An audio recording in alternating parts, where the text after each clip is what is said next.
Alright guys, Beelum here, back another live stream, if I'm able to get everything up, where, yeah, I mean, if you can't see the title, I might be in this Survivor 47 at this point, which, that's a bit weird, to be honest. It's kind of weird being in this spot. Like watch, like now, probably proceeding through the season, being spoiled on it. It's been a bit, like it's been a while, for Survivor US. Is it Rome's fault? I mean, it definitely is Rome's fault. Well, to be fair, again, like, because again, I've seen parts of the Rome stuff. That's essentially what I'm alluding to.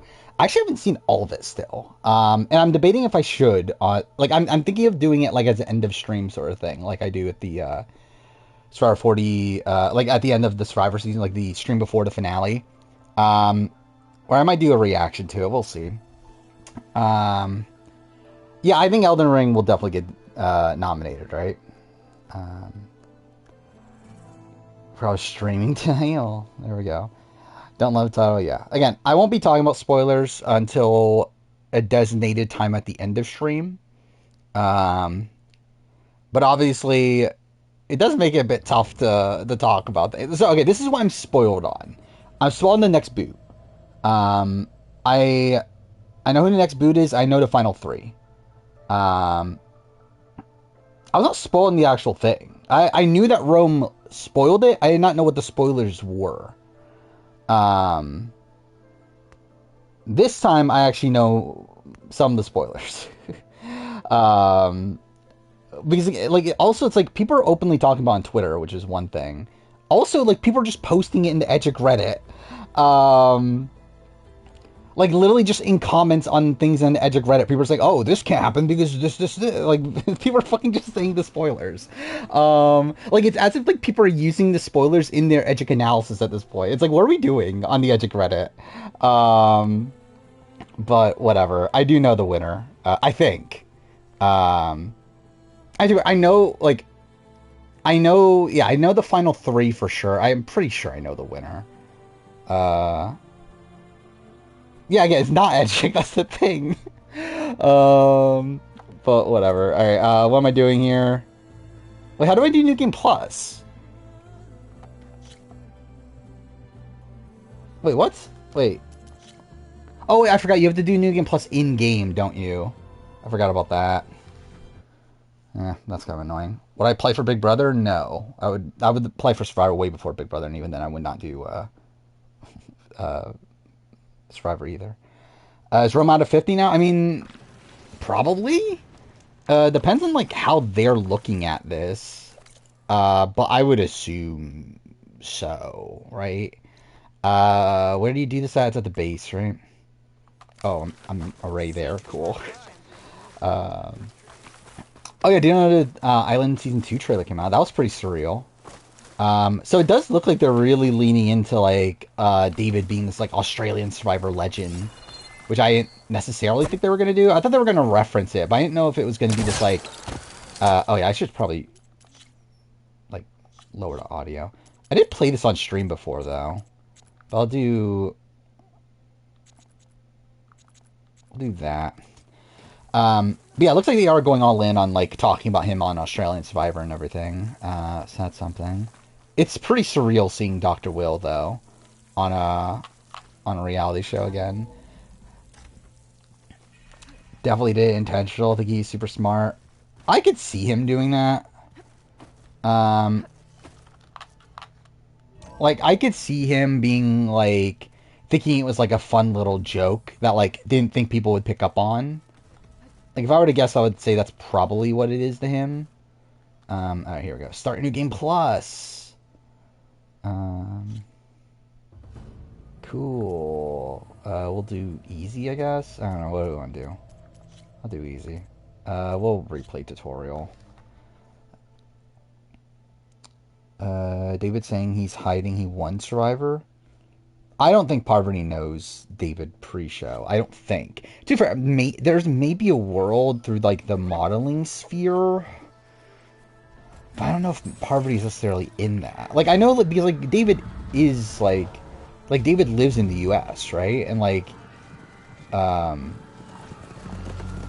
I don't know, but I don't know if Parvati's necessarily in that sphere.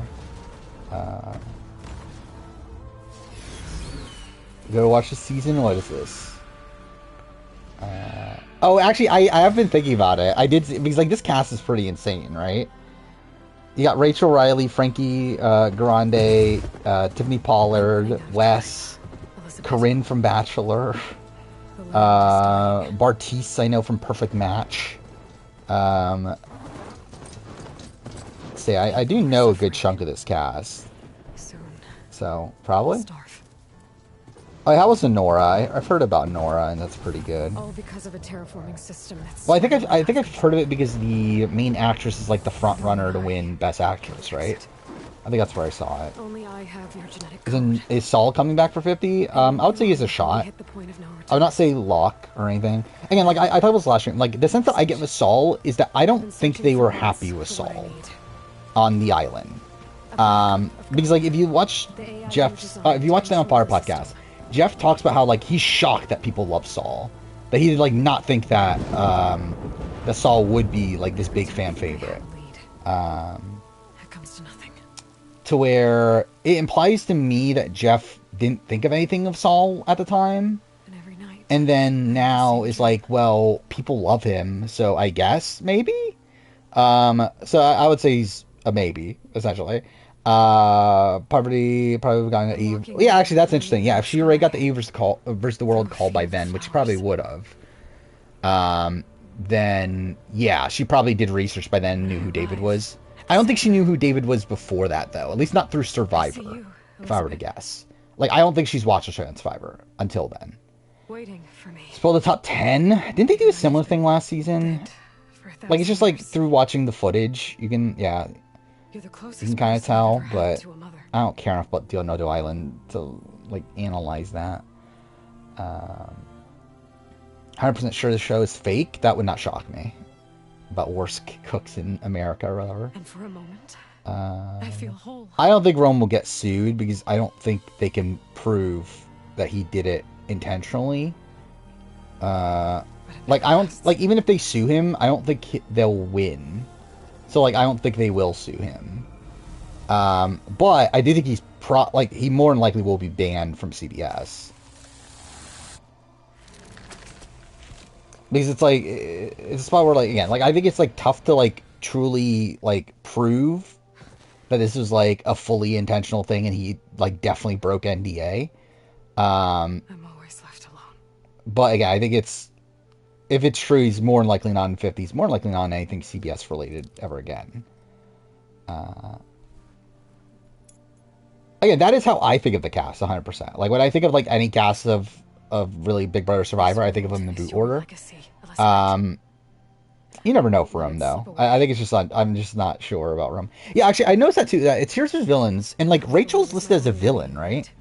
Which is kind of weird, because, like, I've been putting her as a hero in my Big Brother, like, Here's Villains videos. And I do think Big Brother would look at her as a hero. But I guess, like, her general, like perception is a villain, then, I guess, right? Because, like, she is, like, confrontational. If it isn't yeah, I mean, like, there's no way that... because, like, how vetted are these people that are on Worst Cooks in America? Are they actually that bad of cooks? Because, yeah, I would not have expected Wes to be a bad cook. I grew up an outcast. Which is 100% a villain? I don't know about BB13 Rachel. Yeah, BB12 Rachel, I would say a villain. But I would say, like, the current perception of Rachel, though, is not a villain, though. So, what are we doing? Where, again, she was loved after 13. Won a whole bunch of competitions. That's, like, a more heroic thing.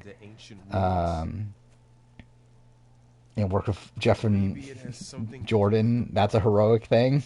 Actually, but again, I think in that spot, though, like, I feel like Danielle was looked at as the villain, though, wasn't she? In BB13? I swore an oath to help you. Or, like, in the battle between, like, Rachel and Danielle. I feel like Danielle was the villain, Rachel was the hero. Bark on wood. Yeah, I would say Rachel's actually a villain in Amazing Race. Speaking of Amazing Race, I did start Amazing Race 7. I've only watched the first 2 episodes, though. okay. But if you're going to come. And also, I'm not loving it as much as I thought I would.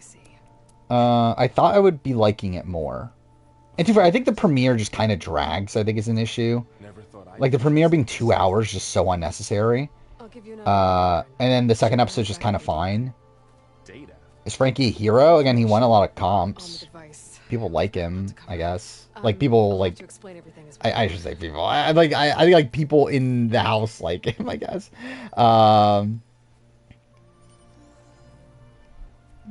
I think if I were to say hero or villain, I would probably put him in hero, but, like, I wouldn't really put him in either, realistically. I'm not watching Fish Tank. Let's get into episode 5. Episode 3 is also good. What's the episode where, like, Boss Rob convinces everybody to, like, to quit the eating task? I actually assumed that was episode 2, and I was, like, shocked it wasn't there. What episode is that, then? Oh, is that episode 3? Okay. Because I remembered it was early on this season. I just assumed it was, like, at the very, very beginning. Alright, I got a couple of scrapes on At least Game Awards gives us hope for Persona 3. Persona 3 is not getting nominated or winning. Metaphor is. Persona 3 is not. Sounds good. I mean, Persona 3 is probably getting nominated for, like, Best RPG. But it's not getting nominated Game of the Year, though. I don't love the Amaze Race 7 cast. I never have. And really my thing with, like, Amaze Race 7 is that it feels like just so much like it's the Rob and Amber show. And, like, that's, like, kind of the only interesting aspect of it.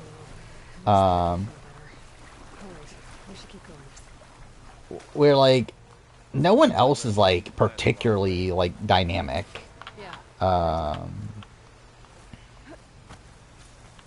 Oh my god, dude. Why are there so many fucking... I did not remember there being so many prompts like that. Speaking of Persona 3, I am almost done with Persona 3 at this point, kind of. I'm very much anticipating finishing it, so it's fucking over. But I think I'm liking it more now, though. I'm kind of in the spot where, like, I don't actually want it to end, but I do want to, like... it's like I want it to end just because, like, I've been playing it for way too long.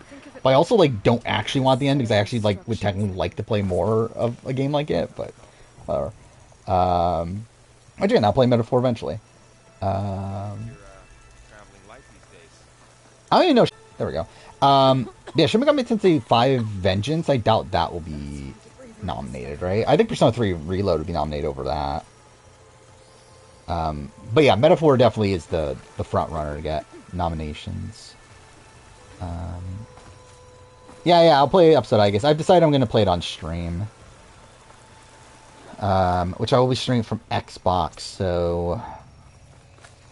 I mean, we'll see. Like, I'll probably still try to... Actually, no, I don't know. Do I wait to finish Horizon, or do I... Because I'm streaming on Xbox, I only want to stream it on Sundays, at least until Survivor's done, because I want the stream after Survivor to be a bit more stable. Maybe I will start it immediately after I finish Persona 3. But too far, I'll probably be, like, almost done with this anyway by then. Ali Elliott had more... Oh, yeah, I did see that Ali Elliott, like, see, I saw that, like, a while ago, but, like, I have listened to... I started listening to Chelsea's Deep Dive, where she talked about it a bit more, where, like, yeah, Ali Elliott got Chelsea on Survivor, or on Big Brother, I mean. So that's something. A lot of arrows in that machine. Oh, is that Adam Rippon? That's who that was? See, I really don't like reality fans, like, images for casts like that.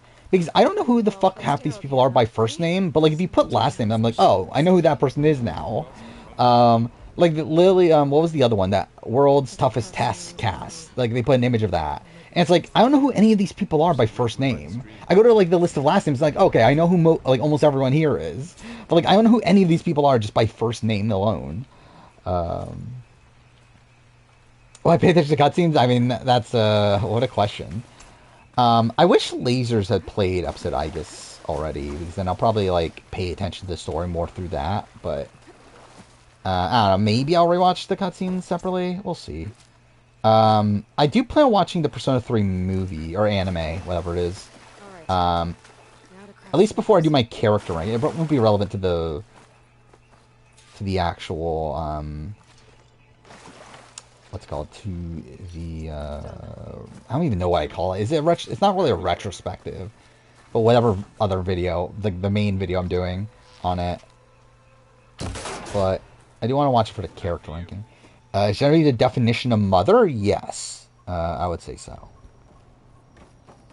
I watched like I watched the end of it, of the Mike Tyson Jake Paul fight. And it was just kind of sad to watch. Of like, and like, why the fuck is Jake Paul like picking a fight with a fucking 60-year-old? And yeah, it's Mike Tyson, but still, I mean, it was just like really sad. Only that a backup might be here. We need to find a way. I actually didn't have any issues with the Netflix stream. I watched it on mobile though. Like I had it on my phone. And I didn't have any issues there. I'm sure there were probably issues on like the TV app and that sort of thing though, right? You're right about that. I'm trying to remember the 40 episodes. Speaking of which, I am caught up on Challenge 40 review, which is why I started Masonry 7. I would say very much underestimate how long it was going to be. I thought it would match Battle for a New Champion. It's already like 25 minutes longer, like pace wise. So it'll probably be a 3-hour video. We'll see.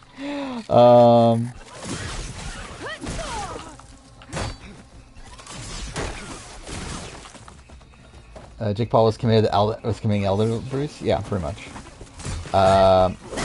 Who would every Survivor winner vote for? What do you mean, who would every Survivor winner vote for?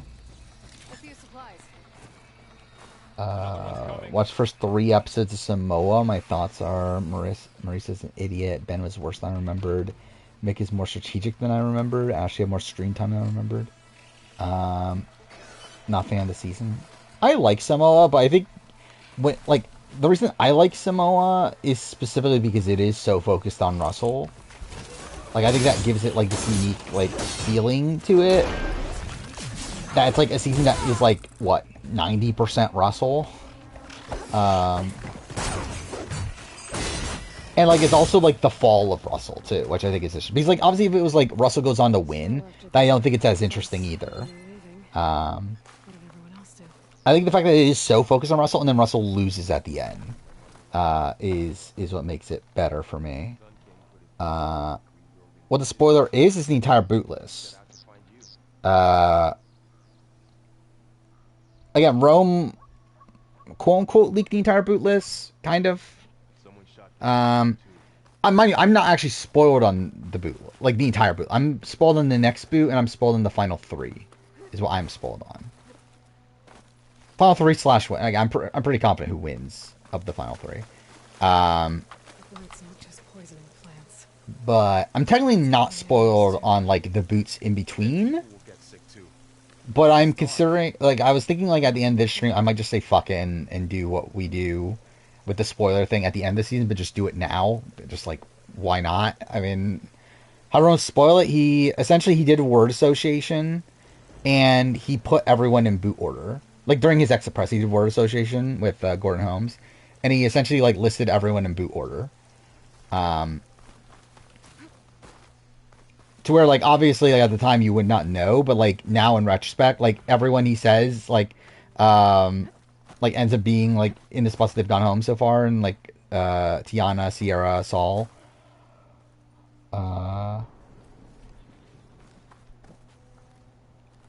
Do I think Russell could beat Jason if he was in Nally's position? Potentially. I mean, from what we've heard from the jury is that no one wanted to vote for Jason. That Jason was just kind of a lump in the log, like, post-merge, and just no one really respected him. To where Russell definitely had a much better chance. But to be fair, like, it would be Russell, Mick, Jason, right? So Mick probably just wins. Like, I think for Russell to win, it would have needed to be him, Shambo, Jason, and even then, that's not guaranteed. But I think that's his best chance. I can't answer that. Like, I can't, did the spoilers change my opinion? I can't answer, like, that's too spoilery. Like, I can't even say if, like, the spoilers are what I expected or not, because, like, that would just spoil it. I think Rome's probably done, especially if it's real. Which, again, that's the thing. Like, who knows if it's real at this point? It could be fake still. Who knows?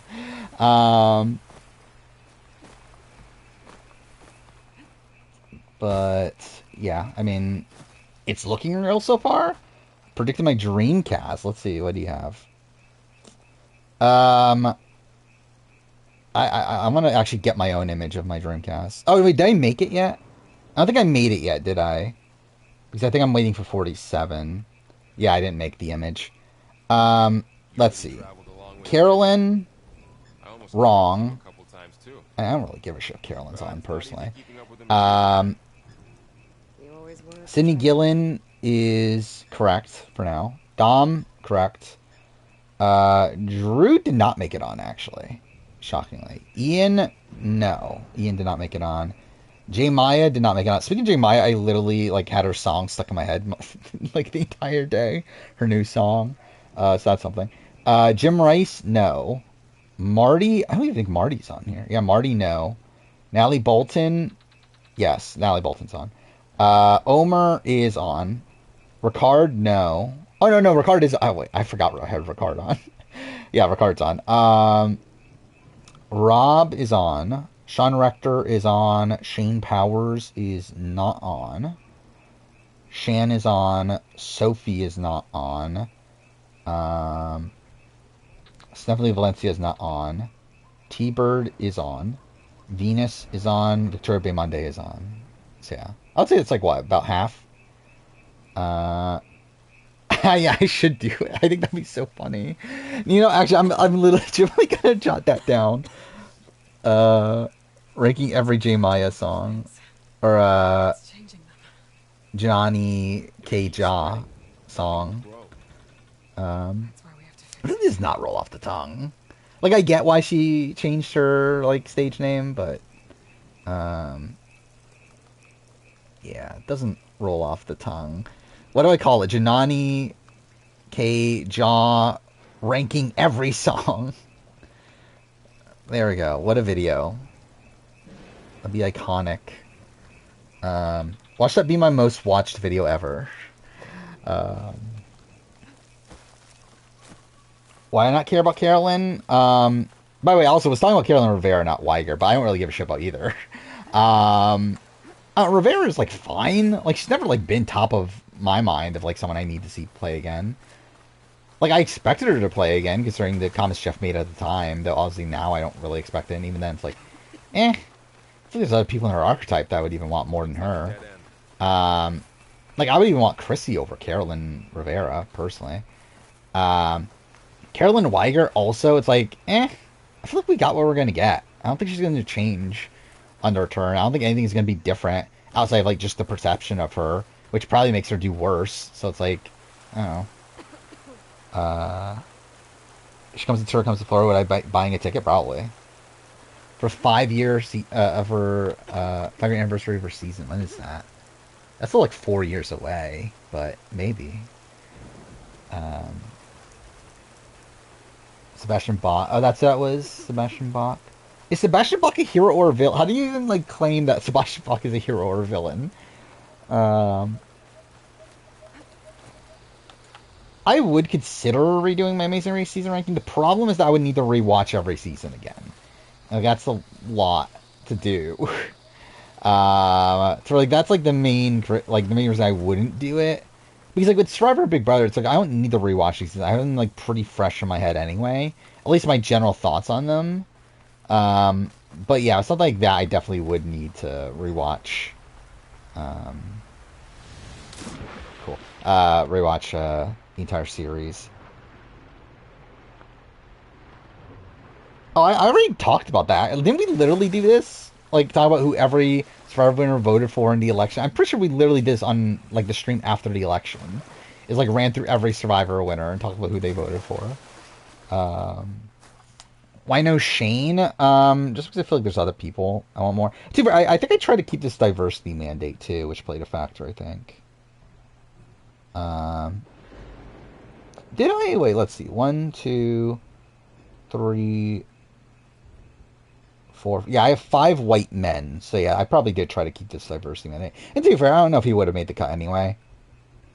Like POC men. Yeah, I don't think he would have made the cut anyway. I like Shane. I would like to see him back personally, but like, I don't know if he's top 10 men, especially top 5 white men. I mean, that's already in the cards. Is a retrospective of all of Jeff Probst's movies. And his book, too, is a Stranded book thing. What am I doing here? I don't remember this section. Oh, here. First boot ranking? I could not give a shit about Amazing Race to do first boot ranking. I still haven't done the runner-up ranking that I promised, like, years ago. Again, maybe I'll do it eventually. Didn't I? I was here already, right?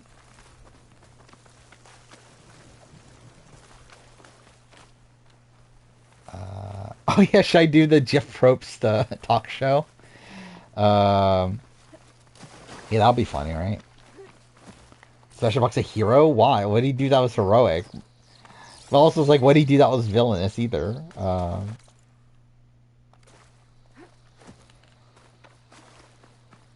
Top 10 Survivor players, Jeff Probst. Wait, Jeff Probst would let date his daughter? Who is number 1, actually? Who would that be? Probably, like... actually, I don't know. I was gonna say Cochran, but probably not, right? You said you've had a focus since you were a child. I don't know. Who would it be? I mean, Austin was the first person to come to mind, but it's like it's weird because he's like dating his niece already, so it's like just kind of a weird thing to say. I feel like, some of money. I mean, who's won recently? That would be eligible. How's his daughter? I don't know. I mean, like, they're relatively old, right? Like, I think they've got to be like around 18. Because like, they're also not even his kids, right? It's like he adopted them after getting married. But like, they're not his like biological kids. Yeah, they got married in 2011. Well, that's still only 13 years. I don't know. I would guess that they're like 18-ish. 2006. Yeah, so she's literally 18.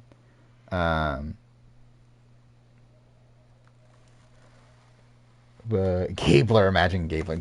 I don't know if he would want Colby anyway. I mean, I feel like, again, you'd want someone younger, right? You want fucking 50-year-old Colby.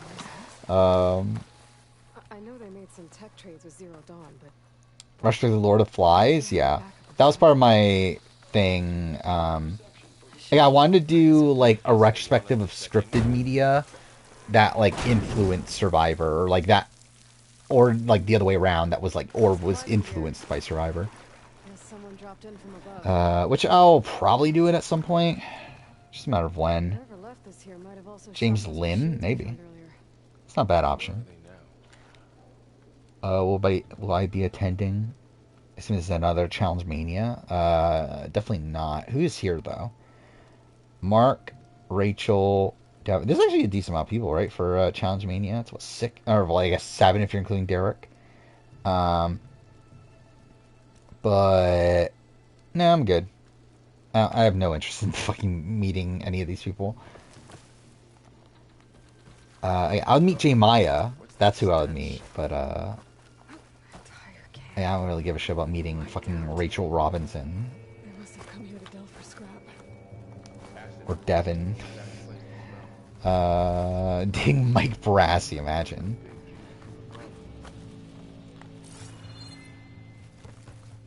Wouldn't trust Colby to date anyone you care about. Oh, is Colby like the worst? I feel like there's other people I'd say it's worse than Colby though. I should take a look at the rubble in that gap. Ross said, oh yeah, I forgot. Yeah, that's been happening. I haven't really been following a lot of it, but that is a thing. Is the like Horacio Laurel Nerys like feud, which is like very, very strange. I did examine it already, didn't I? Oh, I have to actually go up to it and examine it. Cool. Brought this down as it went out.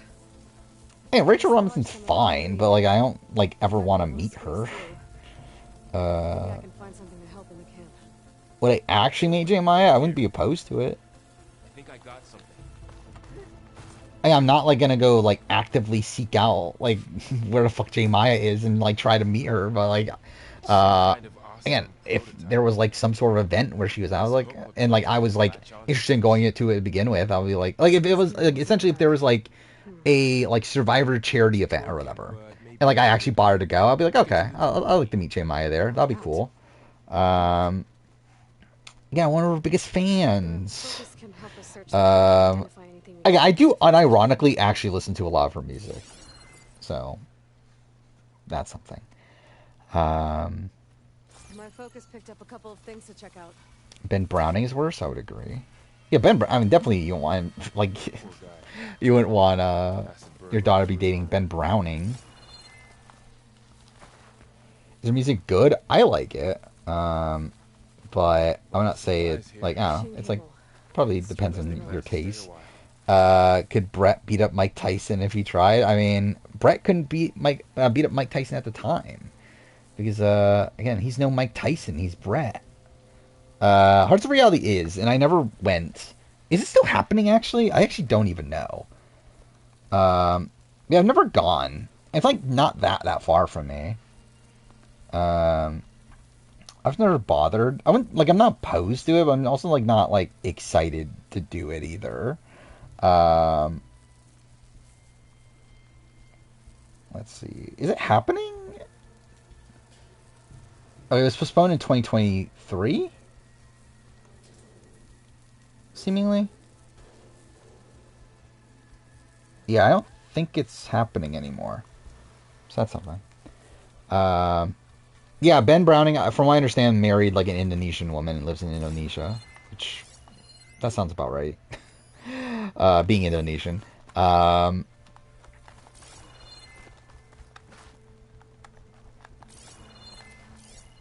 Like I know it's just to craft the thing, right? Do I actually have to do the full investigation? 'Cause that's just kind of annoying.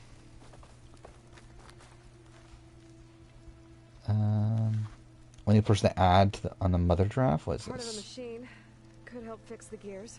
All right, I think I have what I need. Oh, Kat Ederson. Yeah, I did see this. Yeah, good for her. Or maybe even make something better. Oh, she lives like in my area too. I don't know what that. I don't know why that's irrelevant to anything. Not why that's surprising. Is it though? I feel like Ben Browning seems like a type of person to marry like an Asian woman. Like again, I feel like knowing the people like in my family that have married into like married Indonesian people. Again, not the most I don't know, tolerant of other races. I don't know. Definitely some questionable Now to test it on the debris. stuff on opinions on race things. What season Worst Kids in America filmed before or after House of Villains? I would assume after, right? But I guess you never know.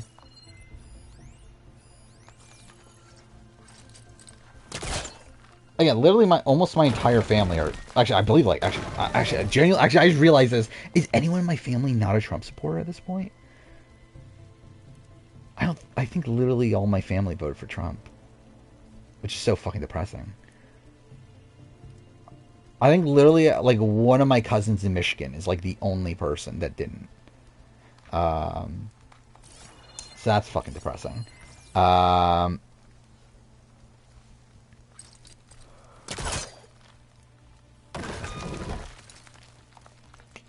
Yeah, well, again, my mom voted for Trump.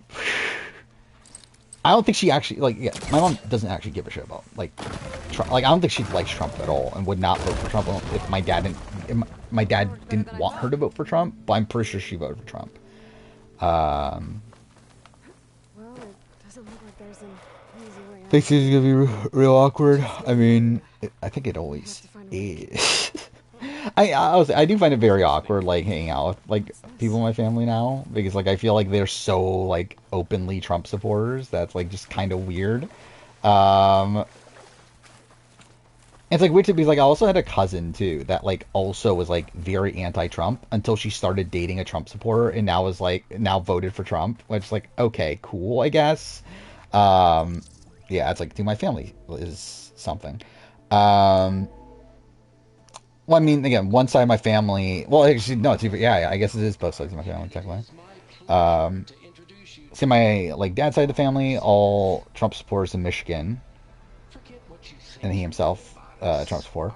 And then my mom, my uncle from that side is a big Trump supporter. My aunt, like her sister, is also a big Trump supporter. Again, she doesn't actually give a shit. Um, but like my mom herself, but still ended up voting for Trump, which is like funny because like it's also like bad. I mean, I don't know how much I should be talking about that part, but like so it's like it's also really dumb that they're specifically Trump supporters, but whatever.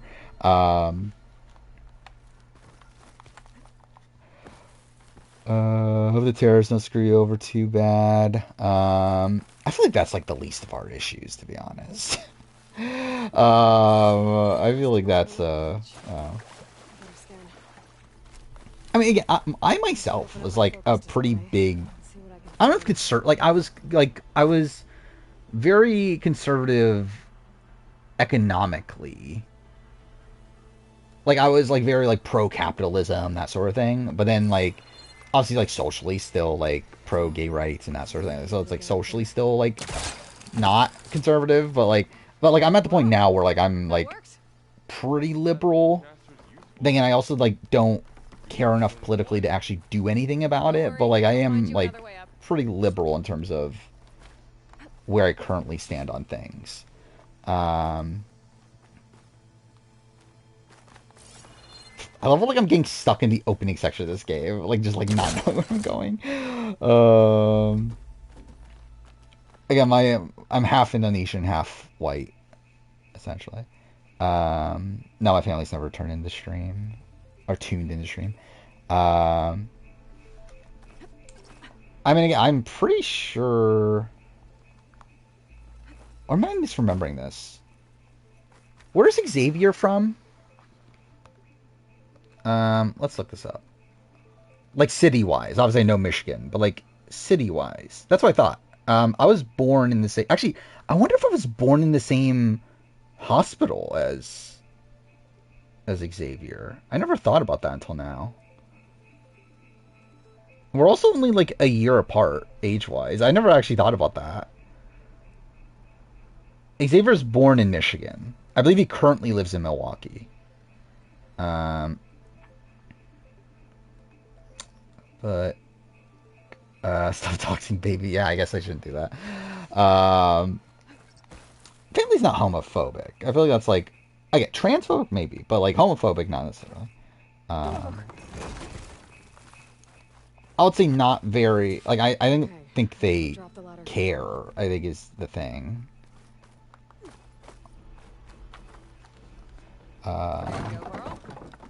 No, my family was raised Catholic. They went to Catholic school in Indonesia because they're also part Chinese, so like they were not allowed in the public schools in Indonesia, so they weren't allowed to like yeah go to public school. So like they had to go to a Catholic school, like a Catholic private school. Humans, Homo sapiens, us. No, I wasn't raised in Catholic. I'm saying my like my mom and her family. I guess that's what I've been told at least. I never bothered like looking it up. Um, but that's what I was told is that that's why they went to Catholic school. What's this? How is Laurel this emotionally unstable? There's been zero growth. I feel like she's potentially worse now, right? I feel like something must have happened to Laurel, right, in these last couple of years. Like I feel like Laurel like feels a lot worse now than what she was for like again like especially in comparison to like Ride or Dies, right? Like obviously Ride or Dies is still a little bit unhinged, but like not to this level though. I feel like she's like clearly something has happened.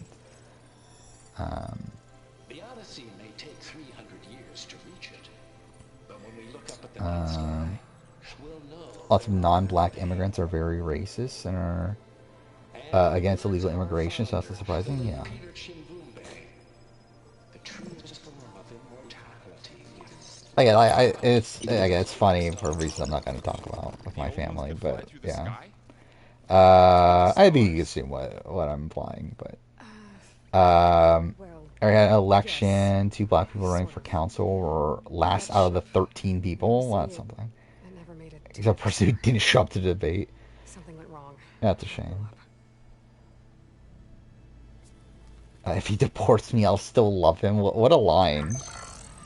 Uh, doing a draft? Potentially. I'm not sure, Is that why Elizabeth gave what are them? we continuing on with now?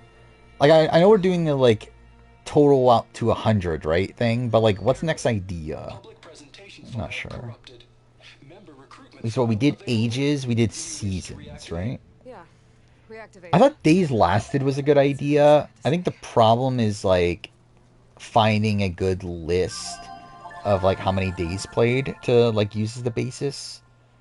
We all Placement. I know think the its issue of objectives: placement is that, like, economic instability, it's the opposite of what you like. I think you would want. AIs. I don't know, I think it's just tough to Well, do unless you like Creates an inverse it acceptable maybe. list for the world Because like seeking. placement's like, well, if like We here Parvati counts as like simply one because she got first place, or like maybe like we'll count her as six. But either way, it's like like Yule, like Yule counts as one. Then like why wouldn't you just go all in on like all the now you've unless like I guess we have to make it like you infrastructure to support the Odyssey's construction. maybe it could work. I think we need a low. No, actually no, because low number would imply that you can get a lot of low. I don't know. I don't know what the balance is for that. Managing public perception. Because the issue because like the thing that Claim your berth on the Odyssey. because like I obviously the lower the number the better, right? The concerns For that sort of list, which I think that is like an issue where like I think you either want it to where like the numbers are kind of arbitrary, which is like what the season thing So is, everything and like you two is said also that what the day age thing about the is. next steps of Um, humanity, it was all a lie. but yeah, I think you either want it to be These arbitrary people or the higher only numbers are cared about better saving their own skin. to make you waste Well, bigger numbers. didn't work out for them in the Um, end. but with this sort of draft, it's like the smaller numbers are better. So I think that's That something we Oswald have to guy balance out. mentioned a data center. Plus, I'm Trey from. I barely remember him. I know he was on 2 seasons, right? Of Challenge. I barely remember him though. Let's officially become a state-run site. There. We'll see. That actually, that's a weird thing Ship too, is isn't still it? there. Yeah, how we haven't cocksuckers permitted. Thank God. What was even said a Needless to cocksucker? swim across. Uh, I guess we'll have to find a way around. Come on. yeah, maybe we don't do 100 too. I guess that's also a thing. Probably listen it to like maybe 50. The wilds have really grown over I this guess place. like is that enough? Like I guess actually yeah. If you make or if you make the number high enough, then you force people to pick higher placements, right? My focus I think might be that's able the to way the help here. balance is by making the goal number higher.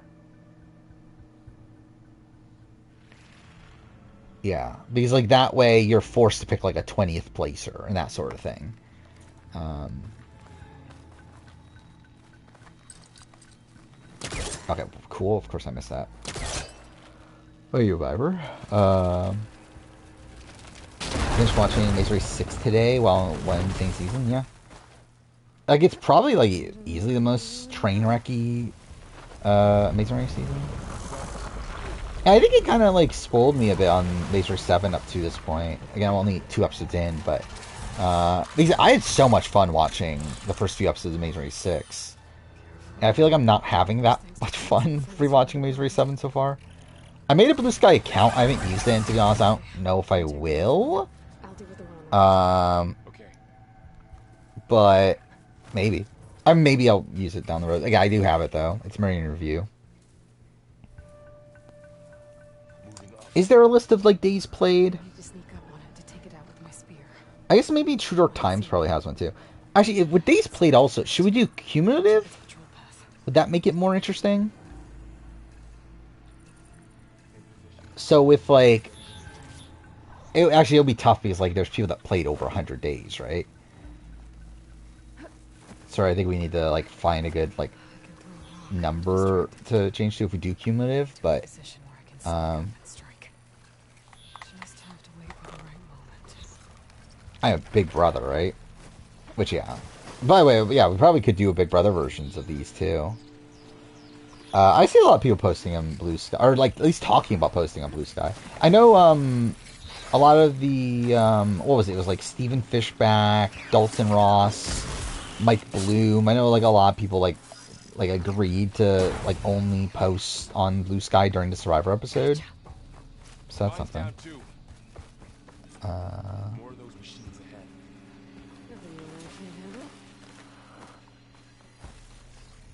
I think it's implied spoiler.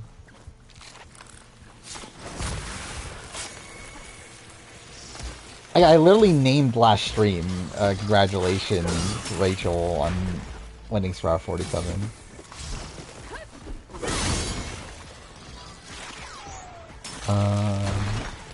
At some point, we could do a 50 Dreamcast.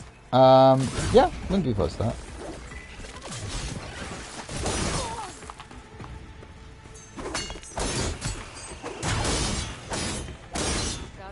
Yeah, I don't think Dark Saint is like, at least like, I don't know. Like, I feel like Dark Saint's not the type of person that typically is spoiled on things, right? Yeah, I know. Didn't have a lot of time to shave. Do I play Smash? I do not. Don't worry, it's not. I played it when I was a kid. Sorry, my whiskers offend you. Like, I played a lot of Melee and Brawl when I was a kid. And I've played I've played Ultimate in the past, but like I don't have a Switch currently, and probably never will, to be honest. I would consider getting Switch 2 when it comes out, or not when it comes out, but like eventually down the road. But yeah, I don't really have time. Is the thing. This is production's fault for thinking Rome was a good casting choice. Rome is still a good casting choice. He's just also an insane human being, though. Wait, where am I going in this? Again, this is a guy that fucking faked his death for a weird, like, what was it? A rapping, like, community thing, whatever. I do not make videos full time. I mean, I pretty much, well, okay, well, like, I pretty much do, but I don't. Like, I do have another job and all that stuff. But, like, I essentially work on videos as if it is a full-time job. Where I probably work on videos just as, yeah, like a 40, like as much as like a 40-hour work week and that sort of thing. They managed to get a couple. But like that's the weird thing is that like I've kind of blended a lot of what I would like, because essentially now the channel's like kind of blend in with what I would just do anyway. Which kind of, like, I think it does put me in this, like, weird spot where, like, everything I do feels like work to a degree. Oh, perfect.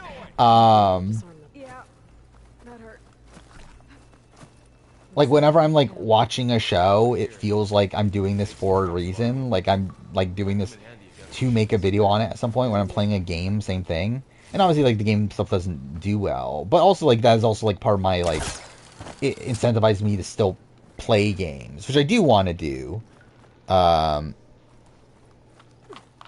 like the idea that I would make a video on it is something that like entices me to still do it, instead of just like being like, oh my god, I need to focus so much on like making so many Survivor videos. Yeah, battle rap community, that's what it was. Again, like same as always, Flau will be on the 10-year anniversary, or 20-year anniversary, and then the player ranking will be right before the finale of the currently running Survivor season. So essentially, the retrospective is, what, February, probably? Player ranking is like end of May. We're clear. I've not considered pickleball. I feel like that's not my thing. I'm no Tyson, actual Tyson. By the way, I did see, like, I was seeing so many Tyson like people talking about Mike Tyson, obviously, but just putting Tyson. I was like, why the fuck are people talking about Tyson Apostle so much?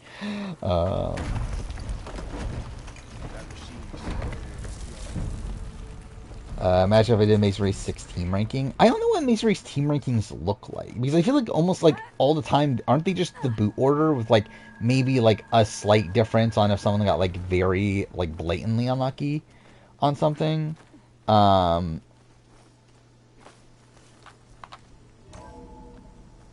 Because it's like everyone has the exact same course, exact same. I don't know. It's like with Survivor. It's like I think like obviously there's a lot like people have like very different paths throughout the game.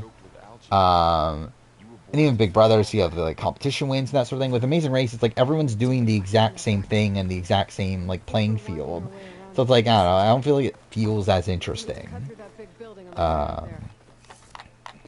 So like it would essentially just be like placement order, but then like maybe like a little bit of average placement add in there. Like yeah, like I think like swap Freddie and Kendra and Chris and John essentially.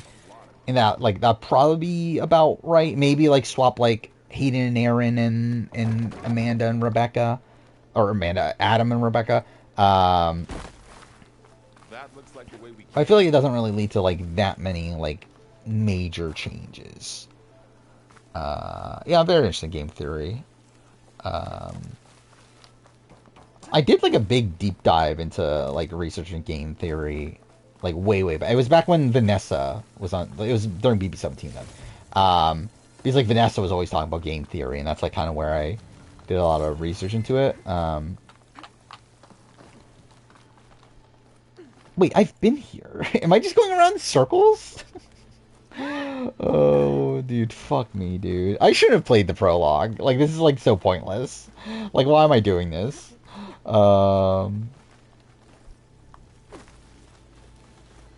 Actually, should that just be a thing now? Should I just redo cast if it had diversity mandate? Like, redo... Should that be, like, the next, like, All-Star series?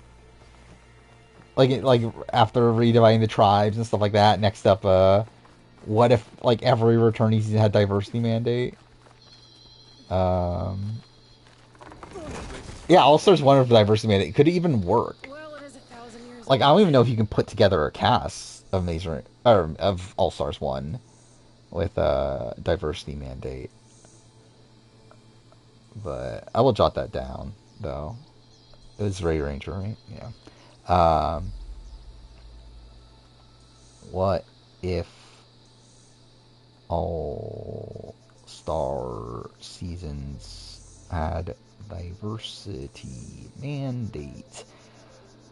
You could even do it for Winners at War, though, right? Like, I don't think there's enough POC winners, right? Because I think as is, we got, like, what, 14-6, I think it was or was it 15-5? It was something like that, right? So like, I don't even know if you can do it in Winners at War.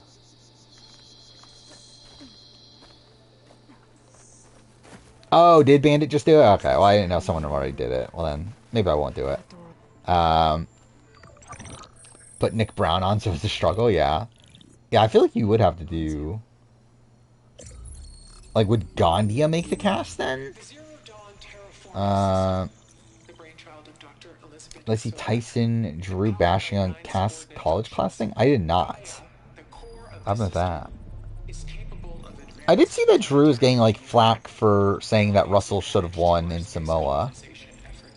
And that I don't know, that's what it was Charlie should have won 46, I think was what he said. And, like, people were upset at that.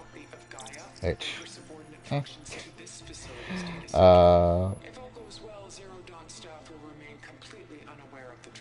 I think that could be interesting, of like who they would want to win pre-season, right? Then again, it would like not be that. It would be different, right? From Jeffro's favorite.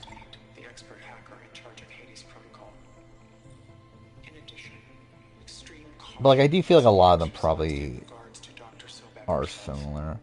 Vesepia, Sean, Sheehan, Alicia, Daniel. Oh, Dan Liu. Kel made it on? I feel like that's a sad... like, I don't know. Sad if fucking Kel has to be on your all-star cast. Far Zenith stole Gaia. Casting 24 was an all-star season, every 8-season thing. I guess. I mean, like, yeah, because, like, Micronesia was initially supposed to be all-stars and then wasn't, but I don't know. The exact same. I could do it, but I feel like it feels like a little bit of a stretch, but to be fair, I've done How can you be her? big stretches before. Did not have living rent-free in Drew's mind on my bingo card. Nate. Um, By a machine. It's but yeah, I haven't seen any of that. Like, what they actually say? as an infant. Just I don't understand. that okay, so just that she isn't What like kind of machine can make a know what she's person- talking about, that sort of thing. I mean, Remember yeah. backup is like a set of But also, it's like, instructions. what is the class actually, though? Because the class isn't about, like, Survivor itself, right? It's not, like, about the game of Survivor and that sort of thing. Because if it is, then, yeah, Cass is... yeah. I would not trust Cass with being able to, like, properly analyze the game of Survivor. But, like, isn't it more so about, like, the production and, like, the, like, I'm the only one who like, reality TV of it all, more so than the actual, like, gameplay? my last hope. You once said the goddess spoke to you when you went. Because, like, in terms of, like, mountain. its place in reality TV and, like, assessing, like, the impacts that has on people and stuff like that. I feel like Cass is, like, There isn't one. How can you again, be a decent person to do that. That's already on my list, is recasting 46, if it was Panzer's favorites. Because I did the Amazon one for that, And you will too. what do you even call that? The making a video thing. In the data center. To where, yeah, I will be doing 46, probably next batch of videos. Penultimate juror for Big Brother. I was going to, and I stopped it, essentially. I was going to until... So, like, I did the ranking of every Big Brother player. found something you can And when doing that, like, it kind of made me, like, not feel like doing a lot of these rankings. So, where, like, a lot of them were on the schedule of, like, the Big Brother versions of the Survivor ones. I'm, like, already, like, again, penultimate juror rank, which is essentially fourth placers for Big Brother. But, like, that, and then second boot ranking and stuff like that. Those were on the schedule, and I just don't fucking feel like making them right now. Like, I'll probably make them eventually, but I did end up taking them off the schedule for now. I feel like there's other videos I'm more interested in making than those. To where I think instead of the Big Brother one, I did make a ranking of every player to survive the first eviction. That's a video I wanted to make, and I made that instead. I think instead of the second boot ranking, at least. Oh no, that was instead of the fourth placer. Never mind, that was instead of fourth placer.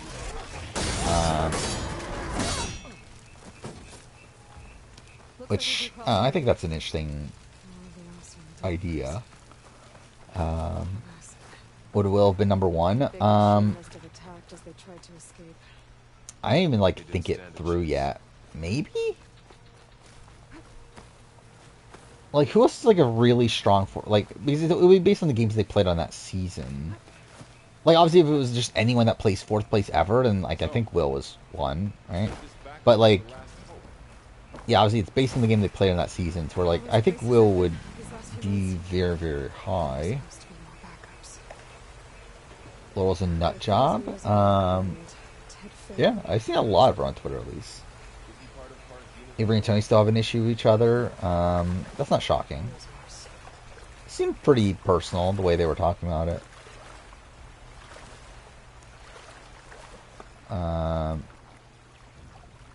Yeah, was it that long? 3 reality TV quizzes? Is Ian worse than Joe and Jen on 14? No, I would not say so. Actually, I think Jen, questionable. Joe, no. I think Ian having win equity and that sort of thing is probably enough to like make him better than Jen anyway, but Ian is kind of shit though. Would Ike or Adam be one for Canada? I think it would be... Actually, I think it's tough because of win equity. I would say without win equity, I would say Ica is better. Because of win equity, it might give a little bit of an edge to... Like, it definitely props Adam up to where he's close. I think I would still probably go Ica. I think Ica at least had more paths to get to the end than Adam, where Adam just needed to win out, essentially. Like, there's no other way that Adam gets to the end. Or, like, Aika, like, actually got kind of unlucky of her going out in the spot that she does, where it's really because, like, Dimitri's won the HOH.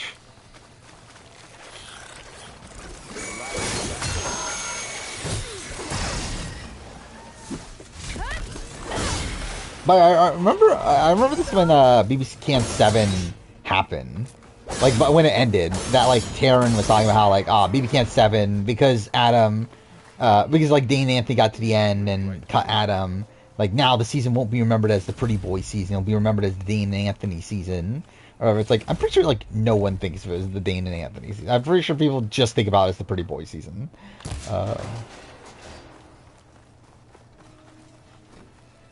Which alliance would I say is better than Brigade or the Pretty Boy? Or which one is better between the two? I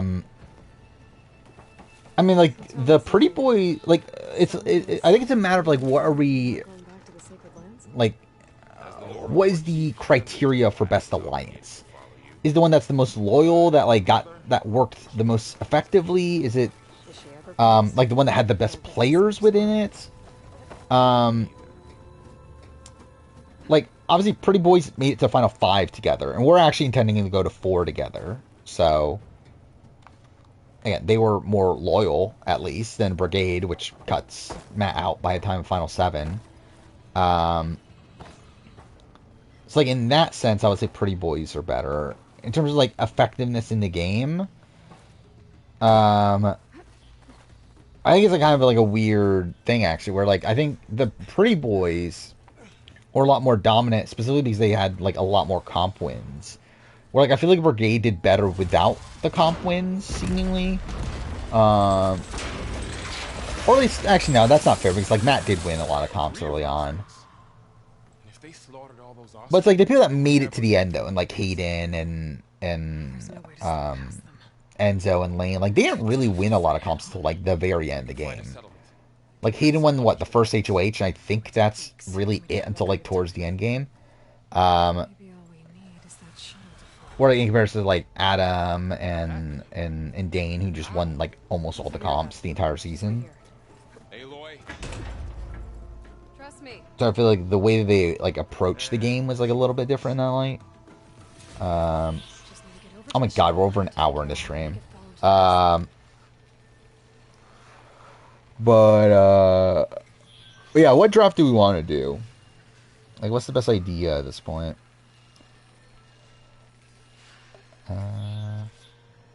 And he sucks at jury management.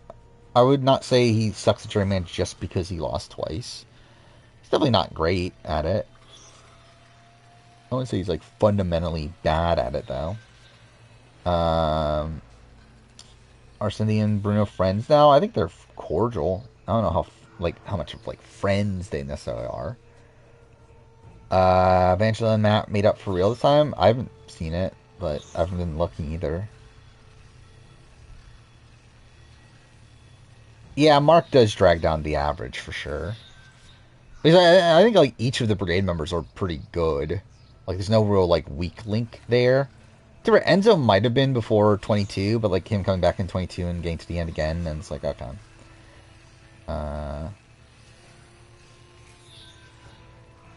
I don't believe Victoria. You know, I don't think... And again, if Anthony wins over Lexus, it's not with Victoria's vote. By the way, so yeah, listening to more of, like, Quinn's thing. Like, it seems like Quinn is, like... I don't know what... Like, so Quinn talking about jury prospects and stuff. Okay, one, obviously confirm MJ would have beaten Cam. We kind of already knew that. Also, Angela had no shot in the jury. No one's ever going to vote for Angela. Which, not shocking. He has, like, kind of gone back. So, like, in his first Instagram live, I believe, he said that, like, Chemo, like, probably beats Chelsea 4-3.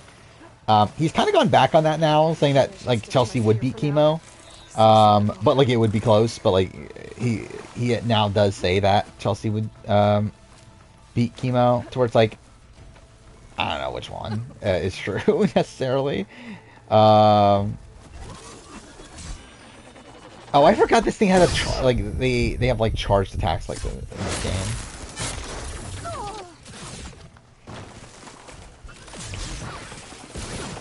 Yeah, like days played, but like, do we want to do cumulative? Do we want to do like the longest they have played? I feel like that's like annoying to kind of judge.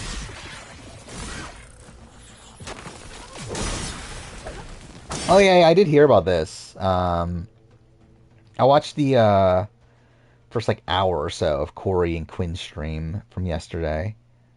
Um, yeah, that's so random. They were like both like separately hanging out and just so happened to be like next to each other. At like some sort of like food court thing, right? Which, yeah.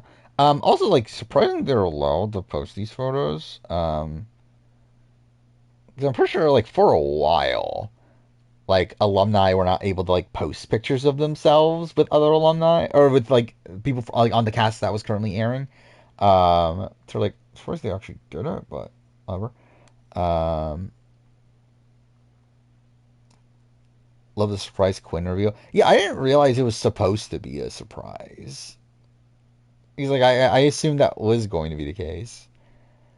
Um, Quinn seems as unreliable as Joe Mena. Yeah, I think the thing about Quinn is I think Quinn has like talked himself up to thinking that Chelsea's like the best player ever. I think is the thing too. And I feel like that might be playing a factor into it. It's this, right? No? Cool. It's one of these things I have to climb. Yeah, Sam looks pretty different. I mean, he has a beard and everything now. Quinn's a Chelsea simp, essentially. There. That ladder can get me up to the tower.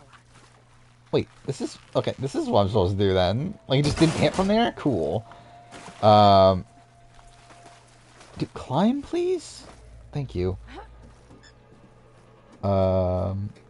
Based on debut season...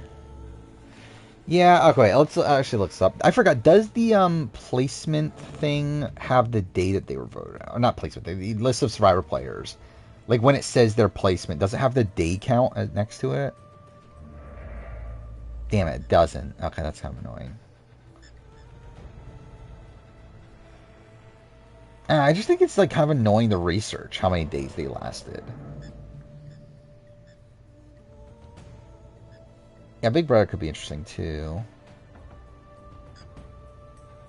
Makes you feel good thinking you crowned the best winner. Yeah, 100%. And yeah, you lost to the best. So it's like, what else could I have done? I was facing off against Chelsea. But again, Chelsea is good, obviously. Like it's still like Chelsea is still one of the better players of all time. But like I still think there's probably gonna be a lot of like over glorification of her game as time goes on.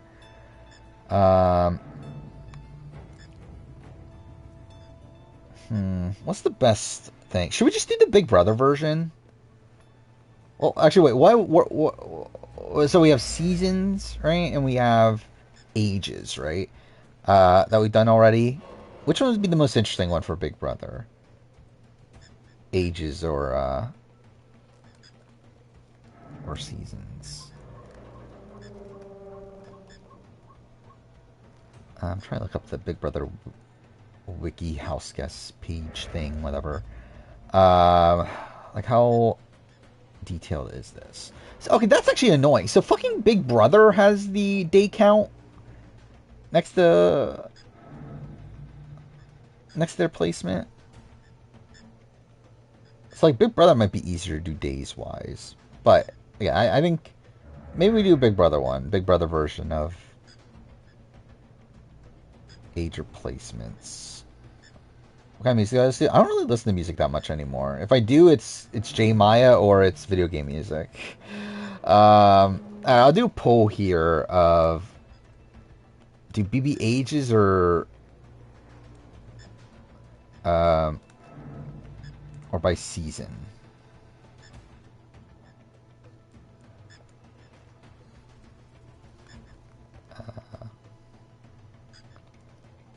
I guess season number. That's probably a better way to describe it.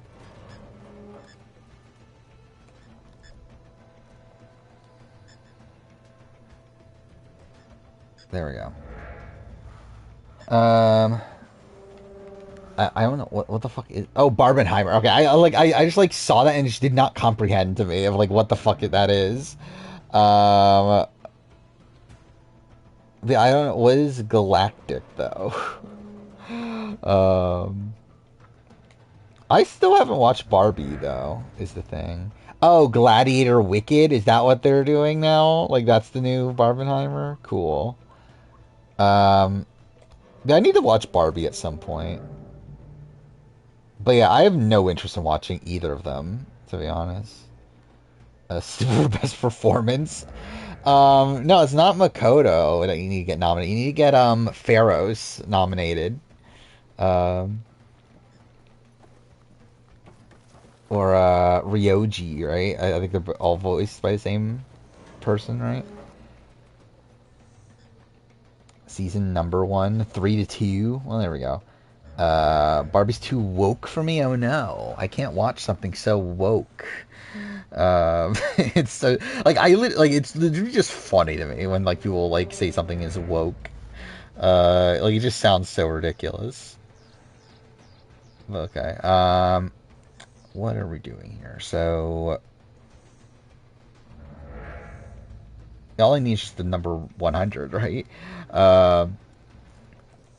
Okay, so BB. Oh no, I'm an idiot. Like, why did I think I just assumed age is 1. All right, season number 1. So what's the best number to get to actually? Should it be 100? Because like with Survivor, like 100 I think made more sense. Actually, how many rounds did we go with Survivor? We went 4 rounds. So an average of 25. I think with Big Brother we have to do is 75? 75 is that too high still? Well, how many rounds are we doing? We're doing... I think that determines things, too. I think if it's 3 rounds, I think we do... Even 50 might be a little bit too high for that. Let's see. So what was the average number for the Survivor one? We're at, what, 47? And we had 4 teams. That's a... wait, am I thinking about this right? No, wait, no, because we did 100. It's 25. 25 was the average you need there. To where that was about halfway through the series, right? So 25 out of 47. So the comparison here would probably be closer to like 12 to 13. Would be our average per like pick. I think you would want. Yes, I think 50 makes sense for sure. 3 people. 4 people. Maybe also still 50. Yeah, maybe just 50 either way. J-Maya doesn't have an album yet, right? I believe like her talk now is that she's preparing to release her first album. Yeah, she has like an EP. But she hasn't had, like, an official album yet.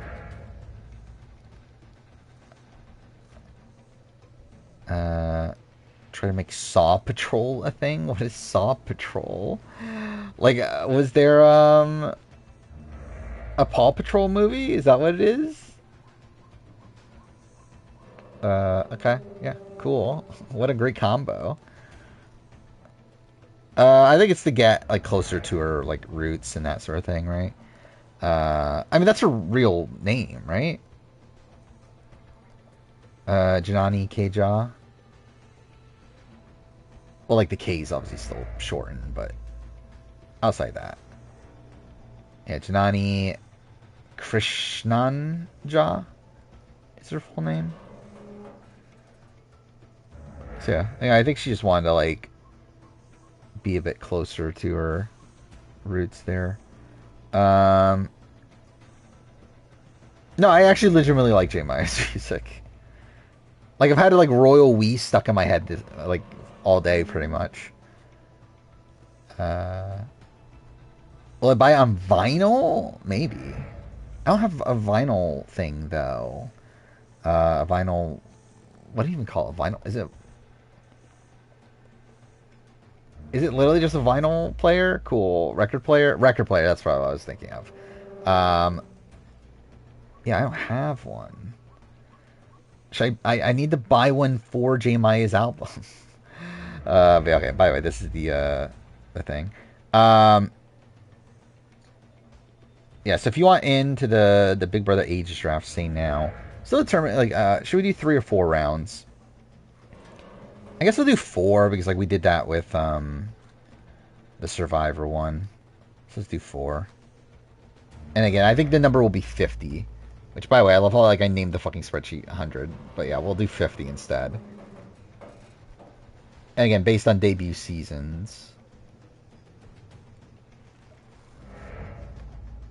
This is season. Which again, I guess we'll do age next time. I forgot I won the Survivor season 1. Who did I get? I got Natalie Anderson, Sierra Easton, Dana DiLorenzo, Cindy Gillen. Yeah, that's a pretty insane team. There we got Lime Melon, Julian, Biggest Party. If I could type, there we go. Rearranger. Menace.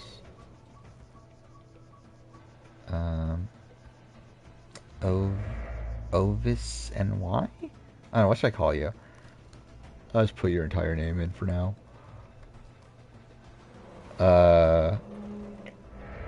Let's see, Sorquill. Oh my god, dude, I can't, like, why can't I type? There we go. Oh my god. Like, it's so fucked up. Like, I have, like, a decent, like, typing speed. It's just that, like, I make so many mistakes. And also, like, my computer's kind of shit now. It's also a factor, but, nobody buys vinyl to listen to these days. They should do display on the cases. Ovi. Oh, we have another OP, right?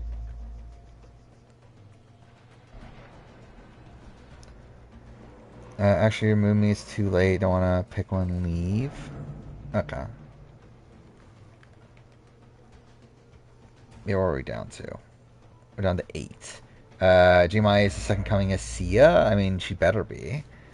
She better make it to where she's so rich that she can give away money to people for how they do Inspire. Oh, this is you? Okay, you just changed your name? Okay.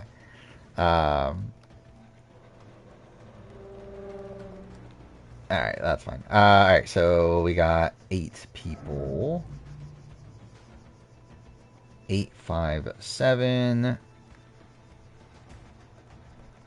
Gamer, Menace, Sorquill. 4, 5, 1. So Rearranger, OV, me, and then final pick. Okay, then Julian. Lime Mountain's last. That's something. So Gamer, Menace, Sorquill, Rearranger, OV, me, Julian, Lime Melon. Okay, so 3 or 4 rounds. Either way, I think we're going to make the number 50. I think that's the easiest number to go for. Again, this will be season number based on their debut seasons.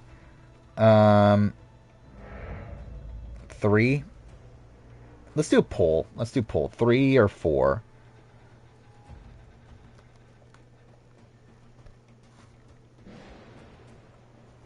There we go.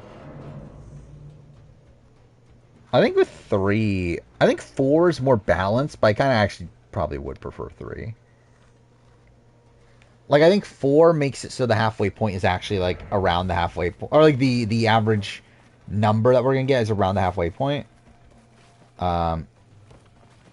But, yeah, I probably would prefer a 3-round draft, though.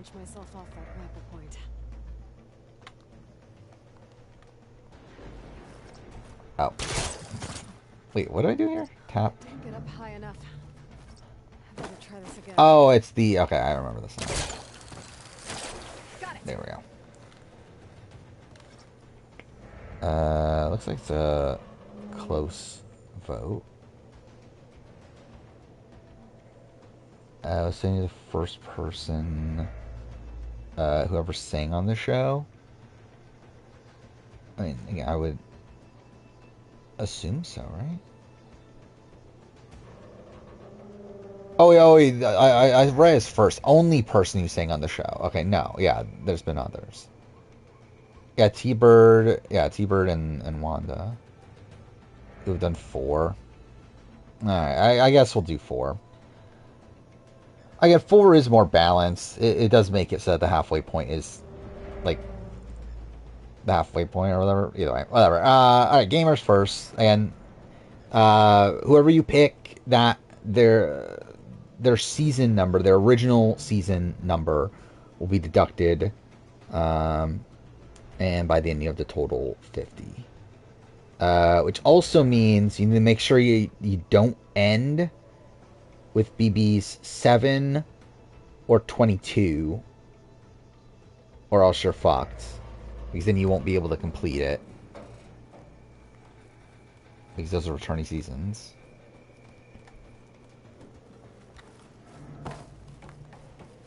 And yeah, I think that's all you have to really think about, right? Okay, cool. And really, there's not much to think about in the first round. Unless, like, I guess there is. There is, if you're trying to play optimally. I guess, like, you could, like, take into account, like,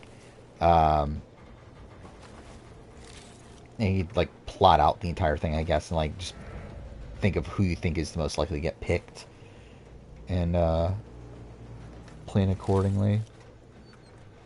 We're doing 4 picks. 4 rounds. So that means the average season number that you need by the end is 12.5. Which, again, is technically, like, pretty much the halfway point of the series anyway.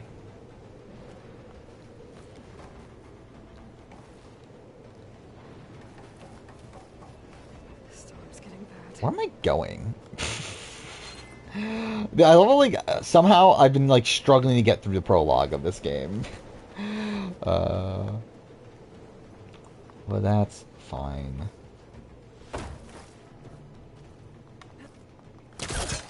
There we go.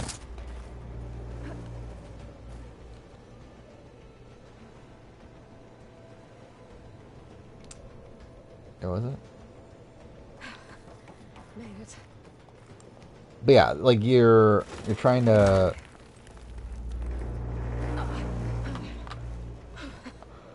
pick players from, and by the essentially, like, On to the next. what is the strat here, I guess, is the thing. So, like, you need to balance out because, like, if you pick recent players, actually, I just realized that if you pick 26, yeah, if you pick someone from BB26, then you fundamentally can't pick anyone from 25 or, like, 24, right? Or even 23.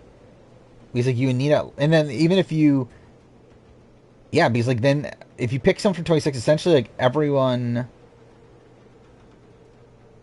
Wait, no, I'm mistaking this. Well, if you pick someone from 26...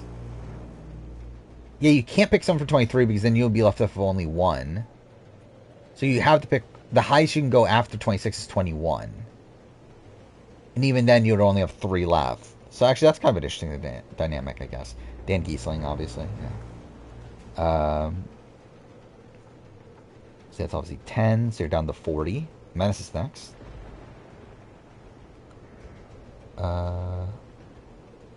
What is this? Yeah, I knew most of this cast by name. Well, kind of I knew, like, I've heard her name before. I don't know who she actually is. Stephen Baldwin, I know. Kayla Nicole, I don't know. Okay, maybe I don't know as many as you. Allie, whatever, don't know. Nathan Adrian, I know. Brody Jenner, I know. Jordan Weber, I know. I used to have a big crush on Jordan Weber when I was a kid. Denise Richards, I know. Carrie Hart, I know of, right? Is that the one that's married to Pink or used to? I don't know if they're still married. Alana Blanchard, don't know. Marion Jones, I've heard of, I believe. Trista Sutter, I know. Golden Tate. Who the fuck is Golden Tate? Is that really his name? Christy Romano, whatever, I know. London Donovan, don't know who the fuck that is. Cam Newton, I've heard of. That's everybody. Yeah, so I think I know, like, over half. What was the first reward challenge on Borneo cut from the show? I believe just time. Well, actually, no. It was also... Wasn't there also something involving the filming of it that didn't work out? Oh, yeah, Mark Burnett talks about it in the thing, right? In his book. Well, more to go but up. I should do a video on that, by the way. It's barely holding together.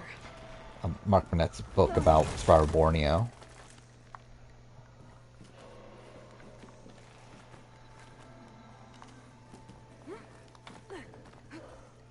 But yeah, I believe it was something... There are massive clamps holding the shuttle. Something happened during filming, right? That, like, made it so it wasn't, like, good TV or whatever. Like, I don't remember if it was, like... Right into the basin. Like, I assume it's something production-wise. Let's see...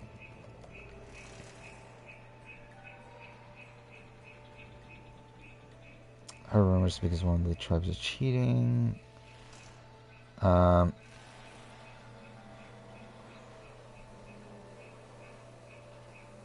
maybe there isn't. I thought there was like an official statement on it, but no one's like really mentioning it in the Reddit posts I see about it. I need to read. I never actually officially like read. Oh, I did a video on it. Interesting. Yeah, but I never like full out read it. Mark Burnett's book. Like I've skimmed through things in it, but I've never like actually sat down and like actually read the book. Actually, I want to see this. Can I buy? I want to get a physical copy of the book.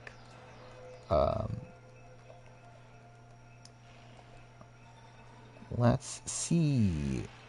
I need to figure out what the book's called because I don't remember.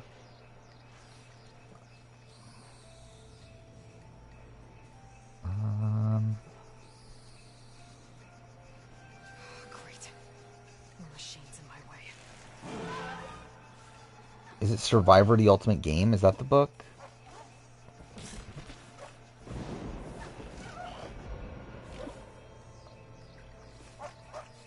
I assume it is, because the other two are not Survivory. Cool. Get a new copy for 20 bucks. I feel like that's kind of a lot for a fucking like 20-year-old book, but maybe I'll do it. Actually, let's look this up. How much is it on eBay? Survivor: The Ultimate Game. Okay, I love how it comes with the fucking video game.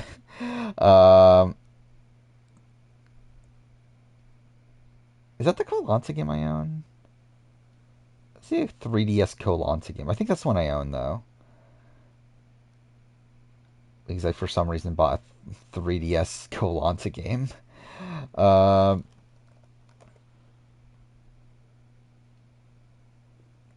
there's a used copy for... Oh, no, there's like $5. Okay, I should buy this, actually.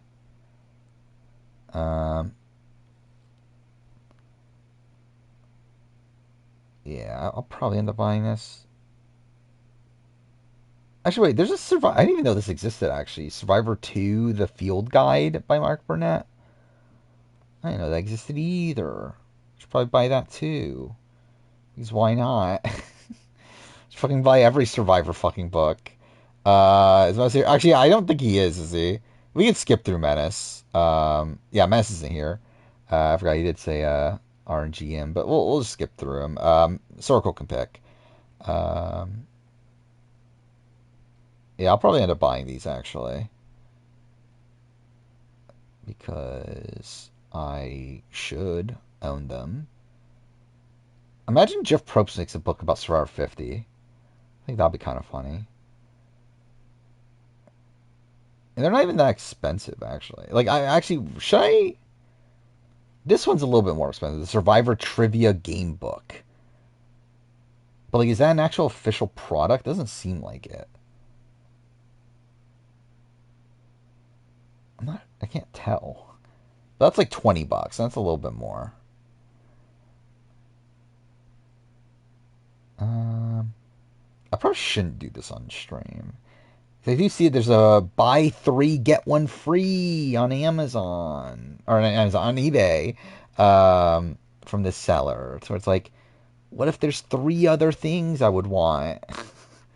uh, like, what if I would want a $3 copy of the Maze Runner? What if I wanted that?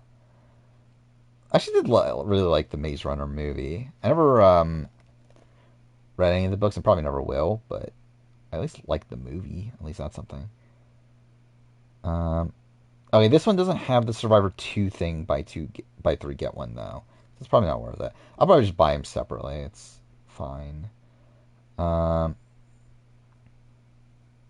this one has extra 15% off 3+ items. Whatever. Andy Heron, I assume.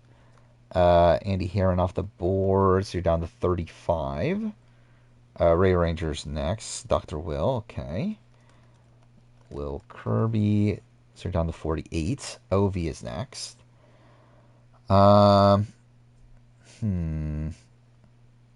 Let's see if there's any other item I want, so I can get 15% off.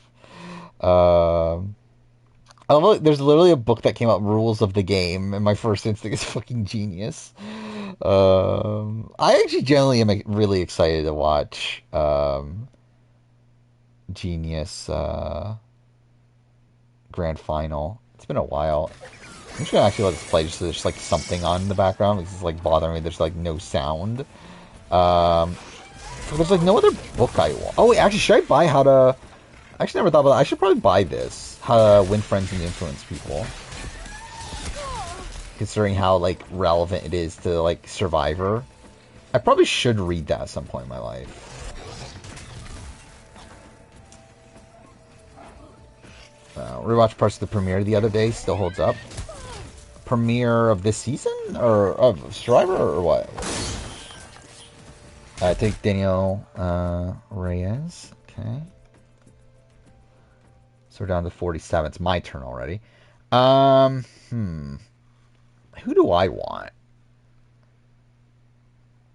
I'm between 2. I think I'll go Rachel Riley. And we'll see if I can get the other person on the way back.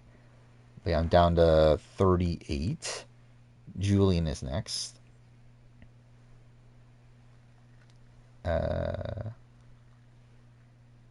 Season 4 of what Mark or talking about Marquesas or what season 4? Oh, Genius. I'm a fucking idiot. I literally just talked about the Genius season 4. Okay, yeah, Genius. Yeah, I've already watched the first like 15 like the sequence of like them first entering the house and everything. The set. Is still like one of my favorite scenes in any like reality show ever. I just like love that sequence, even though like there's certain parts of it that are like very cheesy, like the fucking Avengenius or whatever fuck they fucking call it. Like it's so fucking stupid. But I love this sequence. Like I just love like most people at least entering and getting their own like theme song and that sort of thing. I really do love that sequence of the show. Tiffany. Okay, Tiffany Mitchell. Actually, Tiffany's a pretty good pick. Yeah, maybe I should have considered that. I think the issue... Well, it's not really that big of an issue, actually. You're down to 27, so I guess, like... As long as you don't want to pick... I think that's the thing. Like, with this sort of draft, you actually, like, really... You essentially need to narrow down one modern player, I think. Because I think you can only really have, like, one post-20 player. Because then after that, like, the math doesn't really work out. Anyway, Lime Melon, you have 2 picks. Oh yeah, Smart Michigan I thought was like really good.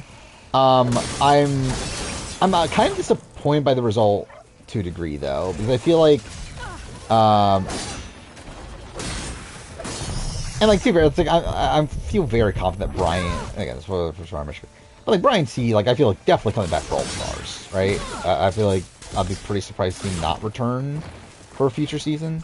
I feel like this, like the way he was edited on this season, very much felt like set up for a future season, even in that. But I am a bit worried about the trajectory of the season at this point. Where the Bears tribe does feel like pretty like down and out. With them losing power on both sides of it.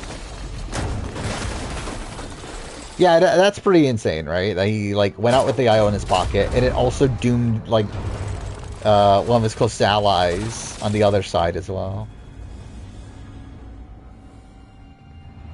Love that West said that he retired after USA 2 and wound up doing 3. Yeah. Yeah, that is a weird thing, right? Is that he was like, a challenge takes up too much of my time, and then he does fucking a billion shows after that.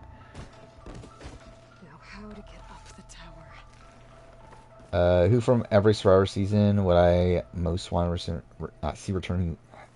I mean, like, that's a lot of seasons to go through. I mean, season 1, Greg. 2, nobody. I think I'm good. 3, probably T-Bird. 4, well, Sean. I was gonna say John Carroll, but I forgot about Sean. 5, Rob Zabatnik, I guess, would be funny. Yeah, Dr. Will Ray got picked. But yeah, does it shake up you wanting Chelsea, or? I feel like I've been thinking like, yeah, I think like Luciana was my initial pick. I feel like she's like too obvious now though. Like I feel like her edit, like she essentially just feels like the Brian C of her side, to where like, it's like I don't know if it'll last the entire game. Alex is fine. Will, I was kind of thinking this episode, like, maybe could this be this, like, underdog run for Will? Who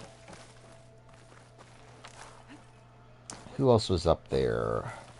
I was also thinking, like, a similar thing for, like, Emma. Could this, like, potentially be this, like, big underdog story for Emma? But, like, I feel like that's a little bit less likely.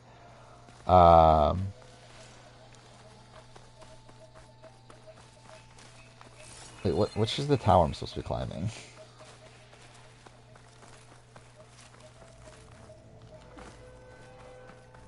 But, yeah, I would say, like, right now, I think there's, like, a good chunk of...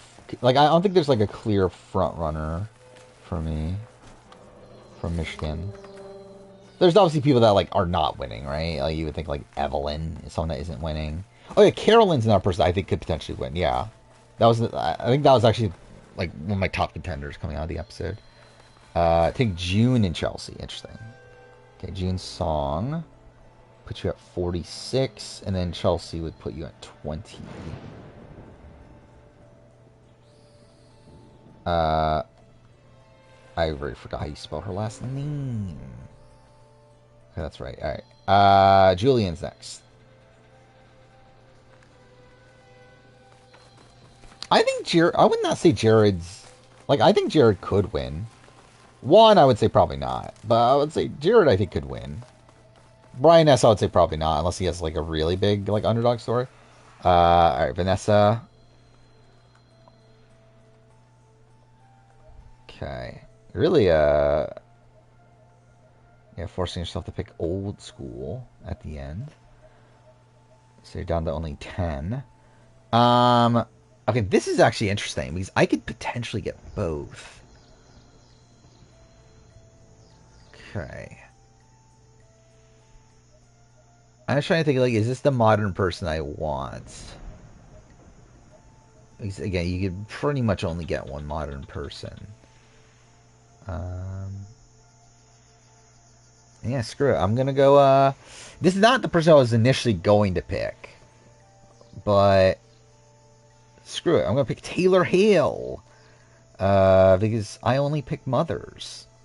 So there we go. I'm down to 14. Obi's. Oh my god, I could actually have like an insane team. There's no way I'm getting everybody I want though, but like still. Obi's next. I think the season's been pretty good considering the fact that it is like a COVID season, considering the fact that like no one can meet up and they're all like everything's being done on Zoom and stuff. Like I think the season's turned out pretty well. I do think there's like I do question some of the editing like choices of the season. I think music in particular is something that's a bit fucked on this season. Especially during like tribal and stuff. It's like I feel like the music just does not fit, and like it feels like it feels very similar to like Survivor Michigan season 2, where I feel like Ian there like didn't really know what he was doing. He was just using like random music at points, and I feel like this like feels the same. Michigan's not in 27. Like Michigan didn't even start in 2017. That was Maryland. That was in 2017. Michigan started, I believe, in 2019, was it? Or maybe 2018. But yeah, they're currently in the season that was in spring of 2021. Which also means that they missed a season then, right? But like, I forgot, like, I generally don't remember quarantine. Like, how'd that work with college? And obviously, like, I was out of college by that point, so, like, I don't know. But, like, there was a fall semester still, right, of 2020? It was just, like, all online, I assume? But yeah, so they must have just skipped fall of 2020. Yeah, so the season that's airing right now was, yeah, post Winners at War, before 41. Which is funny considering there's a lot of, like, people losing their votes and stuff like that. Which, like, oh, wait, is it this? I think it's this, right?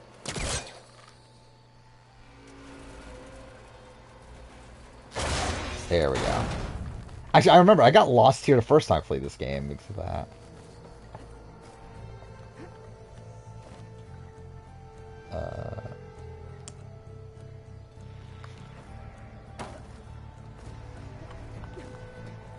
But yeah, like, well, Survivor Maryland, the last season that aired was around the time of Game Changers, right? The one that Kadeon got robbed in. Oh yeah, I forgot if I ever said it. It's Obi's turn. I think I forgot to say that. That's a challenge. I love how, like, I literally just edited the portion about the last episode last night, and I already forgot. Who went home again? It was Olivia. Oh, yeah, what the fuck are we doing? Like, what the... Like, I think, like, this episode is, like, pretty much, like, the epitome of why this format sucks. And it's, like, I think they're lucky that we at least got some drama, like, Michelle and Bananas, to where, like, there was at least, like, something to show this episode. I'll say that, like, this could have potentially been, like, the worst episode of reality television of all time. It's just like, nothing happening. Where, like, they literally create a format that would allow for there to be a situation where just nothing happens. Brittany Haynes, okay. Look at you, game Daniel Reyes and Brittany Haynes. So you're, what, down to 35? Ray Ranger's next. Apparently Olivia is 15 seconds away from winning the daily. Yeah, it seemed very close. Which, yeah, that's also what's really... And I mentioned in the review, but, like, it's really dumb that we have a format where, like, someone can come in second place in the daily and still be forced to go into elimination. With, like, no way to save themselves. Playing the best game right now? It probably is, like, Alex or Luciana, right? Maybe Rohan? Maybe? I would say it's 1 to 3.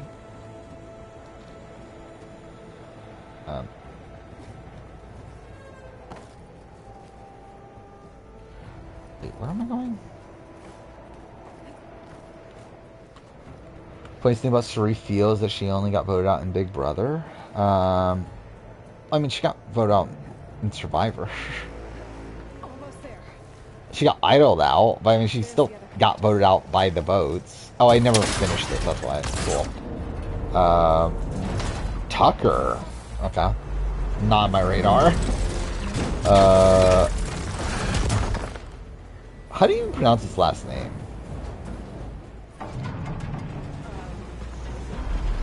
Anyway, Tucker Des whatever off the board.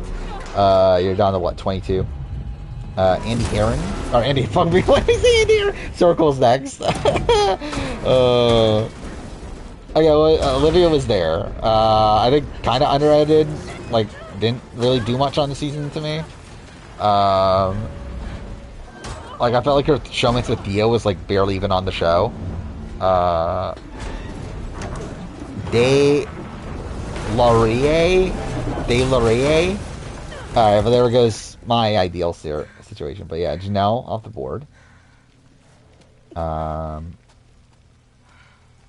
that puts you down to 29. Is Menace back yet? Let's see. I doubt it, considering I haven't seen Menace post yet.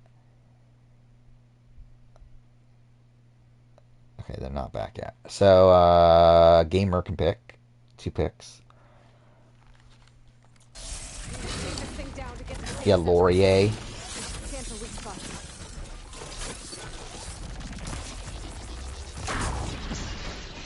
Oh, I forgot. They don't even give you... Oh, you only have your equipment in this section of the game.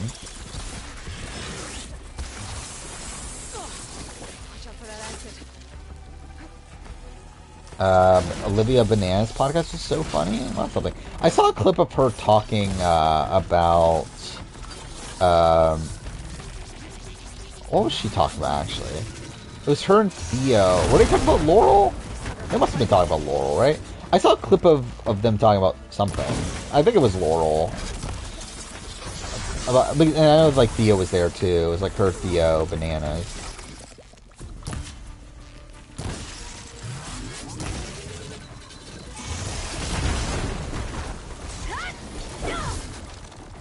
It's French? Yeah. I assume so. Just...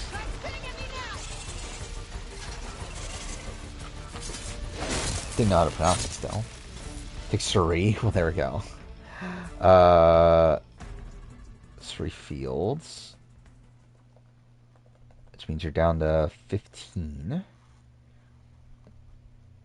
And yeah, I still got the other pick.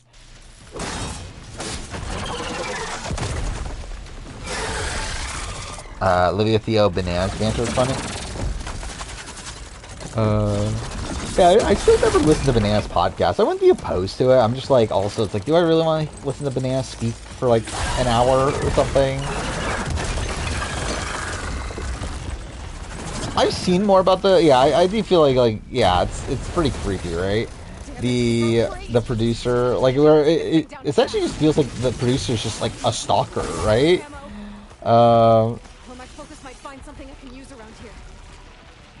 So like she had like met up with them in like New York or something, and like pretend like she just like so happened to like meet up with them or something. It's like, I don't know. It does feel very weird.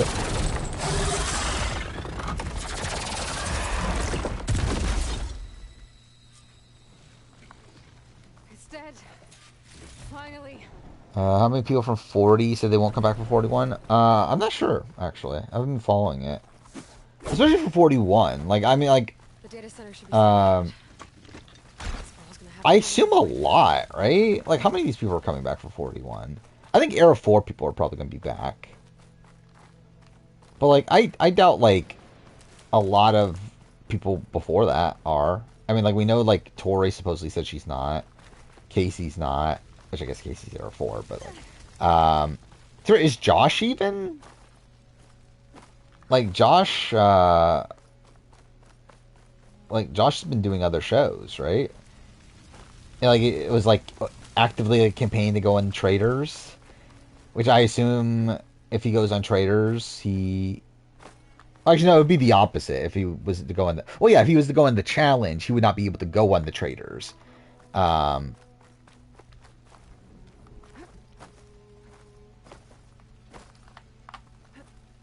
mean, his contract's over until he goes on another challenge season, though, right?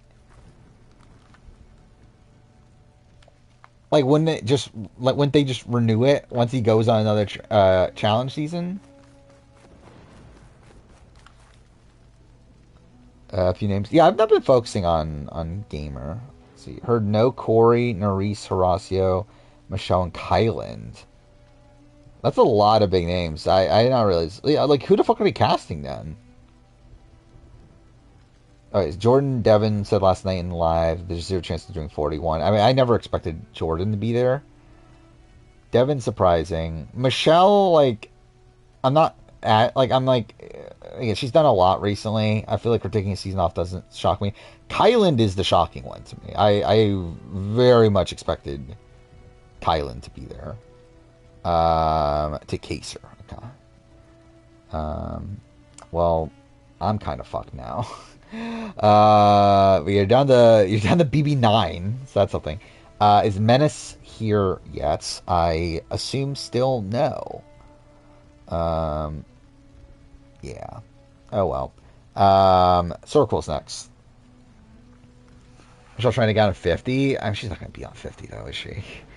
Yeah, who the fuck's going to be on 41 then? So, like, who on 40 is this not mentioning then? It's like, obviously Olivia, right? So I think Olivia could still definitely be on. Jenny, is Jenny going to be on? Probably not, right? Josh, probably not, but maybe. Paulie, is Paulie going to be on? Yeah, Fessy, I assume, yeah. Tiffany would be cool. I mean, I don't know if she's dying to do it, but, like, she'll probably just say yes to any reality show. I don't, like, would Aviv want to do it again? Or, like, would they want Aviv again, I should say? Yeah, this is mainline. This is 41. Naya, yeah, I can see Naya. Avery, maybe. Amanda, maybe. Even, like, John May is a maybe, probably.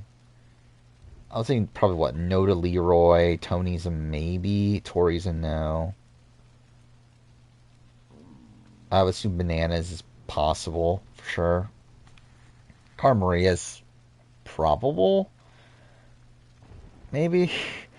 Derek, maybe. Derek C, maybe. Emily, I would say probably not, right? Kellyanne, probably not. Laurel, maybe not. I don't know. I mean, like, considering how online she is, it's like, who the fuck knows? Nehemiah, could not tell you how they look at Nehemiah at this point. I would not be that shocked by Ryan, to be honest. Anissa, probably not, but you never know. Brad, no. CT, I mean, I don't know. I don't know where CT stands at this point. Darrell, probably not. Derek K, probably not. Jody, probably not. Katie, no. Mark, no. Rachel, who the fuck knows? Tina, who the fuck knows? I think that's where I stand. I never actually bought the book. Should I buy the books? Do I buy, like, so this is the thing. Do I spend an extra $1.60 to get the Survivor book in a like new condition over good condition? That's a debate. Because I could just, again, I could get it for only $4.18 if I want it in just good condition. Same thing with the, oh no, this one's acceptable for the Survivor 2 book. That's not good enough. I need better than acceptable. Here, $4.39 for a good copy. But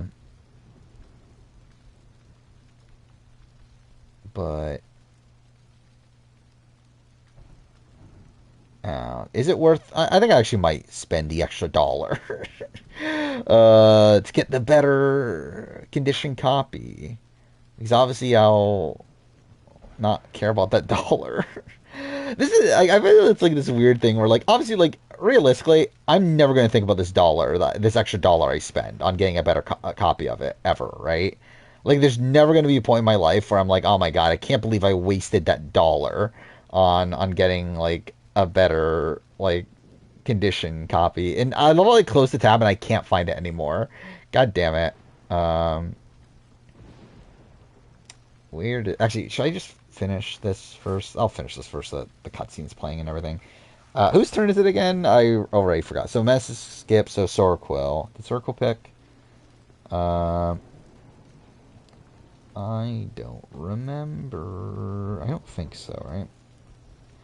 Alright there. Problem with picking is I have to consider what season I'll be stuck with. Yeah, that's the point that we're at right now. I assume Zara would be there. I think that makes sense. Yeah, I actually, yeah, 39 people are probably people to talk about, right? Where, you would think that they would, take from that well again, considering, like, a lot of them are not eligible. By the way, I love, like, I'm 2 hours in, I still haven't finished the prologue. Once I get the backup, I can reboot Gaia. Fix the system, heal the blight. Restore Elizabeth's trust. Also, I didn't realize it's side content the last time I streamed this. I don't know why I did that. Yeah, Raven, maybe Mariah, and yeah, Jay I would have expected anyway. Brooke is probably done with the challenge. I don't feel like I've ever seen her comment about the challenge, but I doubt she's like dying to do it again. Like, if I were to guess, that she's more likely to do Survivor again than challenge. Manuel, do they want Emmanuel though?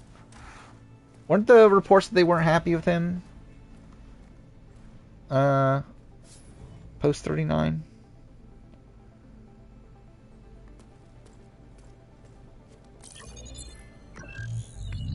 Okay, trying to find the copy again. There we go. Alright, so 577 for like new copy. Hi. And Elizabeth? Travis Tate. Now, what's this we got here? A Farzian's conspiracy to steal a copy. okay, see, I'm buying these books because why not? It's about $11 for 2 books. It's not bad. Well, I guess more than that after tax. $11.57. Oh no. Yeah, I'll definitely read these at some point in my life, right? Maybe. Actually, how much are Jeff Stranded books? I've actually never looked these up because I did want to buy these at some point too.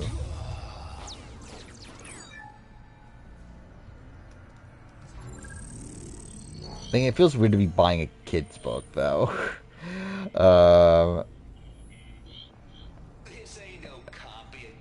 There's 3 of them. They're not even that expensive to buy new, actually. Yeah, first book's what, $9 new. Second one's $9.90. Yeah, they're like essentially each $9 new on Amazon. Oh, Danny Brios. Okay, well, you fucked up my plan then. You literally actually picked the 2. Like, my little plan was Rachel, Taylor, Janelle, Danny. The goddess. Wait, you're left with 21. Why'd you want 21? Anyway, Rearranger's next. Yeah, what do I do now? Hayden Moss. It's nothing but a fake. Alright, so you're down with 10. Obi's next. Apparently, Jemmy talked a lot of shit with the producers to get 39 people off of All Stars 5. Does she have that power? Like, she herself's not in All Stars 5. I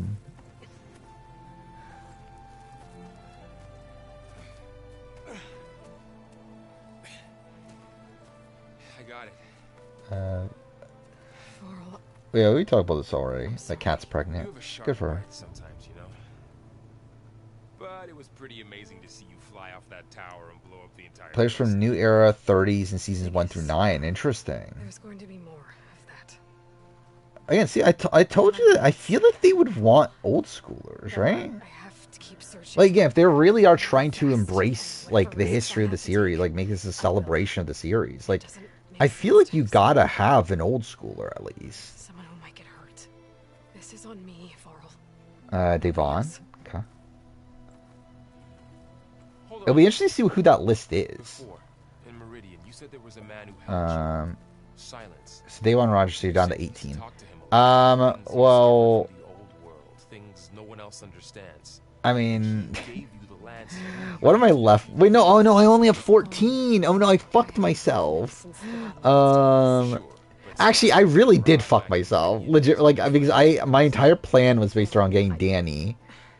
But I was like, I think I could risk it and go for Taylor first. Okay. I guess it's worth a shot. Okay. Long walk ahead. Brittany's gone too. That would have been a good option. I've got a better idea.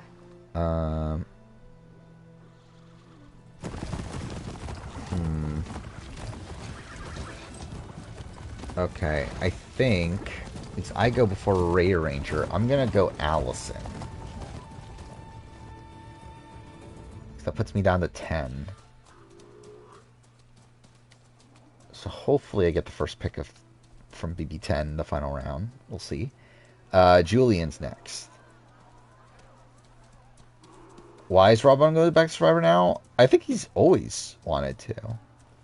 It was just a matter of, like, can he leave, like, RHAP for long enough? We're talking about Session Nino, right? Yeah, I think it was more so just a matter of, like, can he leave RHAP and, like, still be fine? And, like, he's at the point now where he definitely can. Somehow all your shortlist from 21 is gone. I mean, that would be funny. I mean, like, you're safe at this point. Yeah, actually, you could literally pick right now.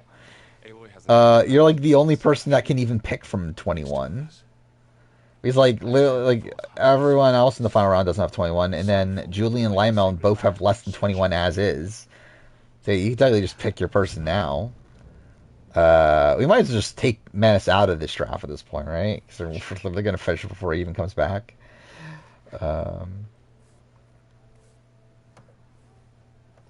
Oh, actually, yeah, you can't even pick from 7, which, well, I mean, you can't, yeah, because you can't pick from 7, you can't pick from 3.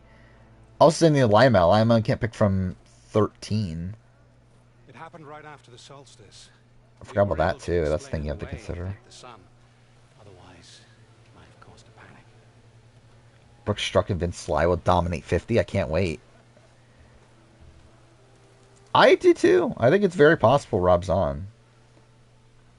Again, I think if they're going for old schoolers that aren't, or that are people that have technically come back already, like if they're not going all in on a second chance team, I think Rob's definitely very possible.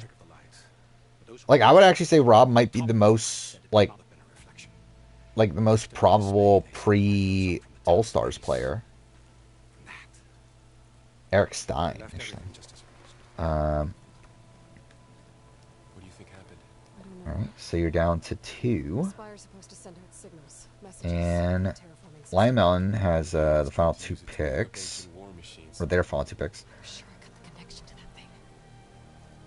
Wait here while I check it out. It would have been nice and of a loud mess to get Nicole. I don't know. Is Menace and Nicole? Or we're talking about Nicole Franzel. I assume Nicole Franzel, right? Bad feeling about Because I was thinking Nicole Anthony because you have 21 left. this thing out. How likely do I think Sean Rector is? I would not say. I would say possible is the like. I feel like the word I would use to say about his returning chances is possible. I don't think he's like a lock or anything. I don't even know if he's a lock to even be asked. But like, I would say if he ever would come back, or if he ever were to come back, I think this is the time for him to come back. Like, I think things line up pretty well for him. So you got diversity mandate. You got the fact that he was involved in putting the diversity mandate through. He, again, talked to producers at the time. We have him also, again, coming from an old school season. They want old school representation. He's also, like, has a very unique experience with Survivor back in the day. And, too, I don't know if that's something they would want to talk up on their show. I think is my like one thing about Sean is that I feel like if Sean gets on Survivor, he's definitely going to talk about like how racist Survivor used to be, essentially. And I don't know if that's something that Survivor Production wants to have talked about on the show. About like and like maybe they would be like they would like play into like um the experiences Sean had in the past and that sort of. But like I don't know if they would explicitly want to be like Sean talking about all the like the issues he had like on Marquesas due to race, and I feel like that's something they probably want to avoid. So like I think maybe that's the one like glaring like issue with his returning chances, but yeah, I think that's the thing. It's like I think it's fine as long as they don't correlate it to Survivor. I think. Like I think if they correlate it to okay, this is how I was treated back when Survivor, like back in the day in 2002 or whatever. But like it's like I feel like if they're talking like if he talks about in the sense that Survivor like again used to be a racist show and stuff, and it's like I feel like that's something they want to stay away from though. I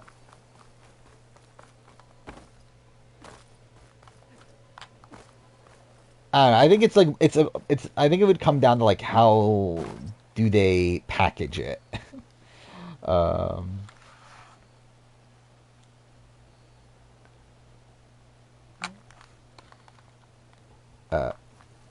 please no cool. What wait what am I doing here?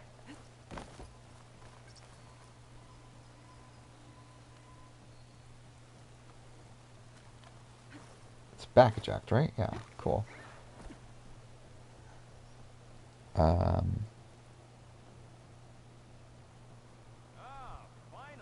But you're taking Nicole Franz and I already took Allison. But I'll give you Nicole. Well, then if you don't, yeah, it's like yeah, I already took Allison, so you can't have unless you want Erica, I guess. Is that who you want from me before? Um,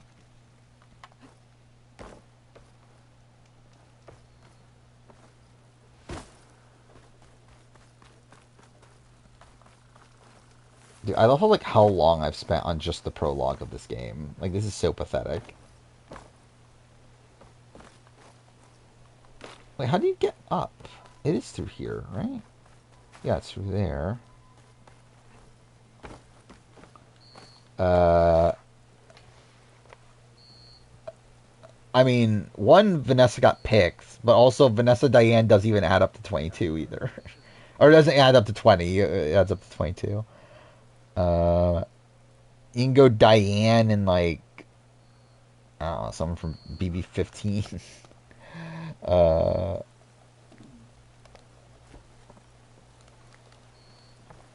Who said kudos to all of you? I feel like that's such a specific thing. Like it's not actually that's kind of it's like such a general thing. Wait, where am I supposed to be going from here? Oh, here. Okay, there we go. I would guess Nate, but who the fuck knows? Ian, Janelle got picked already too.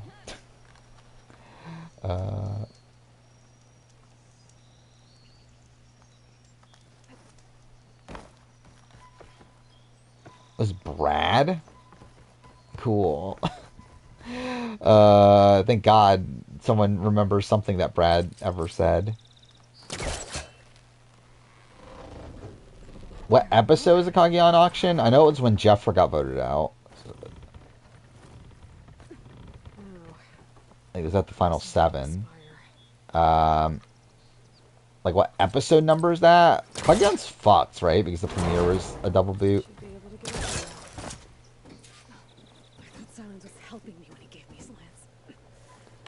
To where it's like episode. So I think that makes Head of the Snake episode 6, right? Then 7, 8, 9, 10. I would say episode 10 then. Ian, James, Ryan. Oh, there we go. At least that one worked. Ian, Terry, James, Ryan. And with that, everyone can now pick except for... Well, okay, I'm picking Keisha. So with that, now everybody can pick Julian has BB2, Ovi has 18, Red Ranger has BB10, Circle has BB21, and Gamer has BB9.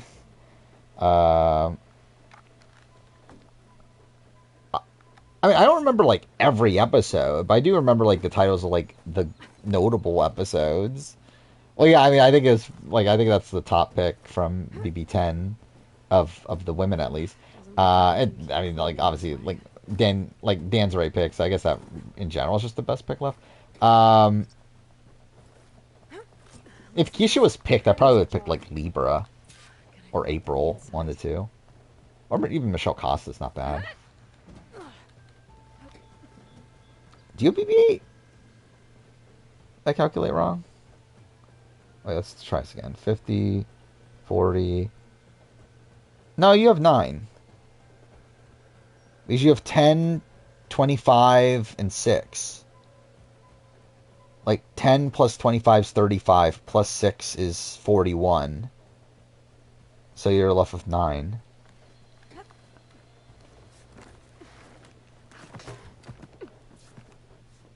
Episode 11 of Co-Wrong? Which one's episode 11? I am not good at correlating episode numbers to... Like, if you tell me, like, final whatever episode, then, like, I think that's easier. But even then, I probably wouldn't know. Just a random Co-Wrong episode.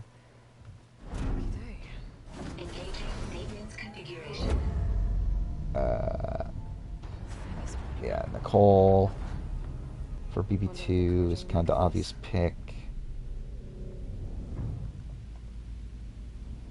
I'm trying to get her last name. So Nicole off the board, and then we'll have April.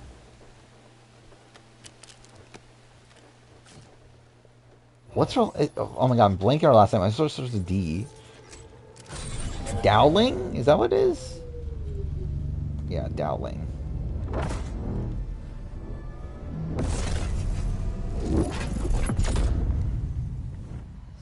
Doing your math wrong, yeah. Who'd you pick from BB-8 at this point, anyway? I guess Jen. Jen would have been a good pick. He's like, Eric got picked already. Danny got picked already. You ripped Lance to steal Hades. How could you be Oh, you go Michelle Costa? I mean, that's fine too. You are the one who tried to purge Hades before its precious knowledge could be extracted. The mysterious signal. Oh, okay, yeah. Well, yeah, they got... Did they get picked in... Yeah, both of them got picked in the last round. If you knew, why didn't you just tell me? Only 2 times for Rebels players who never got Zero Confessional episode are Frankie and Jess, yeah. Which is why, again, you can't compare, like, the editing of Australian Survivor and Survivor US. Because they're edited in, like, radically different ways. Tommy, interesting. I thought you were going to go Nicole Anthony. There we go. Tommy Bracco off the board. Go Paul. Paul Abrahamian? See if I spelled that right. I actually did. That's a miracle.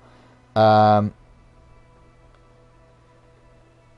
I might as well take Menace out and then just waiting for Gamers pick. No, nothing from BB9, who's a good pick. Let's see. Who's actually a good pick? Who is actually a good pick? Better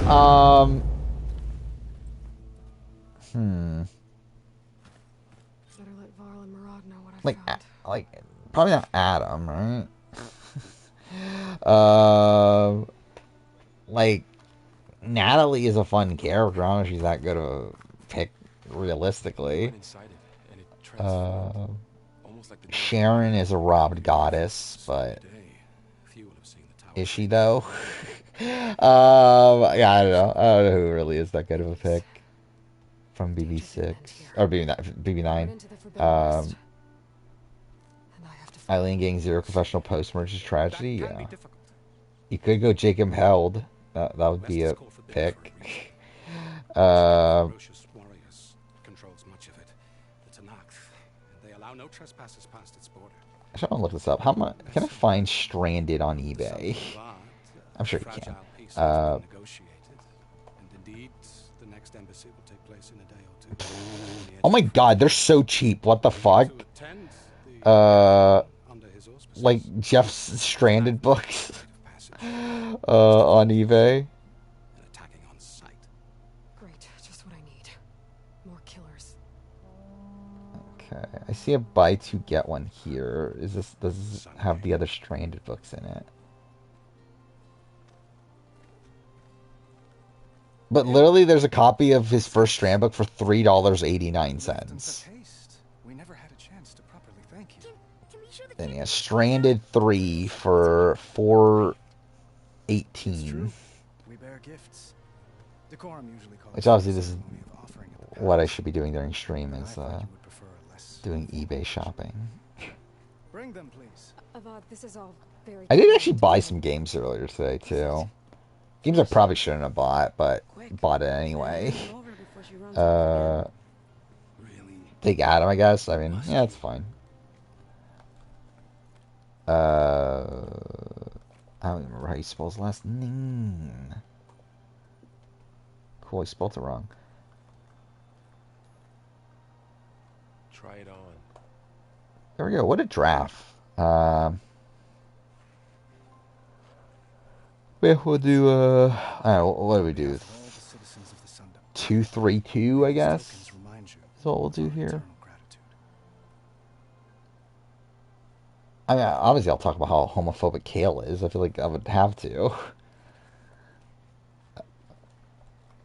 Yeah, Gamer versus Sora Quill for his first Perhaps round. you'd like to spend more time with your friends. Come speak to me when you're ready to depart. Here we go. Should we do 232 or 223? Maybe 223 makes more sense. It's pretty slow. Like slow as in like slow to pick up, or like slow as in like slow like it's like like boring, I should say, like that kind of slow, or slow as in like the combat is like slow and stuff.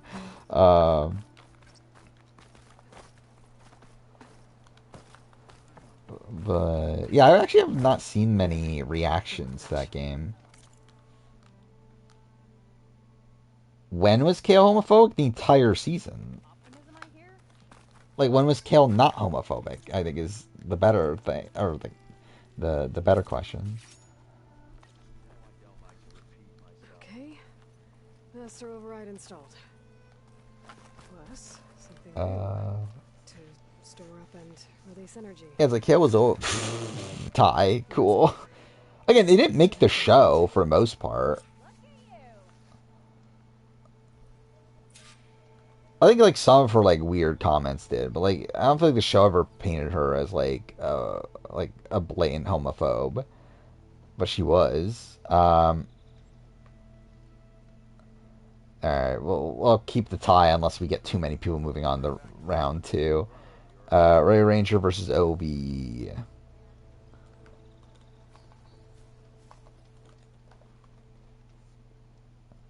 There we go. Story's been pretty slow. Combat's been pretty monotonous. Yeah, I think that's a bit rough.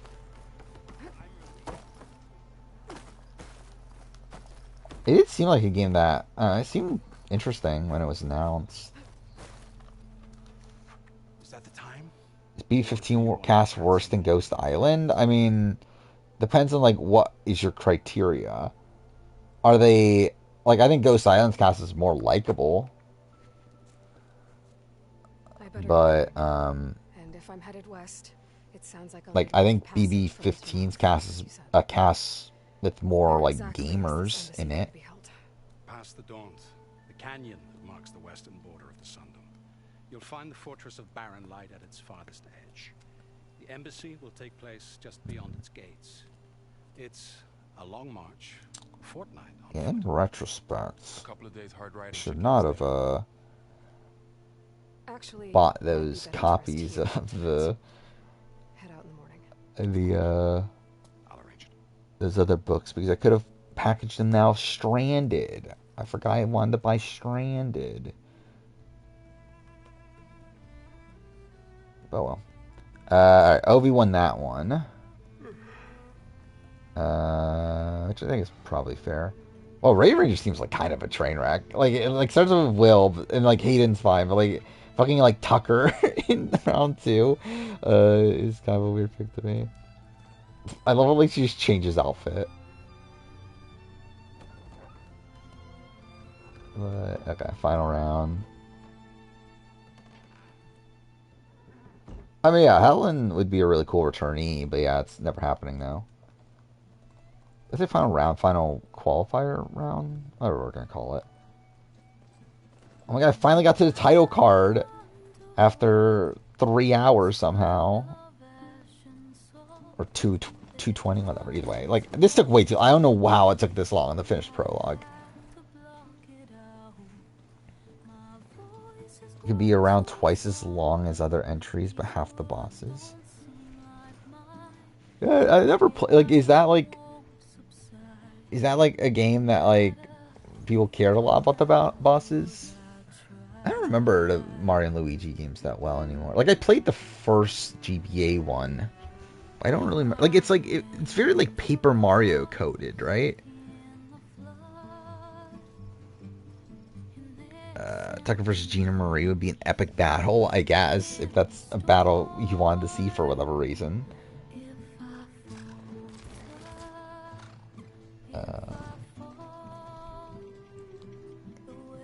I would say it's a bit of a... I feel like there should be a clear-cut win for me, to be honest. Oh, I did win 3-2-1. Thank God. I should put in the description of the VOD, that's the longest prologue playthrough ever. Maybe. I mean, is it, though? Are there people that have played the prologue for longer? Laurel Casey Hallbrawl, who wins? I think that's tough, actually. Maybe Casey? Casey is a football player. So I feel like that might give her the edge. Rob, Tony, are we talking about now or Prime? Prime, Rob. Now, probably Tony. Alright, final round. We got Gamer, Sora Quill. I did not remember this montage being this long, by the way. Ovi and me.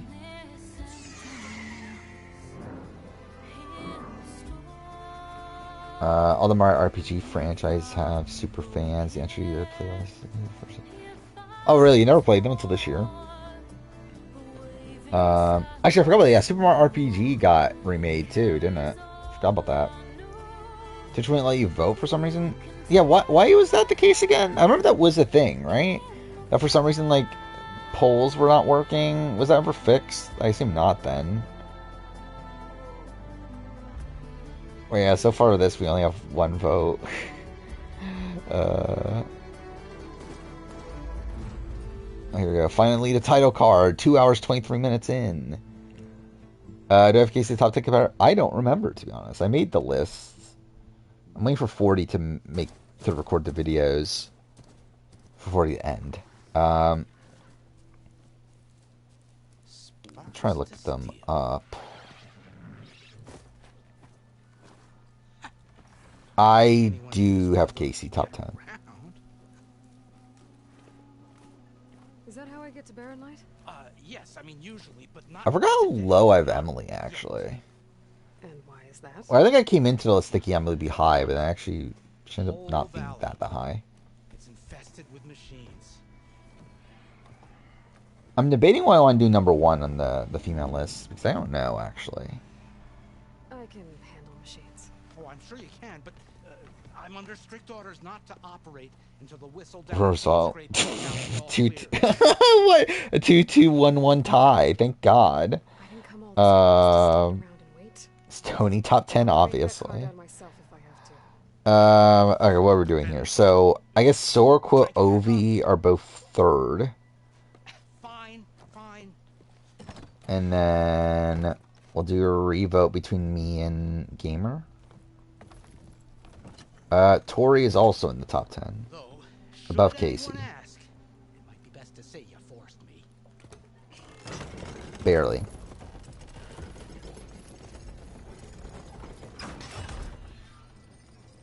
I see smoke. Topple the payarchy? Sure.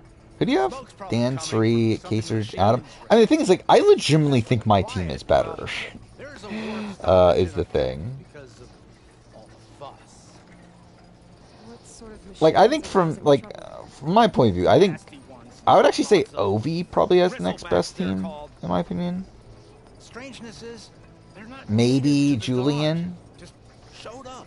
All of a sudden. No hunters to kill them? But, Hunters, just none that want to cross over. Boss yeah, of it does look like I'm change. gonna win, which I don't actually, like, He is self-appointed. want to win that much. With these drafts at this point. Yeah, well, I'm just passing through. Because I'm already at the top, aren't I? Or I'm at least, like, second, which is, like... Shoulda said. I guess now I am on the top of the leaderboard, but, like, feels lame to be at the top of your own leaderboard. Hear that? That's your answer. Who is that? But... Sun priest. Ranked him Again, I down guess you yet. can't About stop an hour greatness, I before. guess. Greatness of drafting He's a very important man. Rachel Riley, Taylor Hale, Austin Irwin, and That embassy in and Barren Light, Keisha. he's the one supposed to run it. Great. But yeah, there we go. There's that draft off the board. I guess next time we'll do ages, which I think with Big Brother will be kind of fucked, right?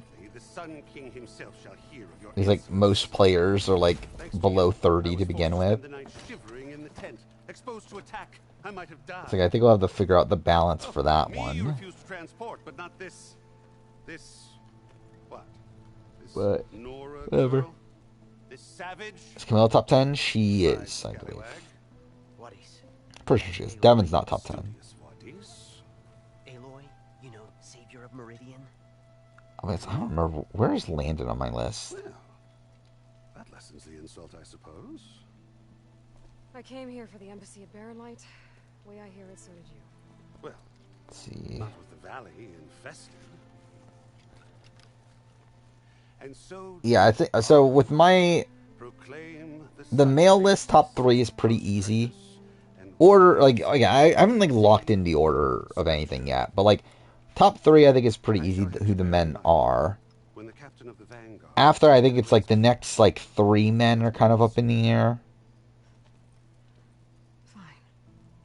And I think the back end of that is pretty locked in. I think 7, 8, 9, 10 is pretty Wouldn't mind Like, speaking to someone a little more action. pretty easy, I think.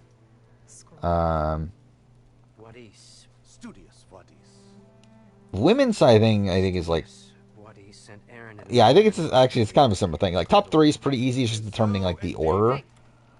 I think 4 and 5 is pretty locked. 6, Yeah, said they checked the ruins. It's probably also pretty locked.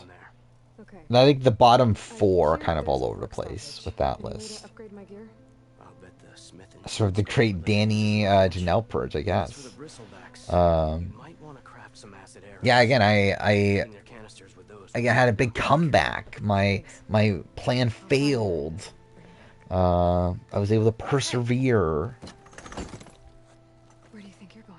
Actually, like me, I actually forgot about Allison until Danny was picked. If you didn't pick Danny, I would have like just outright forgot Allison was even an option. That's right. Best start, Clank.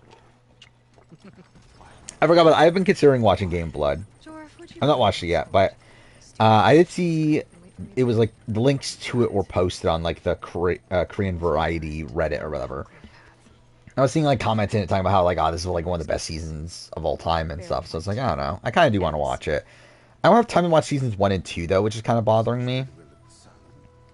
Where like ideally I watch seasons 1 and 2, but like I think this is probably so disconnected from those because it's like years later that it's probably fine to not, but like it does kind of bother me. But it might be good to hit chain scrape first. No, John A's not top 10. I don't even know if she's top 15. She's in my honorable mention list though. But she's not particularly close to, at least in my mind, to making it on. Yeah, I know like Dongmin and Jinho are on, right? On previous seasons. Those machines must have torn through this camp. Oh, don't I have a mount? This valley definitely isn't safe. Cool.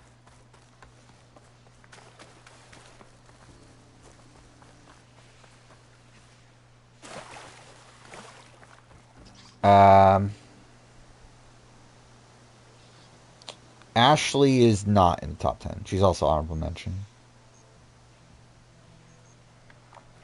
I think the problem with Ashley is that she's too inconsistent. It's like half the season she's like either quitting right away or like out first.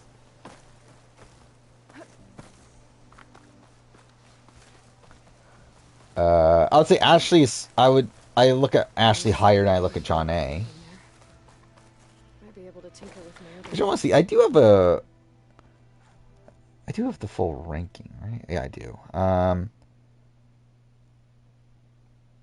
And not really plotted out like particularly well, but I literally had Ashley 16, John A 17 on my like draft list.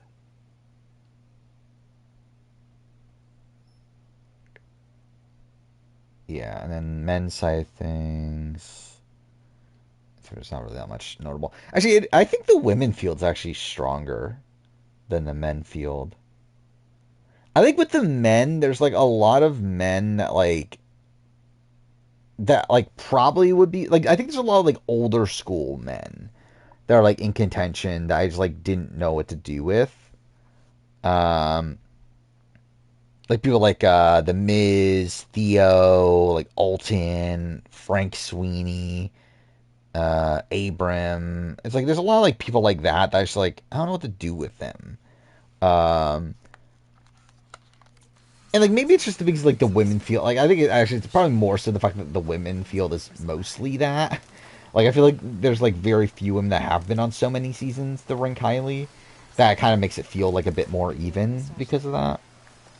No, Fessy's not in my top 10. Fessy's not even in my top, like, 30, is he? Or top 20? No, I literally have him at 20 on the draft list. Which, I didn't put that much thought into that list. It's just more so, like, organizing people to like, get a sense of who's, like, around each other. But yeah, I have him on 20 of that.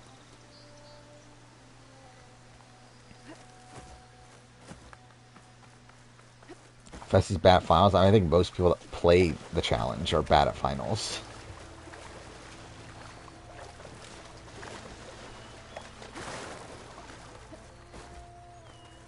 I do expect the Fessy win at some point. Yeah, probably, like, it would not shock me if it's on All Stars or something like that, and not the mainline show, but I would expect the Fessy win.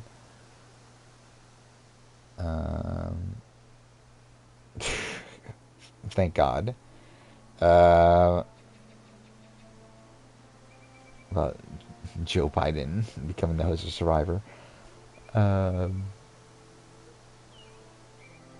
Weird how Olivia has a better average placement than Horacio. Well, I mean, Horacio's strongest season is the one that they were paired up together, right? Or I guess both their strongest seasons, technically. Yeah, then second time, like, what, she, like, lasts one more round than him, and then this time, like, she obviously lasts, like, quite a bit longer than him. It's always something. Hold tight. I'll see what I can do. But, I don't know, it's not that shocking to me. But obviously, I do think, like, Horacio's probably a better competitor all around. It is weird, though, right? Because, like, Horacio's just so bad at the political aspect of the game. That probably does, like, knock him a bit.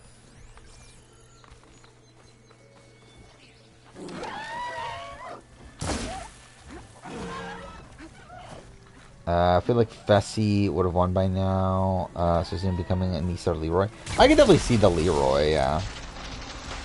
I still think, though, he is actually, like, better, though, is the thing.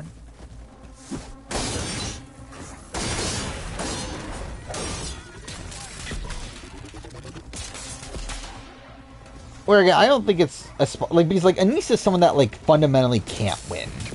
Like there's never going to be a challenge season that Anissa can actually win just like just fundamentally, like based on her abilities. Like Fessy can win.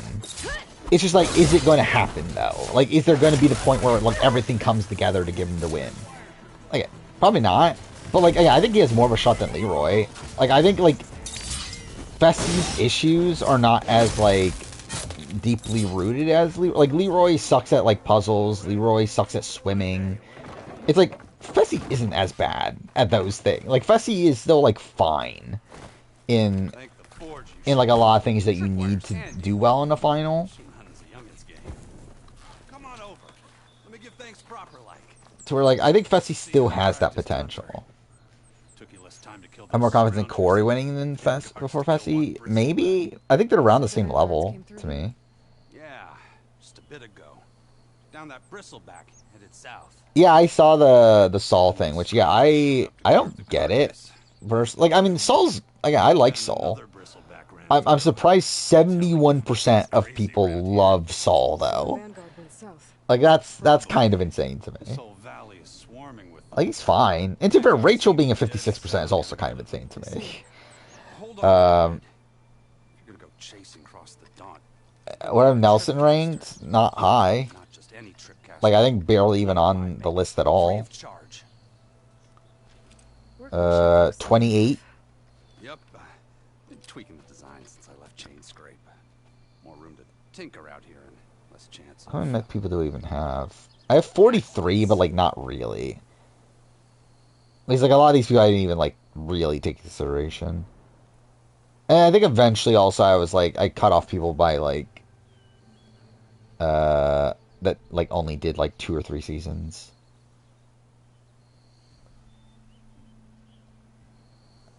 He might be. He's one of the people fighting for that final spot. Derek, why'd I pick that? I don't give a shit about this. I should get going. While you're blasted, you know Wait, that's what I'm saying. Like, I think Saul, like, his best chance of getting on 50 is, like, Jeff really recognizing how loved he is.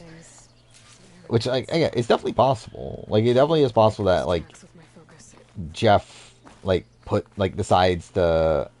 Hey, it's not just Jeff making the decision anyway, but, like, that, like, production is, like, convinced to put Saul in just because of, like, how popular Saul seems to be right now. I don't think naturally he is, like, top of their minds. We did finish the draft. Yeah, we literally did the votes and everything already.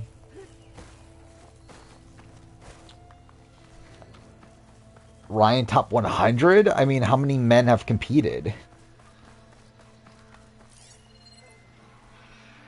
Like, I would say he is probably around, like, 40, actually, what was the percentile? 40 percentile, right? I think it's, like, so I think he's, like, below average, but, like, not the worst ever. I could find something interesting inside. You're at the hospital with your brother? Well, hopefully everything's okay, but yeah, I can't even tell you, like, last time I had, like, hospital food. Like, even when, my parents were in the hospital earlier this year, like, the multiple times that they fucking were. And that's insane that was this year, holy fuck. That was literally, what, like, 8 months ago?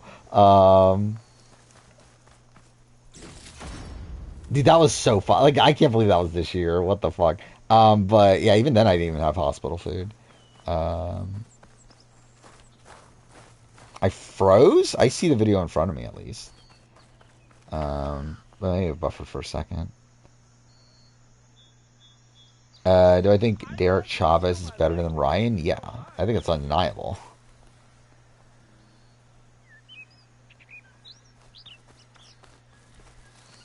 You accidentally broke his femur? Well, that's something. But, yeah, hopefully everything will be okay. We'll get you out. Looking at old spoilers for Survivor seasons.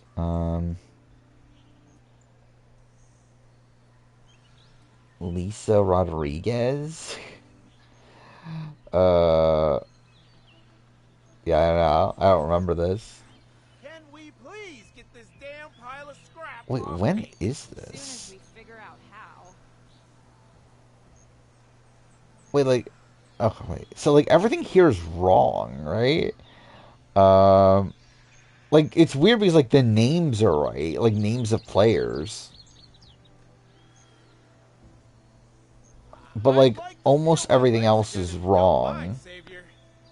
Actually, no, I guess they got Matt Singh and Tendang mixed up, right? He says like Matt Singh is yellow, and then there's 6 Matt Singh at the merge and stuff like that. Yeah, they just entirely got the colors wrong, but they got the tribe names right. That's very strange. But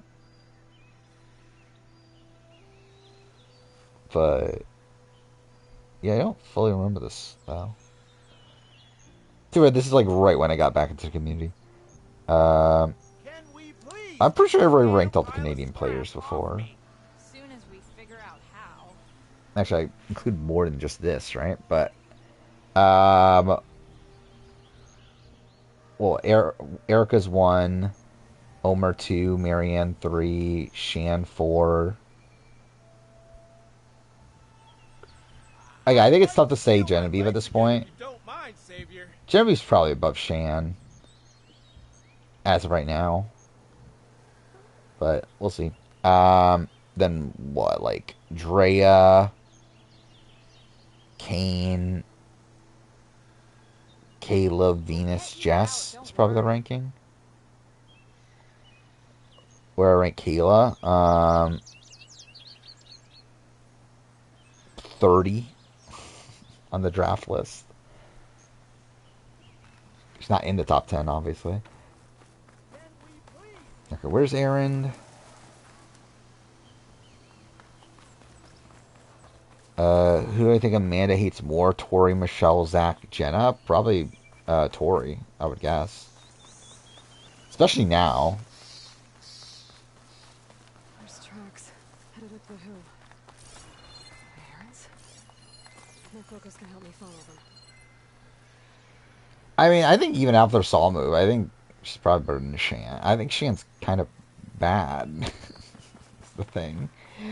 Like, I think Shan would, like, do the same, like, sort of thing.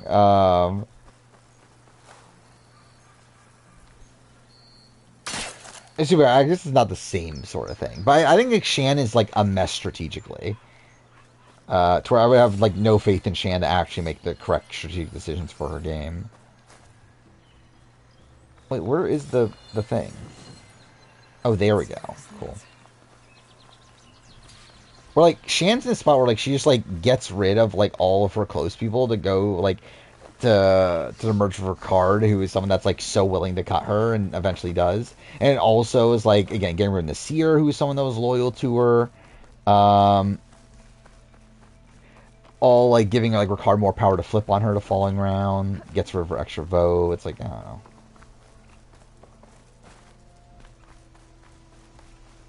Like, Shan's not good in the grand scheme of things. According to Ryan, Michelle and Amanda were cordial on 40.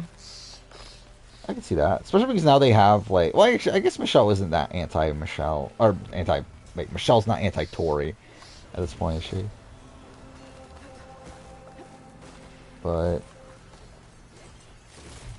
Yeah, I can see, like, Michelle and Amanda getting along now.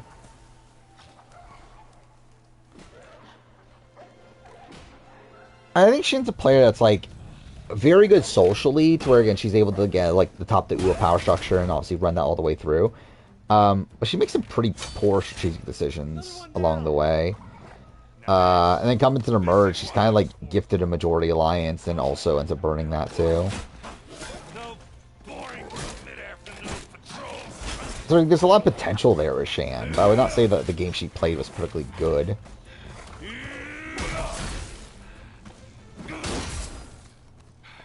For Caramel, people are confused if it's Micronesia Eric or Samoa Eric. That's kind of weird, right?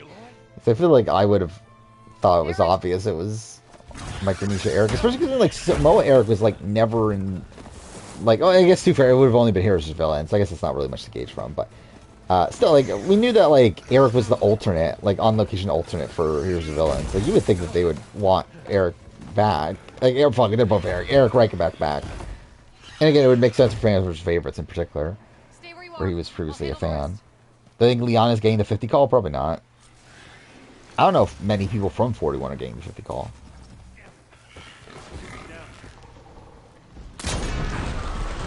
I think the only people from 50 getting 50 call are what? Evie, Xander, like maybe Deshaun. Probably not though. And then Shan, depending on like where she stands in production. Probably about it.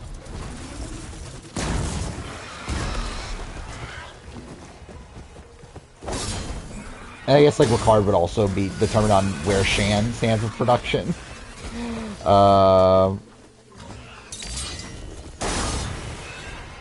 Yeah, I think definitely. Liana's more likely to be on Challenge than she is on Survivor 50.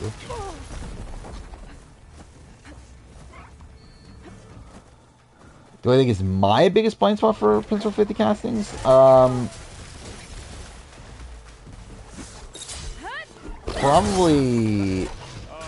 like old school, right? Or like I would say like pre-30s, just because like who, like, one, we don't know who they are reaching out to. Like it's a bit tougher to gauge that. Or like with New Era, it's like I feel pretty confident in who they're reaching out to and who they're wanting back and that sort of thing. But like with Old Era, specifically like pre like HHH, I feel like that that's a little bit tougher to gauge. Hey, Lloyd. You might have to meet me halfway here. Towerfall 5 Micronesia was on location. Yeah. Caught me in my best. Which, yeah, again, the issue there is that they wanted like Natalie and Eric, but it was like, well, we can't have so many Micronesia people like on the same tribe together. That's why like Ozzy got cut pretty early on too. I know you didn't come all the way to the Daunt just to watch me get wrecked. So what's the story? Like Ozzy, I don't even think he made it to that point, right? Like he got cut. So I can head west.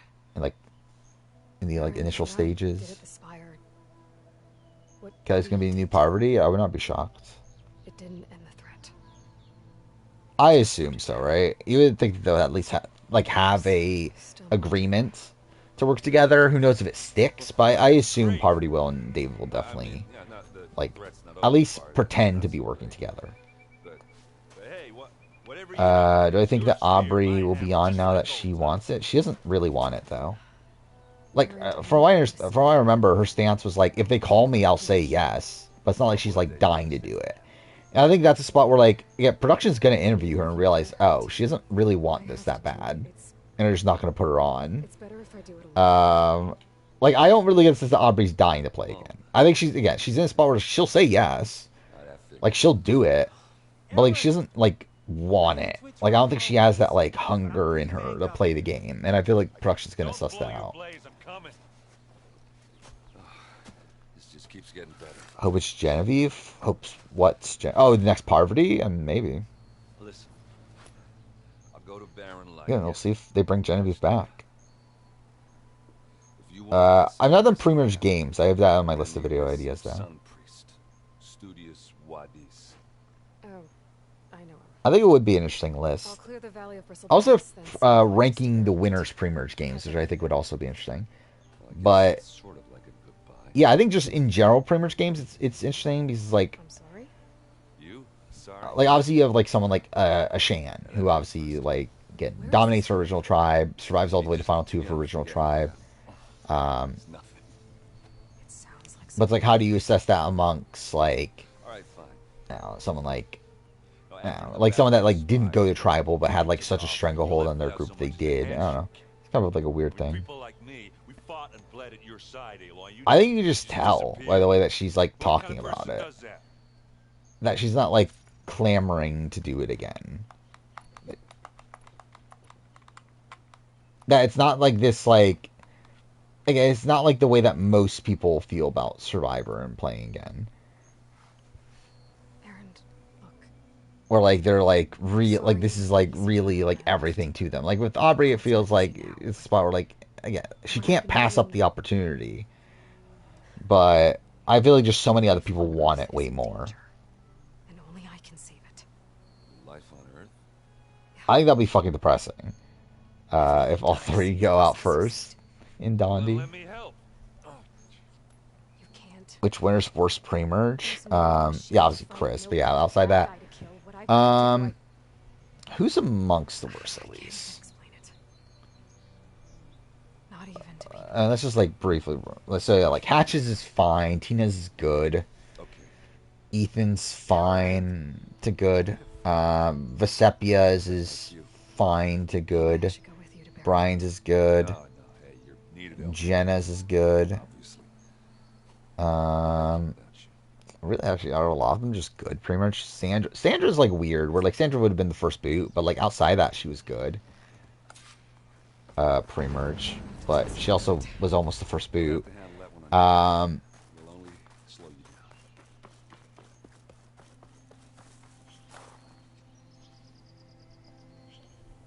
Okay, this is the one I want, right? Amber's was good. Chris's good, I guess. Yeah, weird decision making at points, but like theoretically good. Tom's existed. Danny's was good. Danny actually might be like one of the top pre-merge games for a winner. Especially one that's like juxtaposition to their actual placement on the winner ranking. Ours is kind of lackluster. Actually, ours is pretty bad. I think ours is probably the worst up to that point. Yule's pretty good. Actually, Yule's is fine. Earl's is like good, right? It's good. Todd's is good. Parvati's is good. Bob's is the same. Like Bob's is shit. But like it's also like I guess it's not like the worst in the world, but like it is worse than ours, so it is the worst up to that point. Before the name was announced, spoilers was calling Brothers of War favorites versus family. I mean that's essentially what it is, though, right? But yeah, it is like a funny name, though. Another one down. I was on Star Specialist today. Interesting. Yeah, if I were to get like, I know Todd. Yeah, Todd seems to be like very openly wanting to come back. Like talks about like having his bags already packed and everything. So again, if they want him, he'll be on. It's interesting. Will they want him? And yeah, I think this is probably the best chance he's gonna have. I mean, we know that production is like looked at the RHP cast, and Todd made the RHP cast, was voted in by fans.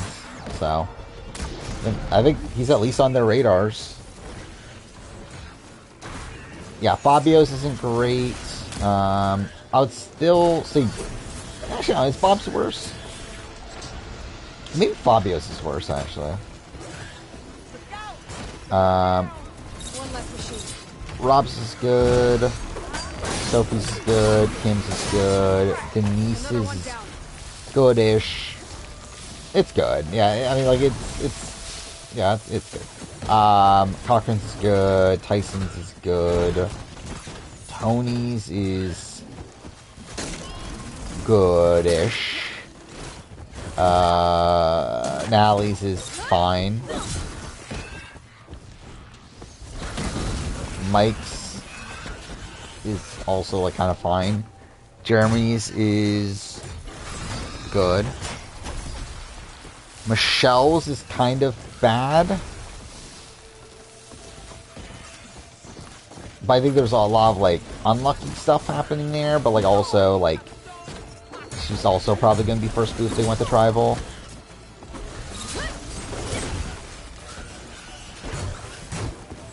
And also probably wouldn't boot as a swap, but again, I feel like that's, like, not... Like, I feel like it's a little bit more, like, bad luck, to a degree. There. Corey's safe. Stranger, come on over here. We got Then... Adams is not great, but not, like, that bad. I think Todd is fine. I think Todd would have been fine even on, like, Winters at War and stuff. I think, like, again, here's villains, probably not. Even, like, Blood versus Water, I think that was, like, right after he was starting to recover. It's, like, even that, probably not. But I think at this, like, I think Winters at War on, I think he would have been fine. Fuck time change, now I can't stay. As long as, I mean, again, you could stay up to a ridiculous time. Why not? I do that every day. I've been staying up to like 4 or 5 o'clock playing Persona 3 the last couple days. So that's something. I legitimately got like almost no sleep this last day though. Like I was literally up like a few hours later watching fucking Masonry 7, so. I need to get going. Stay safe. Yeah, again, I should be more tired than what I am. In retrospect, but whatever. My sleep schedule is so fucked. Like, I mean, it isn't. I like it's around what it always has been. But like, it's also like I'm actually getting even less sleep though, because like I'm getting up. Like essentially, I am going to sleep at the same time wise, but it's also like technically an hour later. But also I'm getting up at the same time I used to. So essentially, I'm just getting an hour less sleep. Post daylight savings time. Essentially, I'm just like I'm like naturally staying up an hour later than what I used to. But also just like getting up at the same time.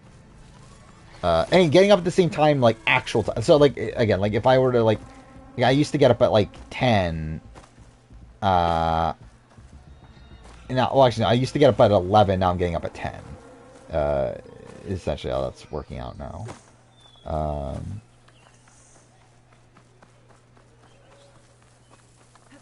Well, like, I'm still going to sleep at, like, 4 o'clock in the morning, essentially. Am I ready to fight Nyx? I mean, we'll see how that goes. I'm still interested in seeing, like, what is, oh my god, what the fuck's his name? Takaya, whatever the fuck his name is. Like his role in this. Like I feel like is he just like a figurehead, or? Welcome to Chainscrape, Savior.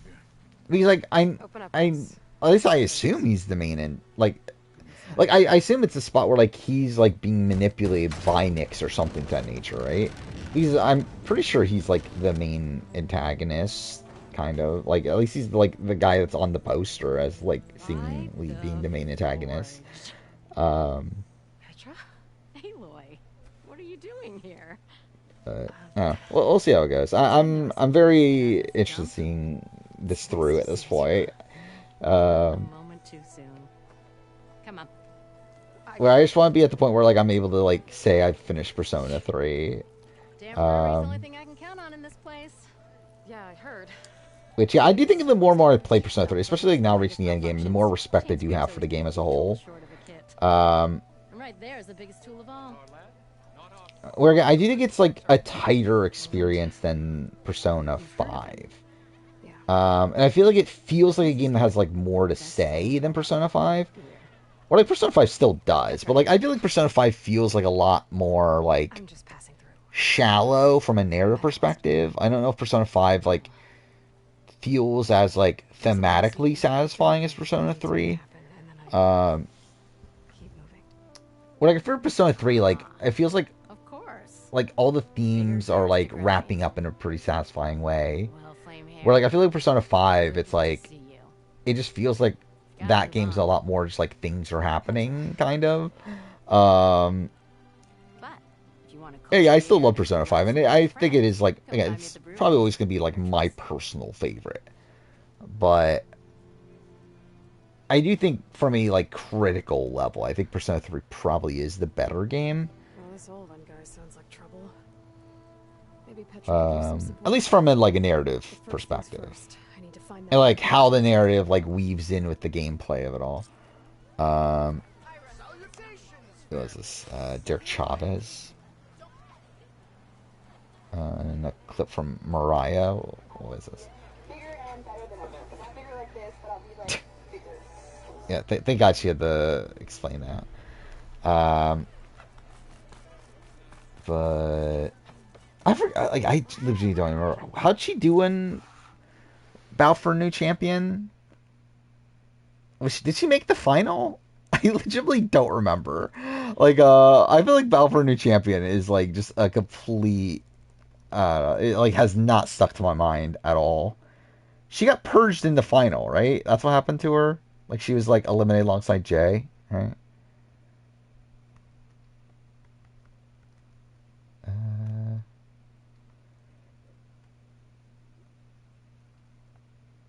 Yeah. Okay. Yeah, she was eliminated in the final. Which did she even go to a limb? Yeah, she didn't go to a limb that entire season. I guess to be fair, a lot of people didn't go to a limb because this season's shit.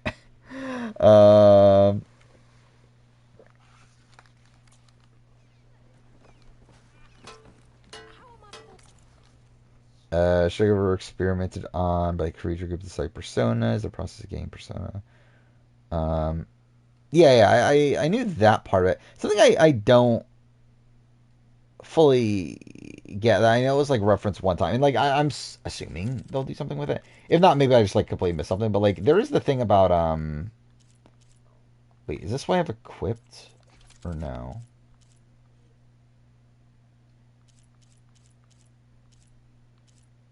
Okay, yeah, these aren't ones I've equipped, right? Oh no, wait, that one I can't upgrade. But it's the fact that like again, Takaya, whatever the fuck his name is, the main guy, is like one that like doesn't need an evoker, right? Is that ever like explained?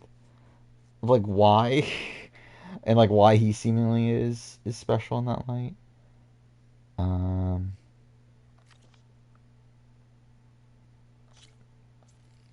I might as well upgrade it, right? Metal Production basically begged Latoya to do 39. I mean, supposedly.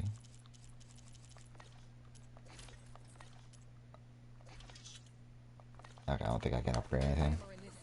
MasterChef contestant who made it to the finale posted his entire season in one long 16-hour video. What do you mean, like posted like his experience with it, or posted?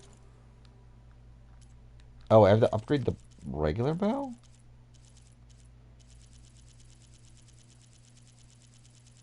Wait, how do I do this?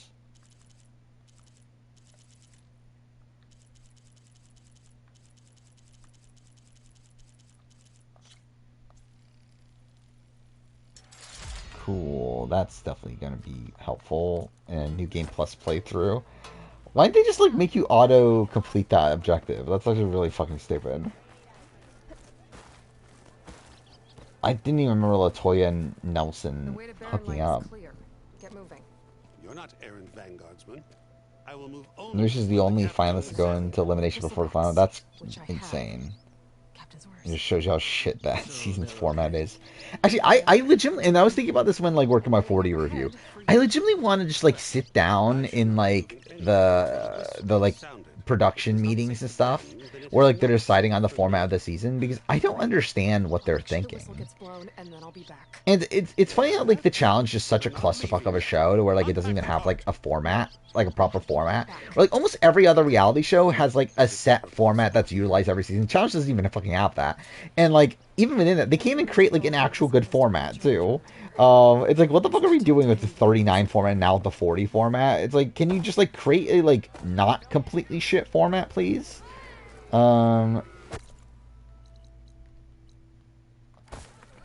like, can you like not make a format that's really limiting to the potential options that can happen? What do you want, Albert? Some kind of payment? My dear magistrate, you think all 12 episodes. Oh, he like literally just posted the video, like his season, like just at like the actual episodes. Face it. What other choice do you have? Well, and wouldn't he get? Shouldn't he get in trouble? Savior, what auspicious timing. Might we discuss that, a but matter whatever. of importance to the Sundom? We might. Is this Tony Jenna? Is that what it is? Shall be waiting. Which, sure. Would Zach allow that? So, I don't think Zach would be happy about that. Actually, I don't know. I guess Zach and Tony are friends, though, aren't they? I've heard many tales of your beauty and heroics, my Apparently, in other entries, it said that you can learn to summon without an evoker. So, what could have dragged you? Like, I knew you theoretically could, but I assumed like he was special to like be able to. But I don't know. I'm here for the embassy and the embassy. Same format idea is first place nominates someone from elimination, last place goes in. Yeah, that would be insane, right? Can't believe that format. I legitimately just want to know. Like, I would love to like just ask the producer of the season, like, was this intentional? Because I feel like it is, and I feel like that makes it worse. We're like, I do feel like this is intentional. I think they intentionally wanted, not necessarily this as in what happened this last episode, but I think they intentionally wanted there to be like these targets to where like they could focus on just those people, especially in the first format of the show. Like, I think I do suspect that what they were thinking is that, okay, we have 40 people, or I guess, well, 32 by the end, but like, either way, we have a lot of people to follow. It's like, I think it's easier for us from a storytelling perspective that we get these targets. We only have to focus on those people per episode. It just like streamlines like the storytelling of the episode. I feel like that's probably what their idea was. you blow the whistle now. These are innocent Osram But we're talking about here. I feel like that's also just an issue with the challenge in general. Is the challenge feels so like episodic in the way that it presents its story, where I feel like you're not going to see this like, well, unless it like, again, so I guess like someone like Nerys had a good one, but like I feel like you very rarely see like a good like season-long storyline in Modern Challenge, where it feels like it's just like every episode is just kind of like a reset. Like every episode is just like, oh, here's the things you need to know about this episode, which spoil the episode. And Ulvund has agreed to personally pay every worker their lost wages. I'm trying to remember, what was the thing I was complaining? Oh, the fact that like that was so stupid, right? In this episode, where like we only get focused on Michelle and what she's gonna do if she wins the elimination, who she's gonna nominate, but we don't get that for Olivia. It's like, what the fuck are we doing? Like, just fucking tell us that fucking Michelle's winning at the very beginning, then. Goofy in this clip. What is this? Do I want to view a story? Do I want Ryan Cano to know that I viewed his story? I don't know. I've actually never watched the Instagram story, like, ever in my life. I feel like that's always thrown me off versus that, oh, this person will know you watched their story. But it's like, well, I don't want them knowing that I watched their story.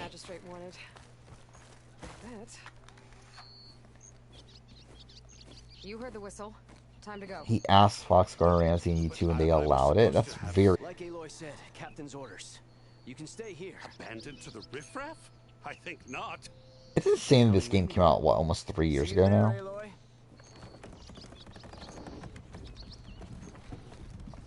Actually, I wonder how long until Horizon 3 at this point. Because then the online's supposed to be coming out next year, which, who gives a shit? I forgot Lego Horizon came out, didn't it? And it got like mid reviews. Double Ages format was probably the best of the recent seasons. I'm trying to remember exactly the format. I remember like obviously there were 2 daily winners. They voted in somebody, but like how'd the other nominee get determined? Was it just last place? Maybe even a Gaia backup. Guess I could Let's see. poke around the Daunt some more first. And maybe take Petra. Oh no, it was general. Okay, yeah, it was the House votes in somebody, then the winners pick someone else. I mean, that's fine. I think there's probably better, but it's fine. I think it gives a lot of power to just the majority, which I think in its season, like I think in a show like The Challenge is like not interesting because like obviously there's a lot of pregame stuff involved. So like I don't think like like having like a Survivor-esque sort of format is that interesting in The Challenge. Looking at the other ones, what's Total Madnesses? You got Tribunal. Okay, that was pretty much the same thing. Just you got more than 2 people in the winning group. Wait, what? Wait, what happened? Oh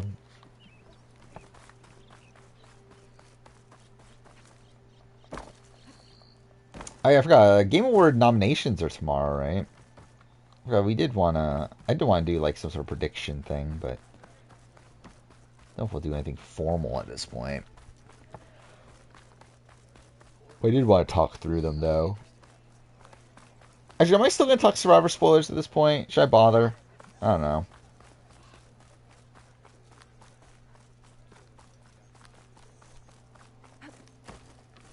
What time are we at anyway? Maybe we'll at like 3 a.m. if I will. I don't know if I will though. I'm debating if I want to see the boot list or not.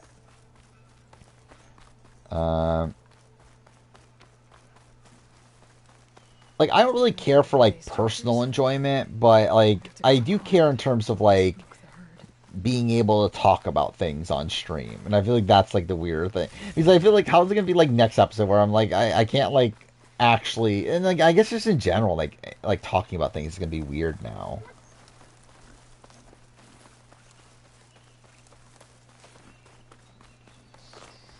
Because, like, either way, it's going to be, like... I can't, like, properly analyze...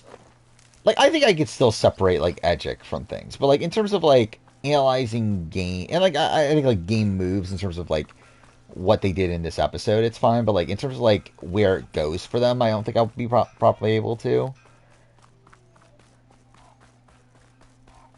And, yeah, that's the thing. Folks could be wrong, too. Which is also why I want to... Like, I kind of want to do it this stream. Because, like, I think it'll be funny if it turns out it's wrong anyway.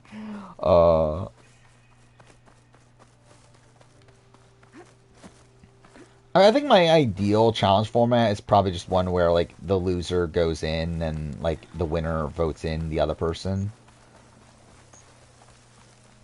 Or even, like, I also, like, even, like, loser goes in, loser picks their opponent. I think that's fine, too. Either way, I would want the loser to go into elimination.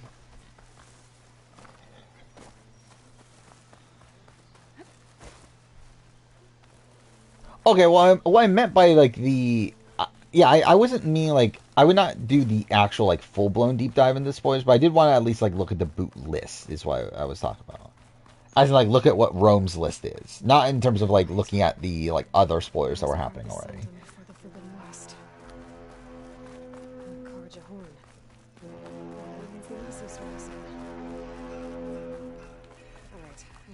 I mean, the thing is, though, I assume Rome's spoilers line up with the other spoilers. Because if they didn't, then, like, we wouldn't be talking about this, would we?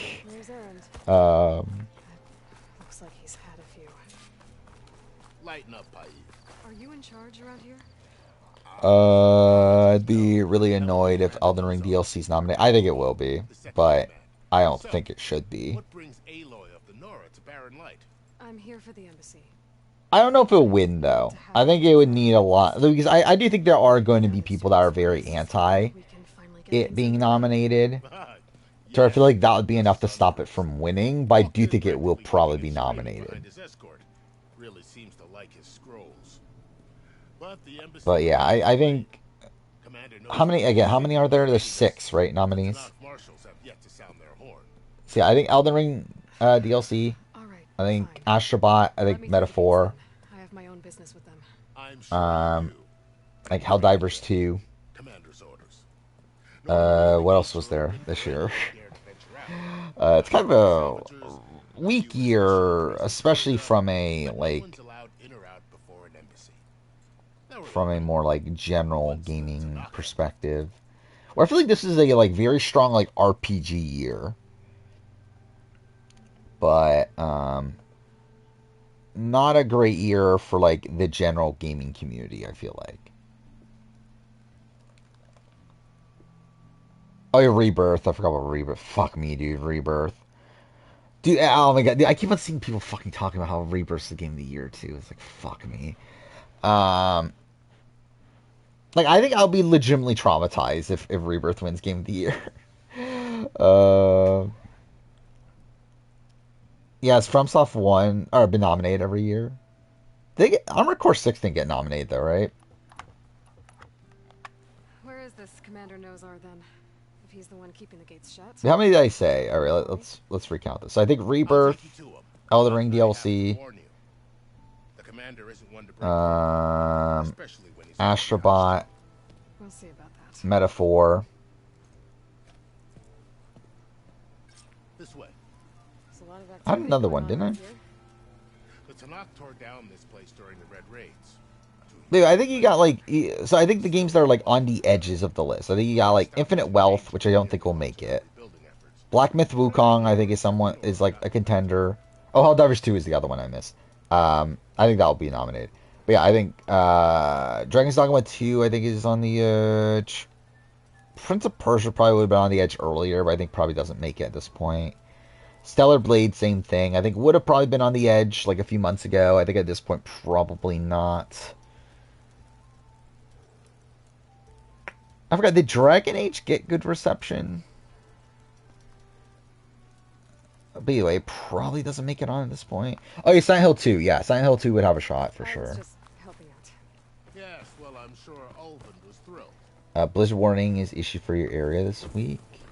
Yeah, I'm getting a cold front soon. It's going to be 70 degrees. I think like 60, right? Like 66 Fahrenheit, which, again, how cold? Sir? The reason for Cook Islands was because Jeff was criticized for not having enough minorities on Survivor. I mean the reason why, like, they did the race twist? I think that's what they'll say. I don't think that was actually the reason. I think the reason they actually did is because they felt like they wanted a, basically, I think, like, ratings were starting to slip, and they're like, what is something crazy we could do to bring back people? And they thought that was a thing they could do. What can you expect from barbarians?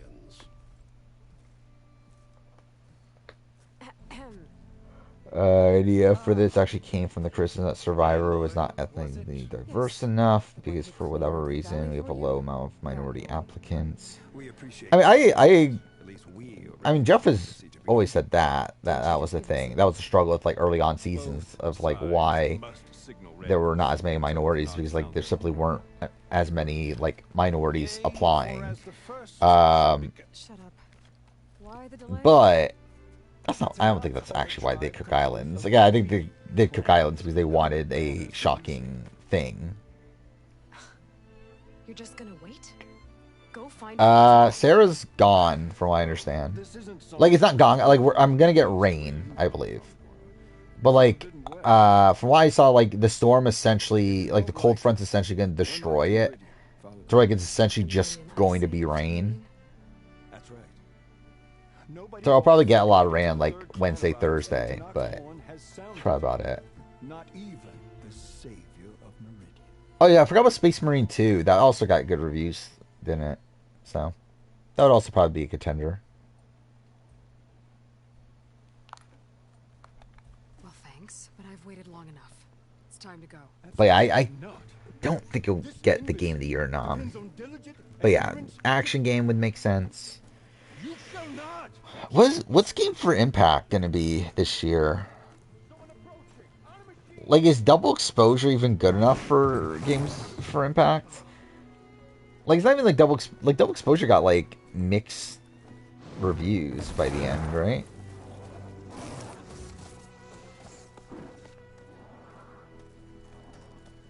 So yeah, I'm not even sure if double exposure will be nominated.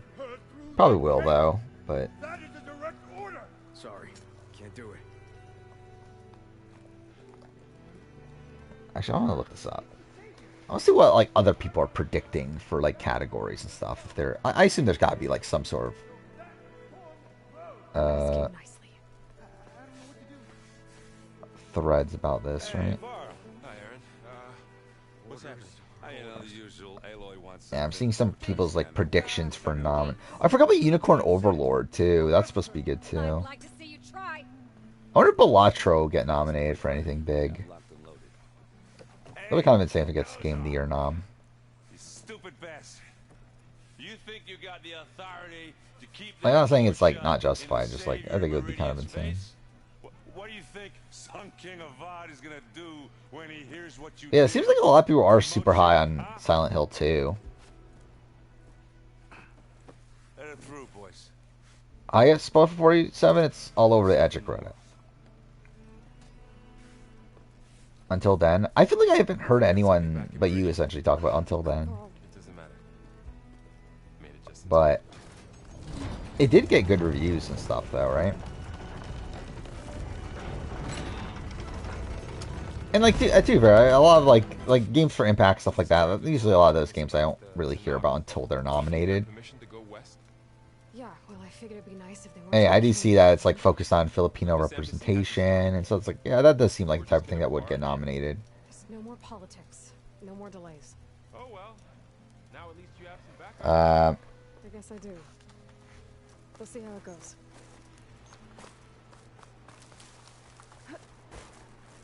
Yeah, like, what's gonna be best narrative? Fucking Rebirth's gonna be nominated for best narrative, isn't it?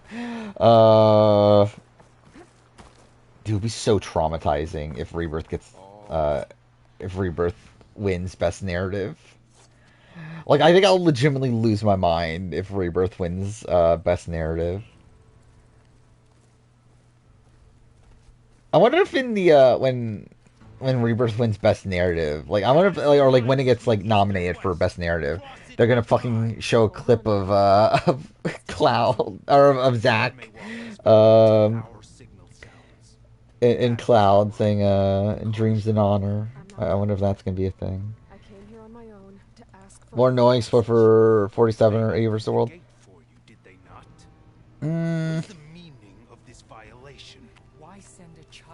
Probably 80 versus the world. Maybe. 47. It's like tough to talk about it without like implying spoilers. So like I can't even like explain my rationale for it, but I'll probably say 80 versus the world.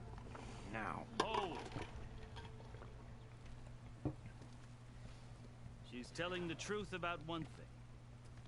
She's not Karja. Of like every season, From the savage east. this season I think it's like Community and underestimation. There we go. I keep on struggling to say that word for whatever reason. I think are like the two main themes. I don't even remember like I know 45s was like family, and like kingdoms and that sort of thing. You must be the so-called savior of Meridian. Just Aloy. Like 46s, I'm trying to remember like what the actual like proper themes were. You'll have to forgive my comrades. Like I know it was like underdogs essentially. This embassy is a delicate affair. They're about to return me But to Sundom, I think there's more to it, but I don't remember anymore.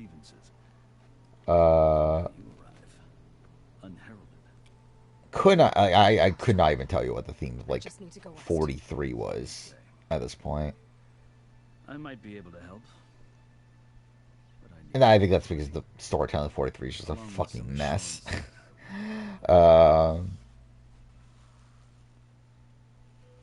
I think I'll ever find the Sarah Phoebe photo. I don't know. I haven't looked in forever, so and to be fair, I probably never will look again, so probably not. You asked why I need rite of passage. I'll tell you. Would Dan plays B14 game and win a modern Big Brother season? Probably. The world almost ended in Meridian. That threat still exists. Every day. I think if Dan Calling down storms, like poisoning the water, played the same game but not as a previous winner, he probably even wins that season. I've seen the signs. Or at least it's a close vote. At least I think he probably at least gets 4-3. Army of demons vanquished by a red-haired champion. So I'm inclined to believe you. Apparently the queen herself, Ashley Trainer, was almost on Blood Water. I know she got called. I'll grant you this. I don't know if I would say she was almost on. But I know she got the availability call. A task so important. She did do a podcast recently, right? 'Cause I think I saw a clip of her talking about Russell. 47 people on 50. Chief Hikaru knows the West. Well, Rome was one of them. Obviously, at this point, probably not. Intimidating to others, but don't let that deceive you. I think Andy is probably a top contender. If I need him. Your choice. I think it's weird. Like, I feel like 47's like a cast of just a lot of like mid-tier people. Like, I don't think there's anyone for 47 I'm like, oh, this person's definitely a lock outside Rome, and now Rome's ruined that. So I'm like everyone else just feels like maybe. Marshals. That'll be funny. That'll be funny if somehow they just don't know about Rome. They just like never figure it out. I think it's tough too because I feel like people are just posting it like left and right on Twitter though. If there are fewer from the Sky Clan, it can't be helped. He's right. I think Andy is probably the closest to a lock here. After, I think you have like a lot of people in the same ballpark, like someone like a Teeny, someone like a Sam, someone like a Gabe. The other marshals will not permit it. You want who else? Genevieve, Saul.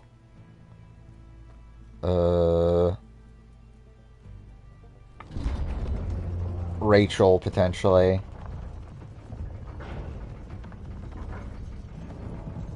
Who else is like potential? Like Annika even.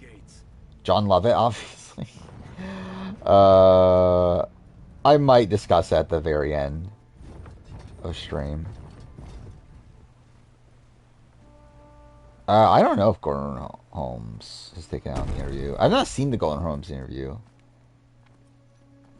Still. Actually, maybe should that be the way that we do it? I actually watched the interview. Over a land at war.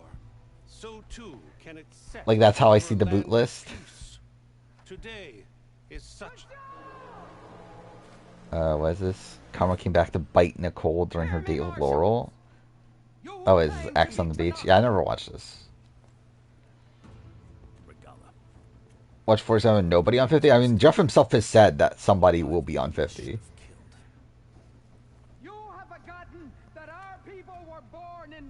I think it's fine.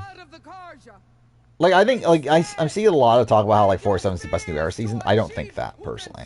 I think 45 is better. I think 46 is, like, probably better, but, like, I think this is more on par 46.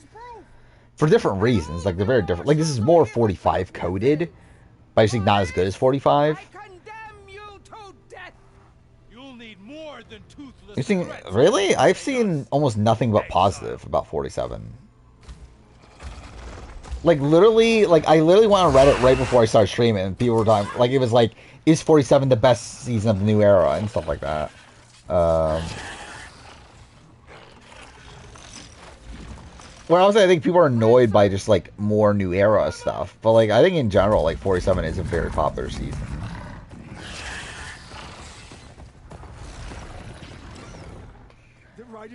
Never include 46? I mean, that's the way I feel 47, to be honest. Well, yeah, I mean, like, again, Twitter just hates everything, though. Come with us now, or not at all. Archer, light them up. This is the interview. Okay, so it is still there.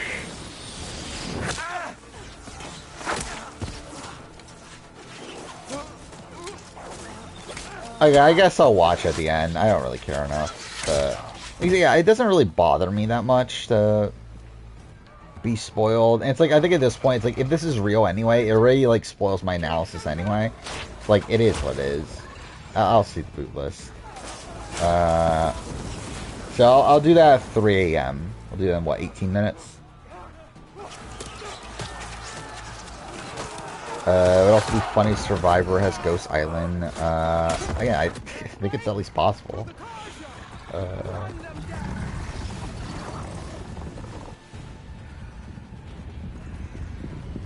The top comment shows a name. Yeah, so I assume this comment thread is like, is riddled with spoilers. By the way, that is what I knew already, though. The top comment. Again, what I know is I know next boot and I know final 3. And again, I think I know the winner.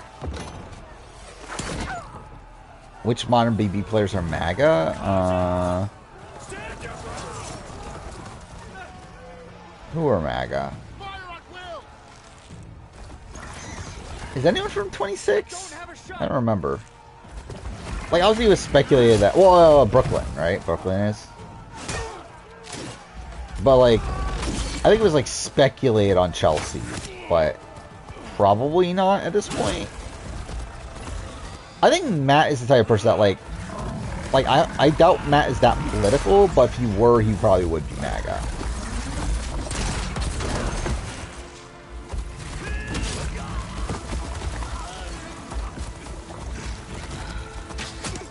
Hey, I don't think Chelsea is MAGA at this point.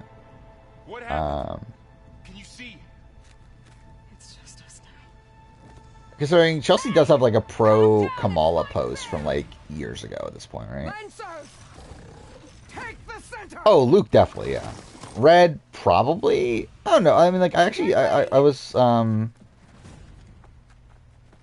well, it was Corey's live stream. He was talking about like who from his cast is MAGA, and like he seemed to not think Red was.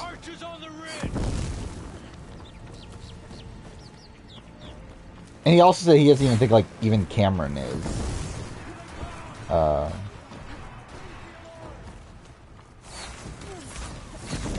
I think it was just Luke, if I remember right.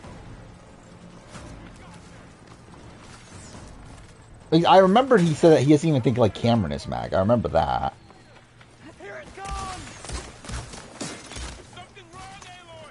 I think they try to avoid like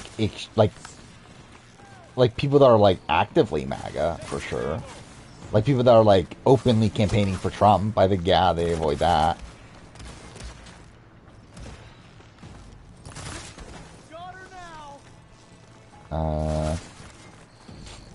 Where are the enemies?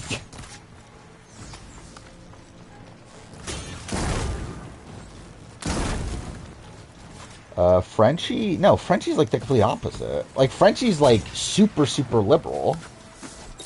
Like, that's what like made him controversial in the sense that he was like constantly talking about how he was like such a feminist and such everything. Then like he like ends up going back on it in the game. But like Frenchie's like the complete opposite. Like Frenchie's like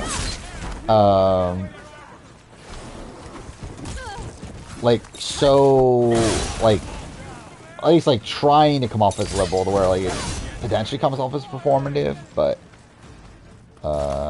like I feel like he definitely hates Trump.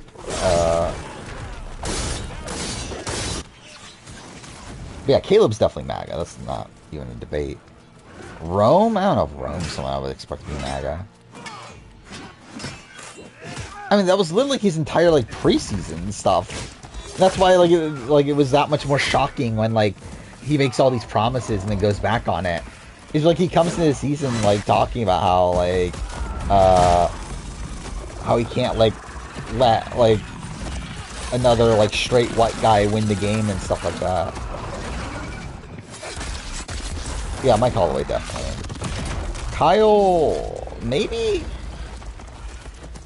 Like, obviously Kyle, like, Kyle's Kyle, but like, I don't know if Kyle's necessarily MAGA, though. Probably, though. I don't know. Like, I feel like Kyle's like that person, like, I feel like it's probably just not that political, if I were to guess. Well, like, again, if you were to pick a side, probably, yeah, MAGA. But, like, I don't know if Kyle's, like, the type of person that is, like, that into politics.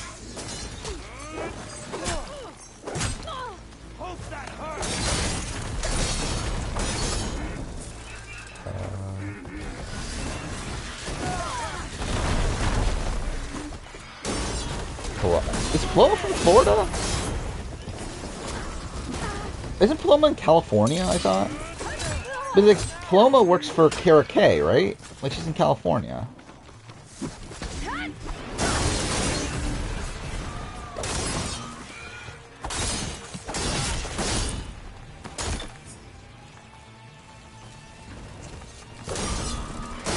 I mean, I have no clue about Chauncey. Corey is, right? Or at least Corey's, like, was anti-vax and that sort of thing, which you would think would lead to him being, MAGA. Watch my Total Drama Island video feels, yeah. I mean, I hope that stays the same with all the future Total Drama retrospectives.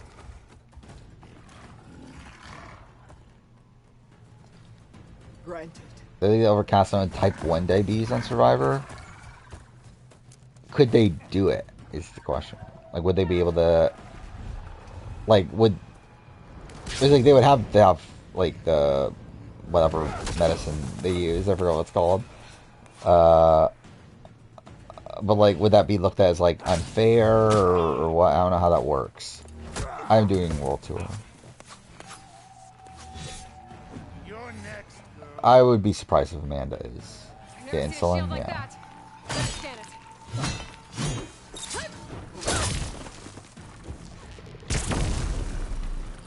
How do you do this?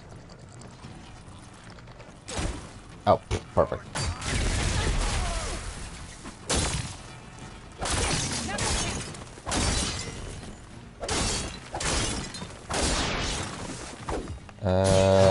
Paul... Lucky vindicating bullying Jessica and Cody, I guess.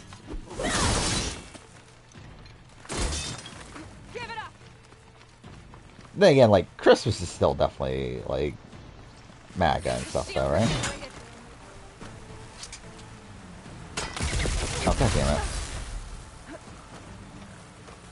Yeah, I don't know fully, like, what they're allowed and what they aren't allowed in terms of... Because, like, we know that they're allowed medication...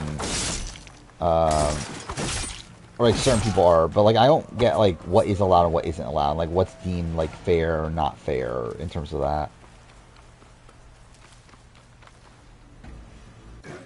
Is Tommy liberal? I have no fucking clue. Your turn. I could see him going either way. Face me. No.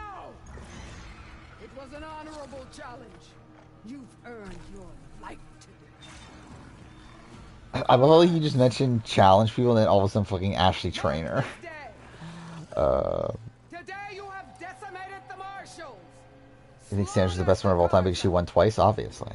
So begins our war. It's obviously just how it works. Yeah, you would assume Jeff and Jordan.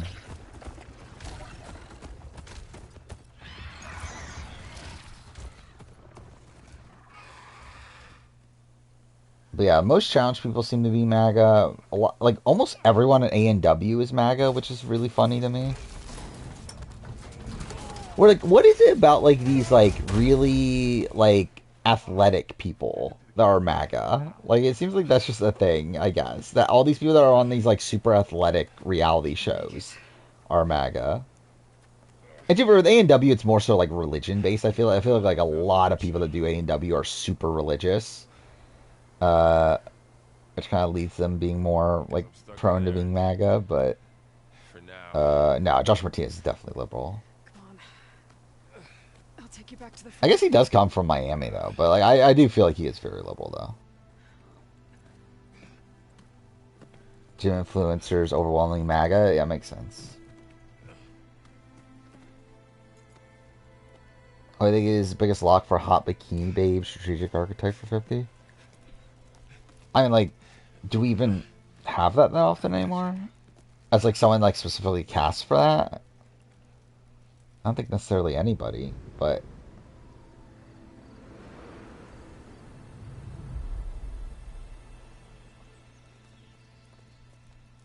yeah, it's like I'm thinking through people. It's like I don't know if D is D that archetype, because I think usually it's like the people that are cast for Attorney season at least are like usually like kind of the under radar people, right? And like D's obviously like not that.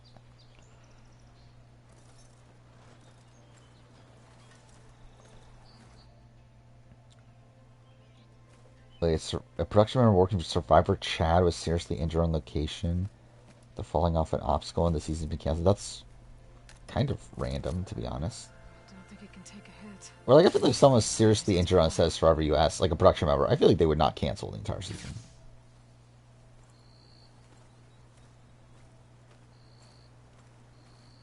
Aloy.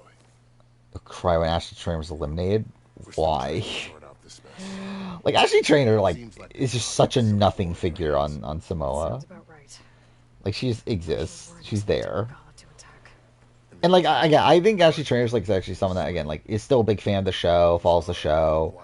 Like it's probably a person that has potential if they were to return, but it's like she just does nothing her first time.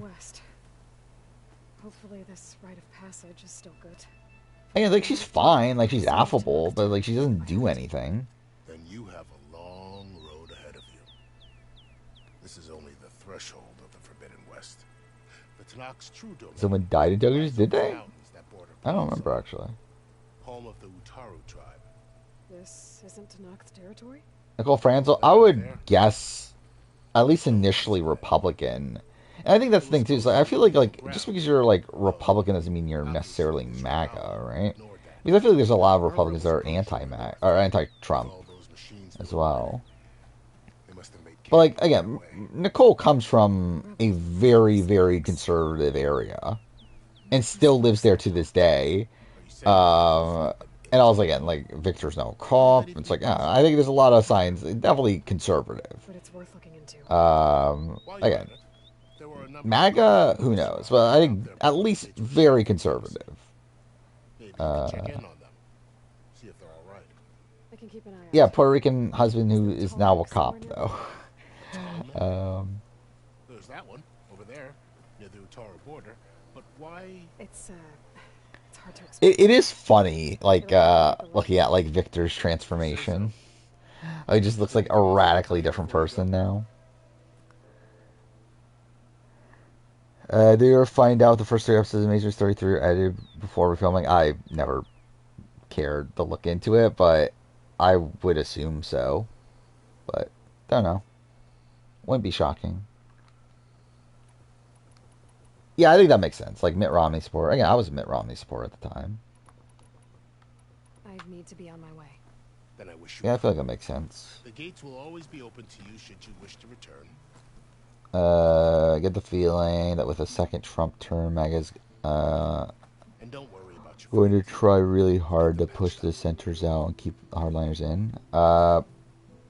Yeah, especially like I think you really see like Trump's like going for loyalty with his like cabinet picks. By the way, we didn't talk about that. Like that's like his picks are fucking insane. Like picking Matt Gaetz for Attorney General is the most fucking insane. Like I literally, and like I was like planning on talking about this last stream because like I went down this like really.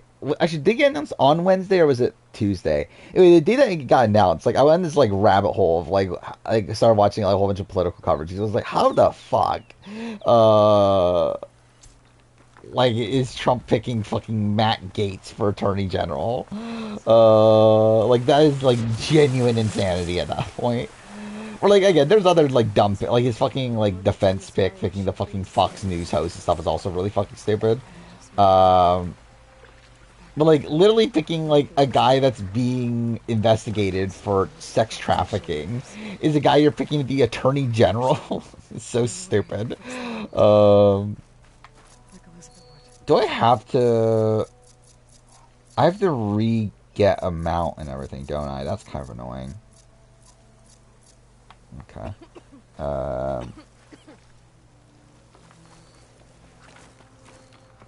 Yeah, I can't wait. Yeah, I get yeah, Nick to do something family related. That'd be great.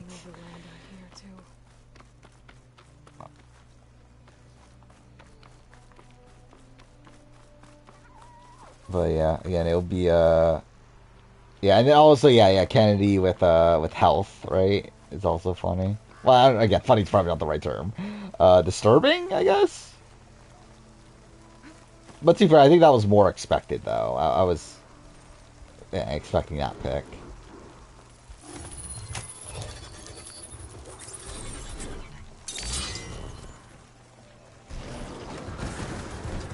Wait, did I not? Can I not ride this? Can I not mount that one? Cool. Well, that was a waste.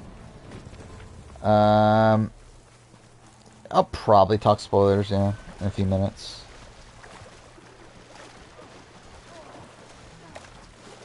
So yeah, this upcoming mission, I believe, is where I ended my first stream of this game last time. So I at least want to get to that point.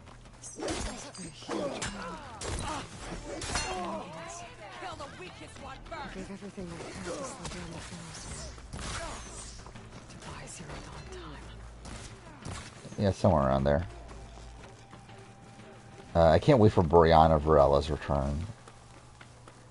Imagine Brianna Varela being on the list of like Jeff Probst's list of what 75 people he said he narrowed it down to.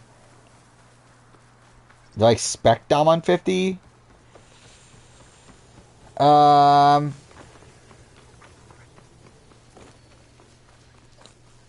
Maybe. I don't know. I don't know. Like, he's a big maybe. I would not say... Like, I think it's tough to say yes. But I hope he is. And I think there's at least a shot he is. But I think it's tough to say yes, though. I would expect Sean, but you never know. Especially, again, like, seeing Redmond supposedly having a list dedicated to just 1 through 9 people, I think that implies to me, yes. I think Sean would be one of those people. Yeah, that's my worry with Dom, is that I think him being on Challenge USA is probably a sign that production's not, like, dying to have him back at that point. And again, now that's been seasoned since then, and it's like, and like, again, diversity mandate adding to that, where it's like tough to fit him in. It's like, I do worry that Dom's not going to make the cut.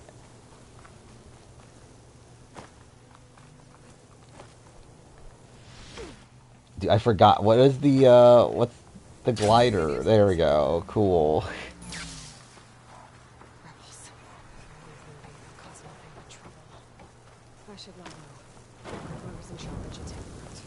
People at Challenge USA were on reindeer games. But I think Big Brother was different, though.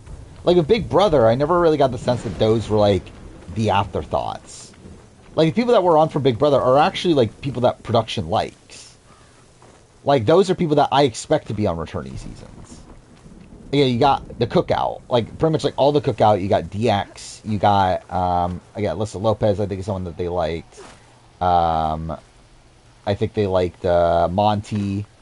I think they liked Amira. Again, like, I think the people that were brought in, and then Tyler, it's like, I think the people that were brought in from the Big Brother side of things, that's people that I think production liked. And I don't think there was this, like, thing of Big Brother US production saying, no, you can't have our people. I think the Survivor, though, I think there was this, like, I fully think there is a sentiment of, like, Survivor production was like, no, you can't have Jonathan, you can't have, like, some of these bigger names. And that's why we got Desi, and why we got Chanel, and, like, some of these other people.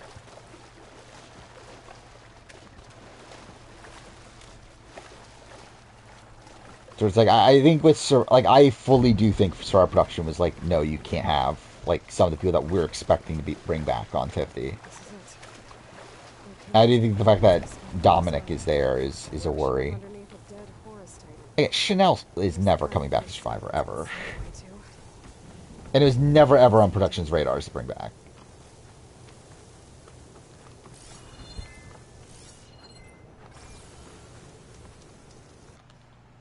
Oh, wrong save button.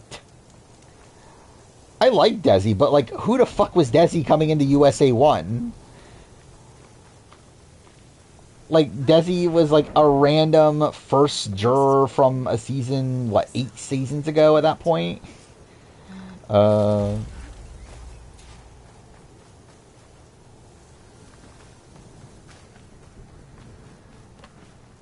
Desi, like, again, in terms of Survivor, Desi's a nobody. Like most Survivor, like, people that only watch Survivor don't know who the fuck Desi is at this point. But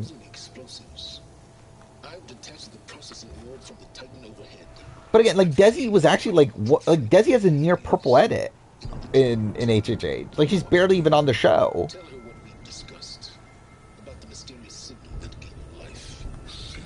Like, I believe she literally gets, like, 8 confessionals in 7 episodes.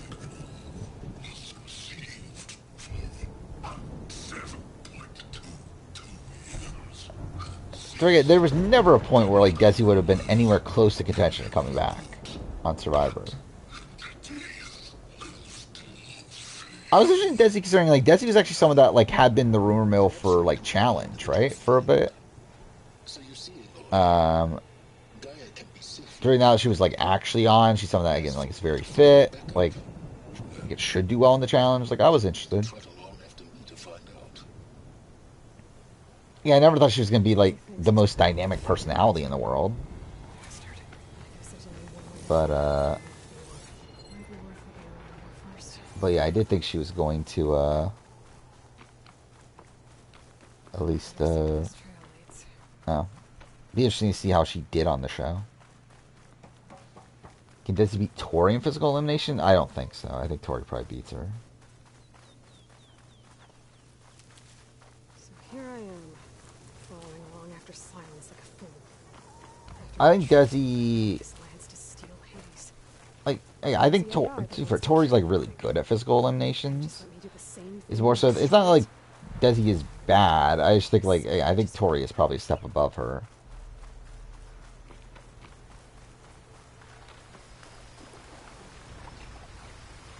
Yeah, it's like USA 2, it's like, who is a Legend Survivor side of things?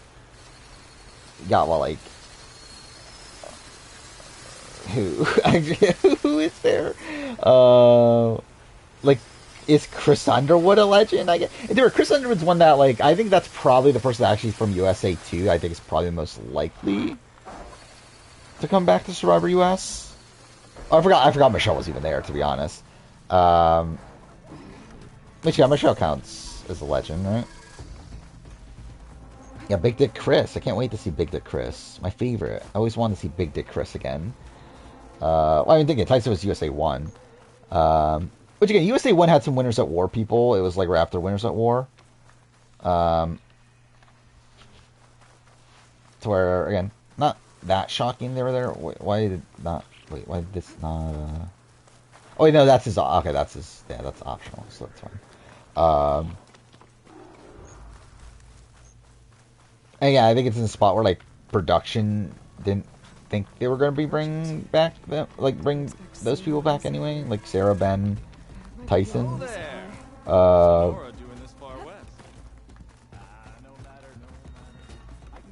And they're probably still, even now, like, maybe Ben, if he wants it, maybe be more consideration, but I don't think they're dying to bring back either Tyson or Sarah.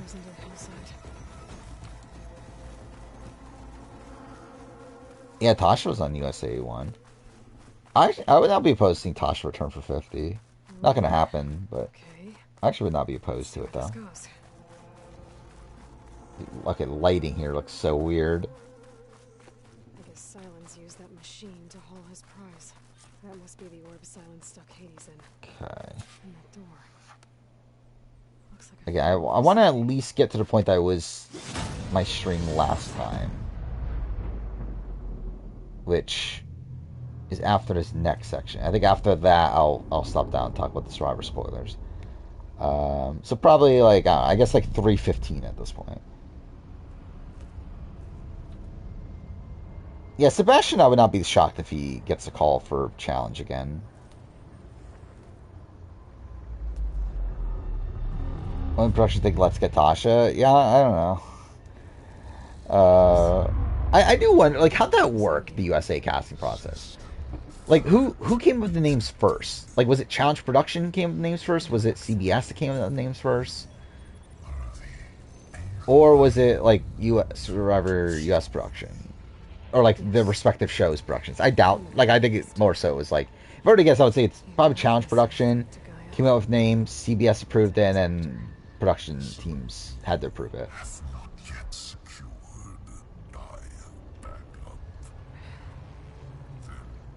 Like, especially for the recent, like, especially for, like, 41 and stuff like that. Like, the New Era seasons, I think they definitely need to get approval for those, right? Enough. From Survivor Productions.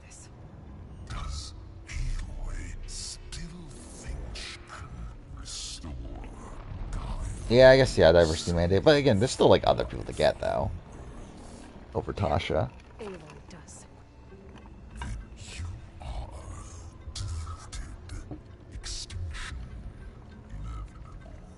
What would you know, Hades? I'm trying to remember, who are the alternates for USA 1? The only extinction you ever brought about is your own. And there's no tricked out plans to save you this time. Why wasn't Reindeer Games 50% POC? I believe it was when you included, like, the hosts, right? When you include, like, DX, Tiffany, and Jordan, right? Which I think they might have, like, been using that to kind of get away with it, if I were to guess. But why wasn't it? I think because having, like, legends is, that our POC is, and, like, actually being able to get them is probably a bit tough. With Big Brother, which obviously has a history of not having, like, 50% POC. And that's the thing that's just tough in general about returnee seasons, is, like, it's tough to have, like, 50% POC when, like, the cast you're casting from are not 50% POC. So, like, with Survivor, it's like we've gotten to the point now where obviously, like, New Era obviously is well above 50% POC, and then even, like, some seasons before that, like, IOI is, like, pretty close, if I remember right. Like, I think David vs. Goliath is also close, so it's like you still have, like, a lot of leeway there, and also, like, so many seasons. Or, like, Big Brother, it's like it's pretty limited. It's like, again, 50% POC only started, what, 4 seasons ago, and yeah, before, and, like, there's just not as many seasons in general, so it's like it's just, like, a lot tougher to do it for Big Brother. Yeah, I forgot about that. Olivia was the alternate, wasn't she? Which is kind of insane, because, like, she was also, like, because, like, her and Horacio were also the alternates for Ride or Dies, right? And get called in after the Nom thing. So again, imagine Nom didn't have, or no, actually it was the opposite, right? It was Emmy quit. But yeah, that's insane. Like, if Emmy didn't quit, then, like, Horacio and Olivia would have never been on the challenge. So back to holograms instead of face to face. What if I'd stab you? Yeah, I did forget about Mike Holloway too. And using the same spyware. I see. So all those times I called, you could have. They were stuck together like glue. That is a thing. I mean, the thing is, like, Olivia, like, definitely should have been on over, like, Shannon, right? Like, the fact that, because, like, Shannon was also an alternate, right? But, like, she actually made it onto the cast at the last second. So I do question, like, why did Shannon make it on, but not Olivia, who literally just won the last season? Like, that was a strange choice, right? Did you find a backup of Gaia or not? Found out Jeff co-hosted the Emmy once. And that ceremony is included in TV Guide's 25 biggest TV blunders. Well, that's a shame. Yeah, I didn't know that, actually, but too far, I've never watched, like, the Emmys, I don't think, really ever. A testing process that ran hundreds of trials, each of them using a backup of Gaia. Oh, is it James and was it those that caused Olivia and Horacio? Either way. Yeah, thank God COVID happened so that Olivia and Haras could be on the challenge. I mean, Olivia, like, won, and it's a fan vote. Like, how was Olivia hated then if she won the season? Like, if she's hated, like, she wouldn't have won the season. It's literally won by a fan vote, isn't it? But just to be clear, Silence, if this ends up being another one of your tricks... It's a gene-locked hatch, Aloy. You're literally the only I would be shocked if they put James on Tranche 41. Silence, and our next Which James are we talking about? Though you won't have much to say. Like James Locke? Whatever his fucking name is? I think I would be... Oh, we're talking about James... oh, yeah, James Simon or whatever the fuck his name is.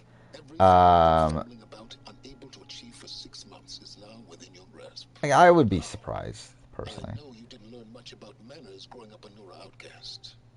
But in a situation like this, you say... He's at this point, it's like, why is he even there? Why was he even there the first time? But, like, at least at that point, it's like, he has the connection to Anissa. And, like, it was a ride or die season. Like, at this point, it's like, why would he even be there? He's never been on a show or anything. Like, there's no reason to put him there.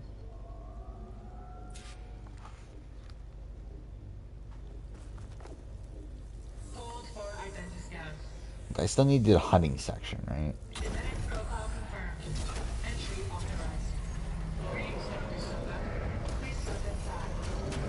Did Simon get a paycheck? I believe. Yeah, James Simon, I believe so. Are you kidding me? I think we're in luck.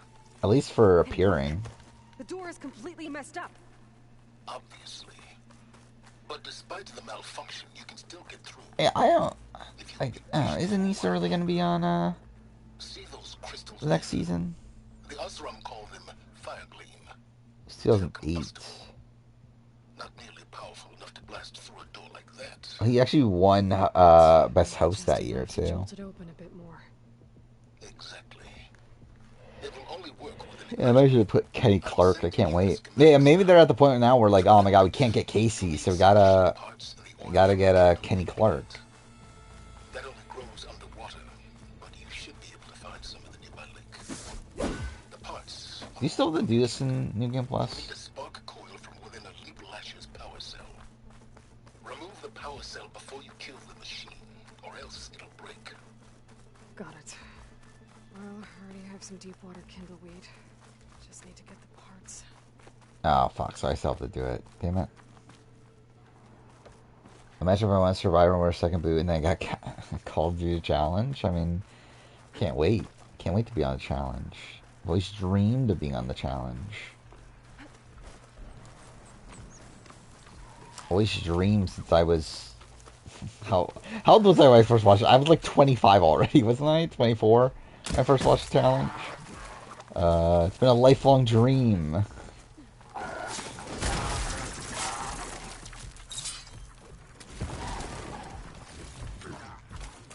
Okay, that should be good enough, I think.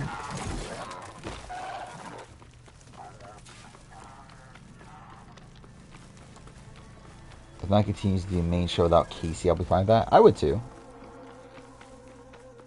I think Nani's still fine. Like, she's not going to win, but I think she could still at least get into some fights. I think, and I kind of like the fact that, like, she's been, like, kind of in and out at this point. Like, she hasn't been on, like, every single season. Should be able to use this to blow up that Firegleam now. It's how I detached the processing orb from the horse. I'm surprised Nani did turn down 40, though. And if Nani turns down 40, we probably don't get a Vive, right? I think that's probably the easy swap out. Which I haven't too fair. Like, did we really get that much from a Vive? But it was just interesting to see a Vive back. Yeah, I think that's the thing too, is that, like, her being the Vacation Alliance is kind of what's, like, harming things. But I could use this igniter if I find more places. Okay. Is this where I want to end, or... Where's the save point is the issue.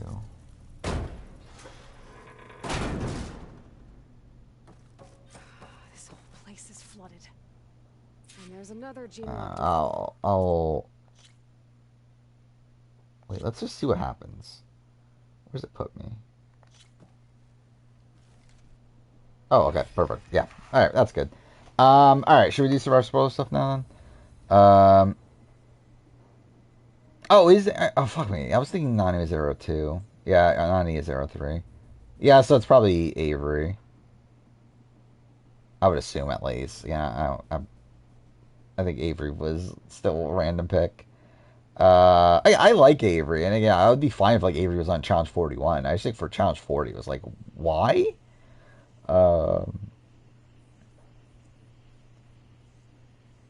Was the guy who Russell gave spoilers to sued by Survivor? Yeah, that's how we know about it. Like that's how we know about the entire situation. Is that was Russell that spoiled it, is because he got sued and revealed that Russell was the one to tell him. Again, I've always liked Avery. Like, I was really, really excited to see her back for All Stars 4. I just think it's, again, like, why is she on 40? But yeah, see you later. Alright, so yeah, let's do it. Again, it's for our, well, actually, let's update stream title. To stop people from coming in if they don't want to see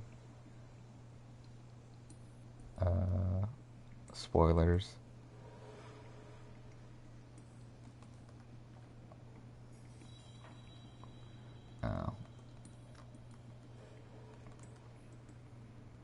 I guess I'll just do that. If I got sued by Survivor, actually, I should probably jot that on time too, so I can put it on the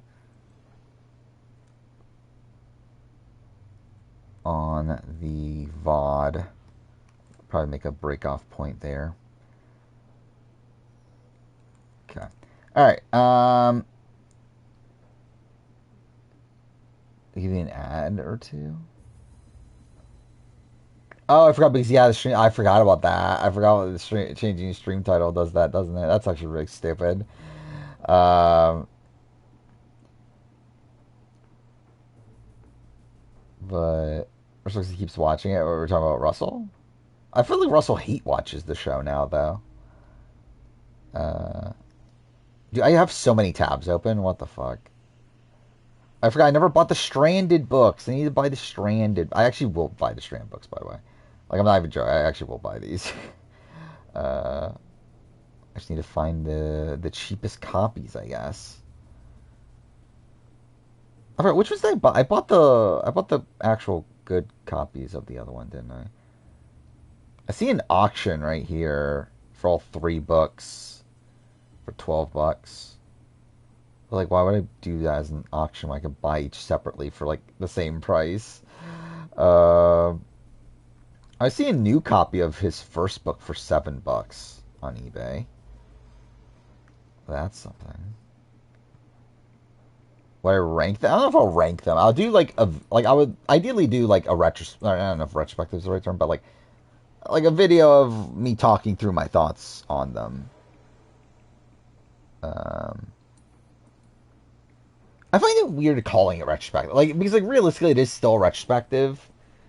It's just that it's not like my own like it's still like looking back on a thing that is older, but it's not like. But I think like for me, it's like when I call something a retrospective, I want it to be something that I have experience with that beforehand. Like I want it to be me looking back on something more so than just like the thing that I'm looking at is old, I guess. I don't know. Like it is like, because like technically like based on like what the term retrospective is, you can still mean that about something that you haven't experienced before. But I feel like for me it bothers me too. Like, so like with Persona 3 Reload, like I'm not gonna be calling that like a retrospective when I make that video. You know, you think you can like claim it is. But like it just like would bother me to call it. And that's why like with the Yakuza videos I did, I never called them retrospectives, because like it would just like bother me to do that. But I don't know. I should make a shrine to Jeff Probst. I mean, I have an Assassin's Creed shrine. That's something. I have like all my Assassin's Creed shit in one corner. I actually thought about buying a like an Assassin's Creed like statue to have in it too. Actually, speaking of statue, I thought it'd be really fun. Because I don't have any like video game statues. I think it'd be really funny to get like a Catherine statue. Now, I assume these are things, right? There's got to be like a Catherine like statue, a video game. I was talking about. Here, I see $180 for a Catherine statue. I just think it would be funny to just have a Catherine statue lying around in my apartment. It'd be so fucking funny. This is so expensive, though. What the fuck? I don't want to spend fucking $200 on a Catherine statue. But okay, let's do it. I think we've waited not long enough, right? Okay, I'll jot down the time again just so it's a bit closer. All right, again, full spoilers for Survivor 40. Or again, not full spoilers. I shouldn't say full spoilers. We'll look at the boot list. I'm looking at the boot list. Yeah, technically, who knows if these are right? This is simply just the Rome thing. I'm not going to do the deep dive into spoilers. I'll still probably end up doing that the stream before the finale in terms of like looking at like all the other spoiler stuff that happened. But in terms of just the raw spoiler list that Rome leaked, I will be seeing this now. Let's see the Gordon Holmes interview. This. You just want to read them off, and I'll just sit here. Let's do it. All right, so Sierra, I got Vibrant for team. Oh, okay, wait. That is cheating. Do you just want to read them off, and I'll just sit here? Let's do it. All right, so Sierra. Okay, that's damning, right?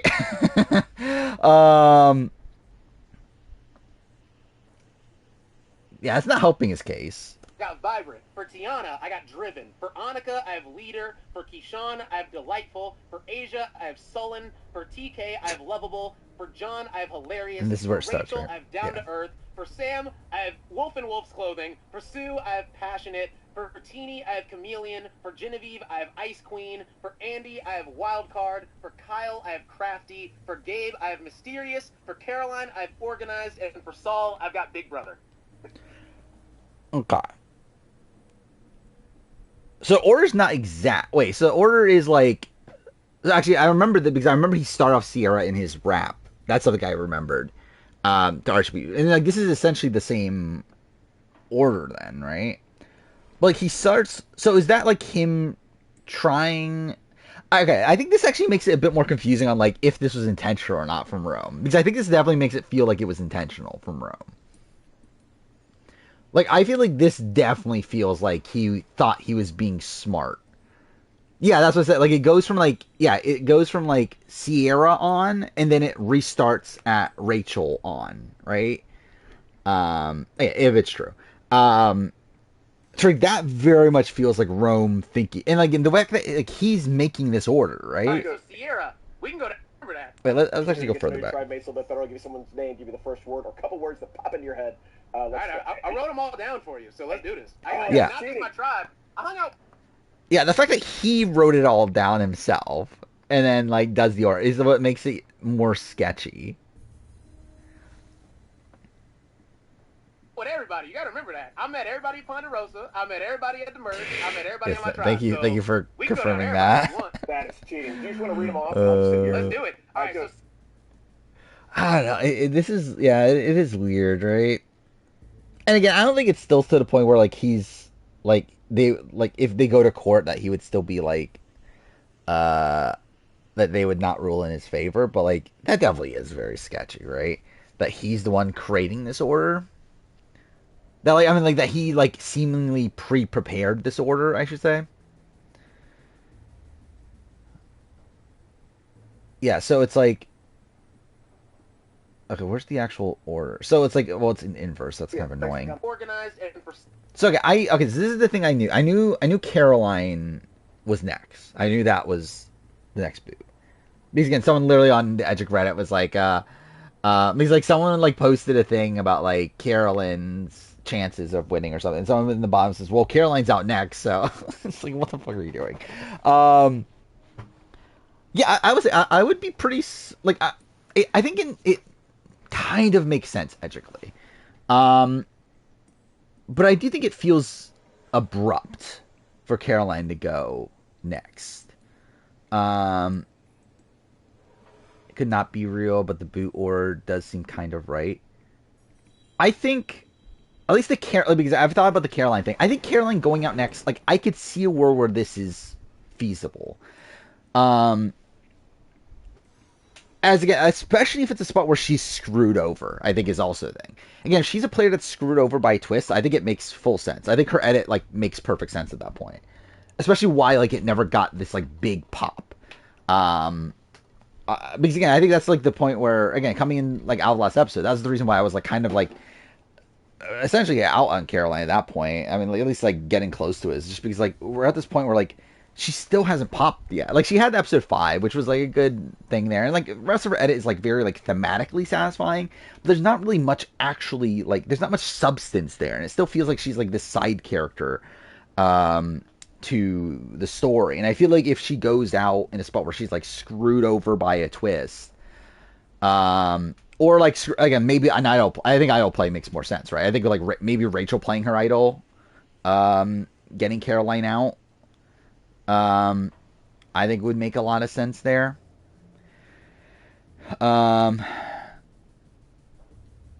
Okay, yeah, so I think that's a better. Yeah, it's kind of tough to like do it, like seeing it in reverse order. Okay, so Gabe would be 8th, which also I think is like about right, to be honest. I think that's kind of where I was leaning at this point. Where again, at the point now where like I did not really see the Caroline Sue Gabe final 3, considering how like again under edited Caroline and Sue were getting.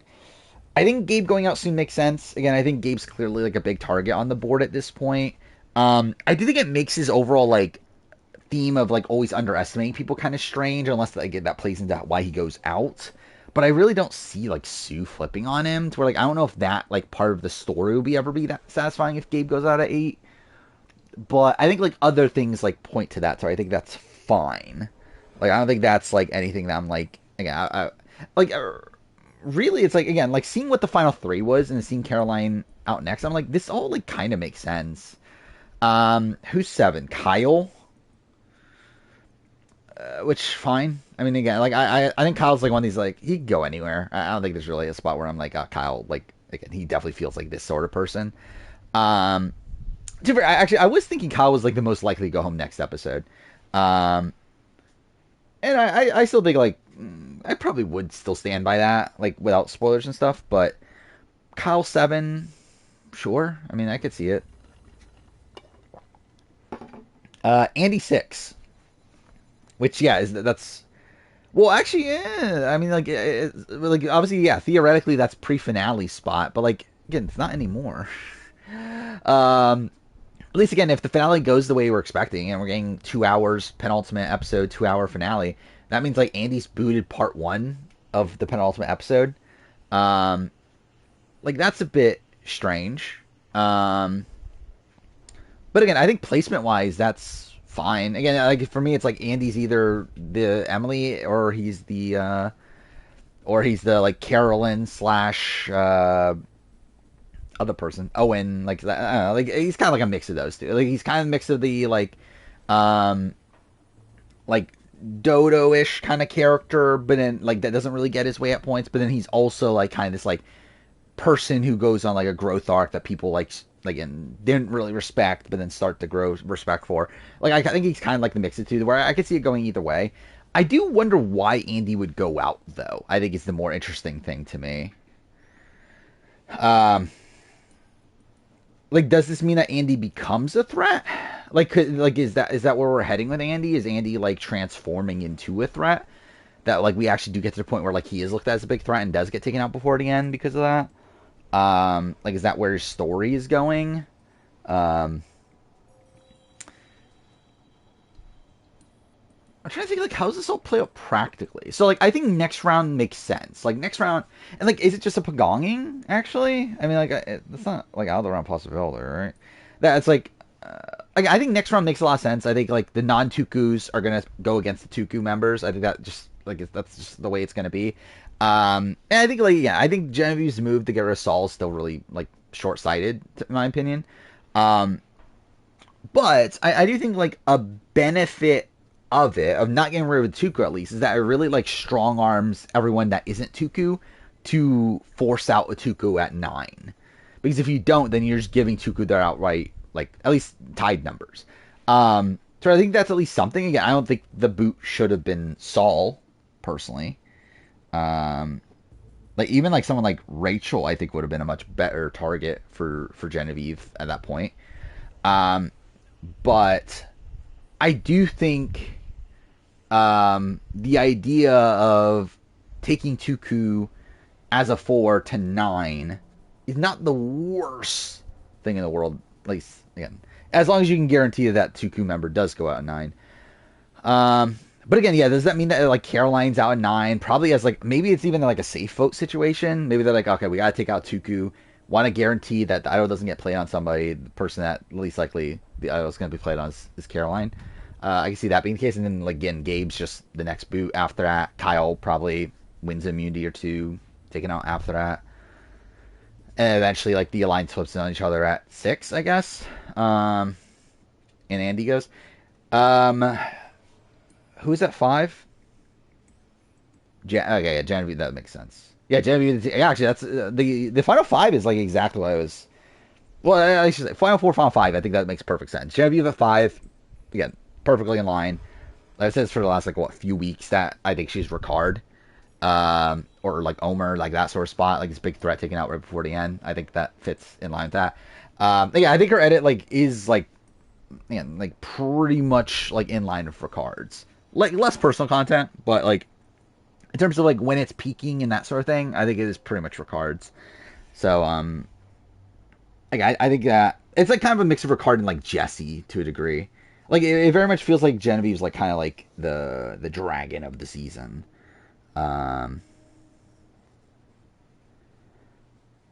Genevieve's boot is rushed through. I mean, like, I don't know about rushed. Actually, where did Andy's boot's gonna be? Right. Oh, are you talking about like if they force into the finale? Which yeah, I think though. I think the 2-hour episode before the finale will be Final 6, Final 5.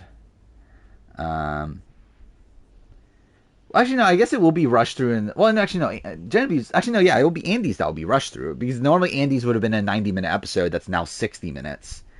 Well, Genevieve's is actually, like, a... like, segment that was going to be part of the finale that's now 60 minutes. Which, to be fair, would have been probably around 60 minutes anyway. But, like... but I think Andy's boot round's probably the one that gets, like, shortchanged the most. Sue can idol out Gabe. That could happen, 100%. Yeah, actually, maybe that's the thing. Maybe, yeah, and also Gabe doesn't know about Sue's idol, right? So I guess that could play out, like, in a satisfying way. Like, Gabe underestimates Sue. They split the vote between Sue and Gabe, and Sue plays her idol, which, too, I don't know how. And actually, maybe, like, Gabe votes Sue. Maybe he, like, knows that they're splitting the vote on them. He votes Sue, thinking that Sue's gone. Sue plays her idol. Gabe's gone. I think that's plausible. Yeah, Teenie firemaking though makes a lot of sense. I think Teenie is Katura. I think that makes sense. I think it's like that's kind of where their edits seem to be heading. Where again, it's like in this weird spot where like they're not getting their way in a way that they very much could have been portrayed as like the Owen, the Jake, but they're just not. They're being portrayed positively, and they're being portrayed as like this like person who has this like, like we're getting like a lot more depth from them. To where I think it makes sense that Teenie is someone that like probably wouldn't have won if they got to the end. I don't really think Teenie's game is one that's like going to be respected by the end, but they're just not going to get there, so you're never going to see the negative ramifications of it. So I think that makes sense. And yeah, again, the final 3 I was spoiled on before this. So again, Rachel winning makes sense. Like I think like now looking at the post-merge edit, I think her edit's like it's not that dissimilar from Kenzie's. It really feels like it is just Kenzie's edit again, just with again like a weaker pre-merge. And again, I think Kenzie's was in a spot where like Kenzie obviously was like forced into the edit early on, where like she had to be in there because Yanu going to tribal over and over and over again. where like Rachel's not in that spot. Rachel like is safe for like what, episodes 2, 3, 4. And again, like it feels like kind of like a mix of like, I don't know if Erica is really the right term, but it's like it's definitely a more subdued early edit with like not really that much depth to it. Straight up, I mean, again, like I haven't gotten to the. I've started the review, this raw review. I've only literally written about the opening confessionals, like the ones that like before even the Sam confessional, literally just the like Gabe wanting to be on the Mount Rushmore of the new era, and like Asia wanting to forge her own path and stuff like that. It's literally all I've written so far. But like, again, I've rewatched parts of the premiere. I do think Rachel's premiere, I think Rachel's introduction is very, very good. I still think her Andy stuff's a bit questionable, though. I think that turns around at the point that we get the recap of their relationship and that progressing. But yeah, I really would like. I'm interested in analyzing episodes 2, 3, 4 in particular. Mind you, there was the breadwinner thing, but I'm interested in rewatching that to see if that really is anything. I say Rachel's playing a better game than Kenzie. I would say she's playing a worse game than Kenzie. I think like Rachel's game's kind of shit. Like at this point, like Rachel's in a spot where like again she throws away Andy at the very beginning. Yeah, she's part of the John vote, but then is immediately on the bottom. Again, gets blindsided the Annika vote. Comes to the merge again. Would have been out at the swap thing, whatever. Mind you, again, gets very unlucky to be in that position to begin with, but literally was dead man walking. Gets stride there. Falling around on the outs, despite her being saved by Saul and stuff like that. Saul doesn't even involve her in the plan to take out Sierra. Again, she's on the outs there. Following that, again, now she's in a spot where she's losing another ally. She loses Saul right after he saved her. I think her game's kind of shit, to be honest. We'll see how it turns around. And again, I think that's also the thing, though. Is that it's like Rachel's game is shit, yet the edit's not portraying it as shit. It's like they're portraying it as like, oh, look at this scrappy underdog, and look at all these relationships this scrappy underdog has. I think that's like, for me, that was like the telling thing about Rachel's, that like, why are we getting this so much focus on like her relationship with Andy, her relationship with Sam? It's like, these don't matter to what's currently happening. And like, again, her relationship with Saul and that sort of thing too, but like, and that one was a bit more relevant to the current events. And I guess like the Sam thing like was relevant to the fact that she tells Sam, but like, we did not need like an entire scene to set up their dynamic, though. To where like I do feel like the Rachel, the fact that like we're getting so much focus on Rachel's relationship, especially again at the beginning of last episode, I think was the big one. Where like I felt like a lot of that was not necessary, especially in that spot. So I feel like that was like the big like turning point for me on Rachel's edit, where I think she was on an upward trajectory. I think everything up to that point was just so like circumstantial. It kind of had to be there just due to the fact that like how the game played out. Again, like we get like the reaction to the Annika vote, though again she just got blindsided. It makes sense why she's very prominent in the edit there. Even though again I think there was actually some good confessionals there, talking about like wanting to find her new group and that sort of thing. But then again like the split tribal thing. Obviously, she's necessary there. Following episode, again, follow up to that, along with the fact that she finds an idol. Again, like it has, and then Shot in the Dark play at the end too. All that has to be there. So it's like that stuff. It's like it's good content, but like it has to be there.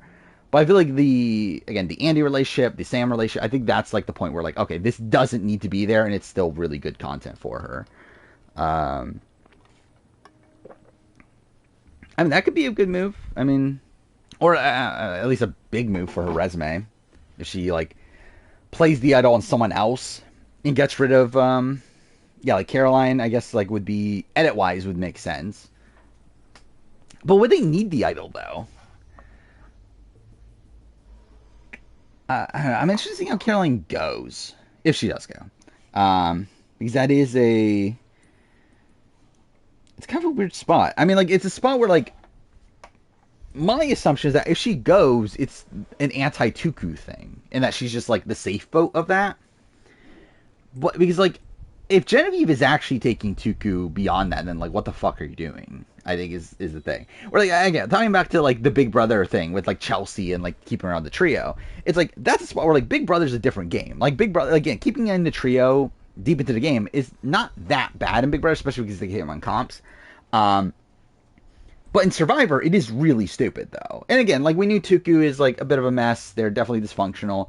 But there still are, like, especially, like, within the core three, like, Gabe, Caroline, Sue, like, to keep those three together in particular is pretty stupid. Like, and, like, obviously you don't know everything, you don't know how close they are necessarily, but, I think to not go after them, soon would be a really dumb move. Oh yeah, Sue being I knew the final three: Rachel, Sam, Sue. Again, Sue's zero finalist. I think that's not that unexpected. I mean, I think her edit at this point, like even before all this, like was starting to scream out like losing finalists. It very much felt like Ken McNichol. I think Ken McNichol probably the easiest one to really point out. Like, again, the person that has, like, a pretty glowing edit early on. Like, a lot of their flaws are kind of, like, edited out of the show. They're portraying a pretty positive light. And, again, are largely shown as affable. But then they're just kind of gone after the merge. And, again, they'll probably pop up. Like, I assume what will happen to Sue. She'll probably pop up again. Probably be shown negatively. Probably be shown as, like, kind of an idiot at points. And I think that'll probably be like the full like Ken McNichol treatment. Or again, very good first half, then like invisible middle, and then kind of bad end stretch. I think that's probably what we'll get from Sue. The more surprising thing is Sam getting second. Where I did not think Sam was gonna get there. Well, I think that was the shocking... When I saw the final three, that was the most shocking thing to me, was that Sam got there. Because I think Sam... Like, I've been saying this for a while, I think Sam is, like, the Spencer / like, Jay. I think Jay is probably a more accurate thing. Like, I think he'll probably make it, like, final six. And then get booted there. I think he'll have, like, a decent underdog run, but then not actually... like, survive beyond that. We don't know how many votes they get, right? Because, again, literally, like... Unless it's like, I don't know if spoiler beyond that, but like in terms of the like, this is like all I know is that like the order is Rachel, Sam, Sue.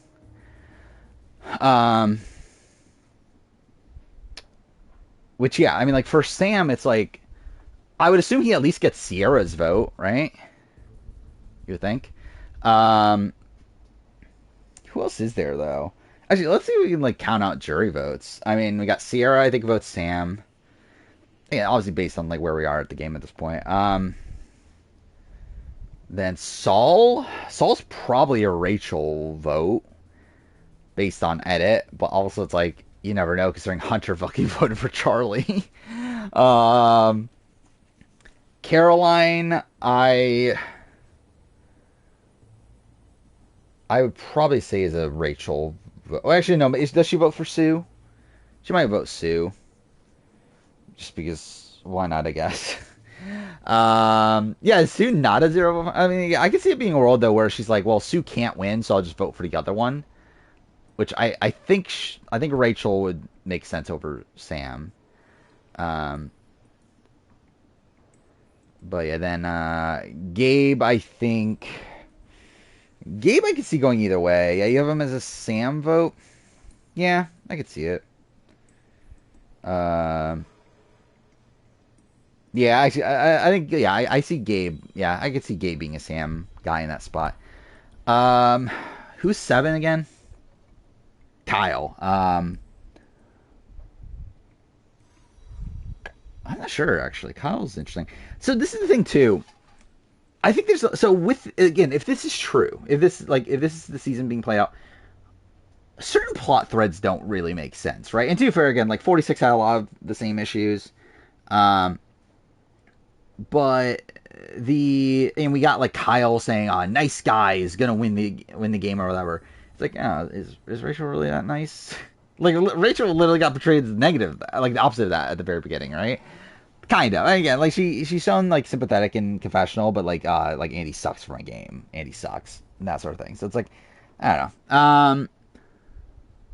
So I don't know. I think that's a little bit weird.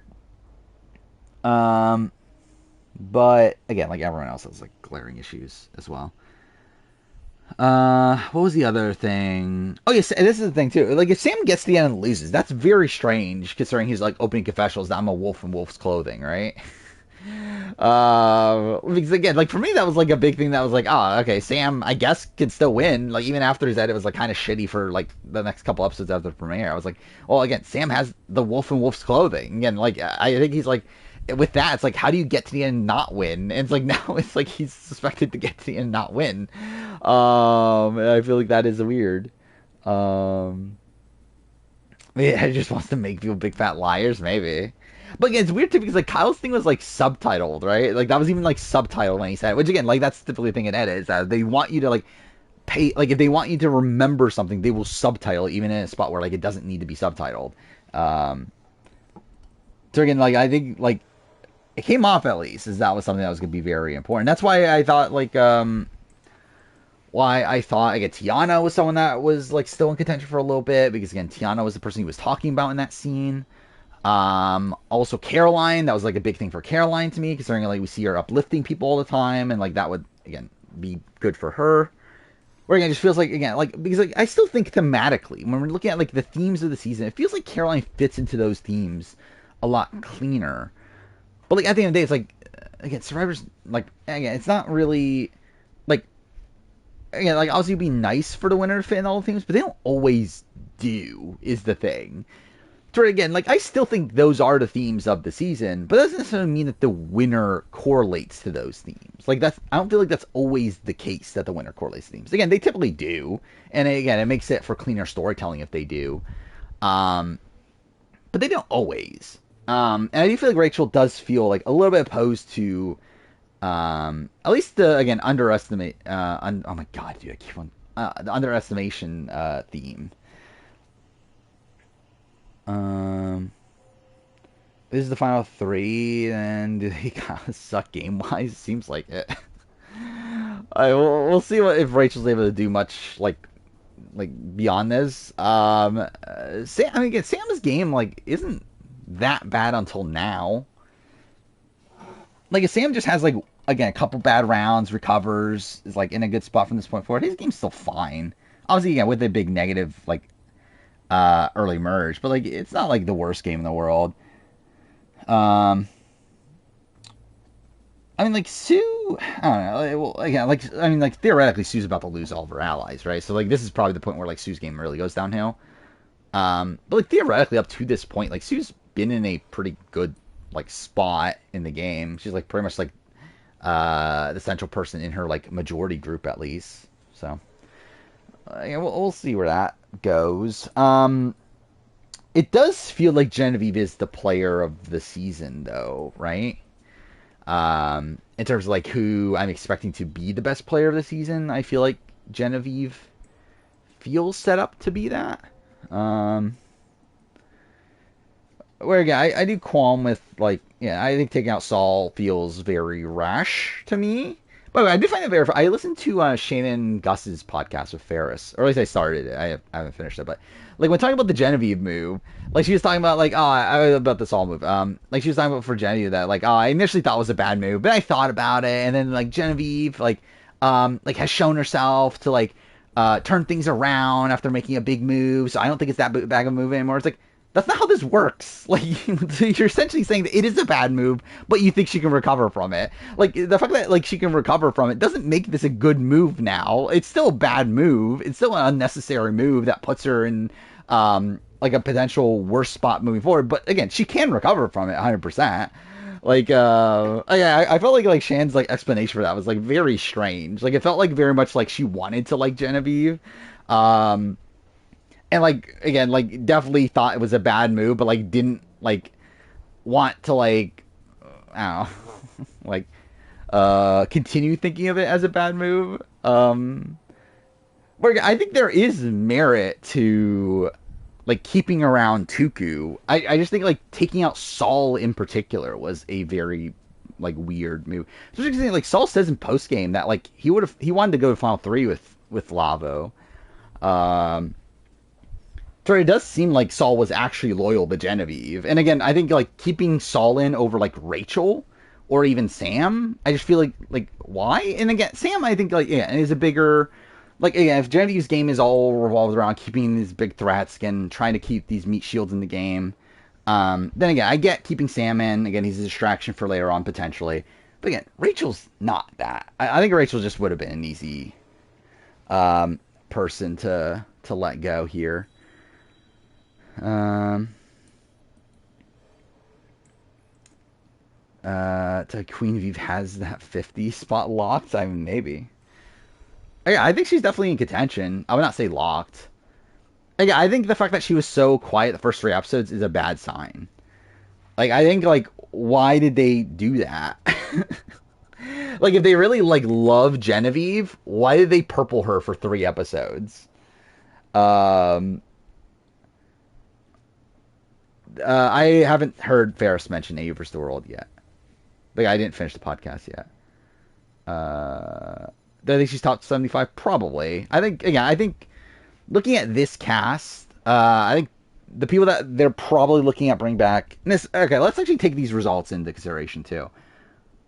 So, Rachel's probably not on, I would think. Considering, again, like Jeff did mention Second Chance. Again, I don't think that necessarily means they're doing Second Chance cast, but I do think it probably means that they're looking for, like, these redemption stories. And I do think, Rachel, again, probably doesn't really fit into that. But I guess you never know. Sam, again, maybe. I think definitely still in the cards. I don't get the sense they love Sue as a potential returnee, but never know. Teeny's 4th. Again, Teeny, potential. Definitely could come back. Genevieve definitely could come back. Andy, I think, is probably the biggest lock right now, especially post-Rome situation. Kyle is a big maybe? I wouldn't say, like, no, definitely, just because, like, I don't feel like there's many Kyles in Modern Survivor, and I feel like, again, he seems like a casual fan favorite, but, like, I would not bank on it, though. I think Gabe is potential. Caroline, no. Especially if he's out next episode. I think absolutely no chance. And even beyond that, probably just no chance anyway. I mean, the thing is, I think either way, Rachel will be a fun returnee. I mean, Rachel's like a massive super fan. Like, she's friends with fucking Dino. Again, the fact that she's like friends with a Survivor SA winner is funny.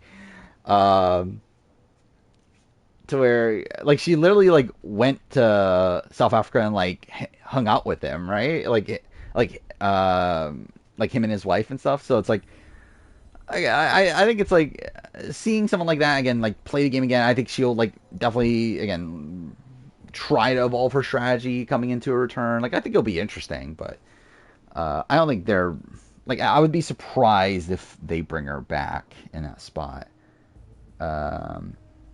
Considering like what we think that they're trying to go for with 50 casting. Yeah, this is before Survivor. Like, she was friends with Dino before Survivor. Mind you, they I believe they knew each other through Survivor because they were both super fans of Survivor. But this, like, they were friends before she went on to Survivor 47 though. How crazy how I had TK and Asia 4 and 5 at the premiere. Yeah, I remember I had Asia 4, I think, or maybe 3 even. TK I had a little bit lower, but I still had him like top 7, I think. Maybe I did have him 6 actually. Yeah, that didn't go well. It is actually funny. Like, yeah, I rewatched the opening scene earlier today when I started working the 47 script, and it's like, it is funny that Asia gets the second confessional of the season, also gets one of the confessionals at the very beginning about forging her own path. Like, it is funny how much Asia we get in the premiere. Actually, really, Asia is like has the most confessionals in the premiere. Mind you, a lot of that because the journey, but still. Imagine we see the 50 cast and TK was locked. Imagine. Actually, what am I doing with the early boot video? What do I do with that? Do I keep Rome on or no? I already recorded it too, my early boot video, casting early boot video, which isn't coming out until probably like March of next year. But Rome made it. So it's like, do I leave Rome on now? Do I kick him off? I don't know.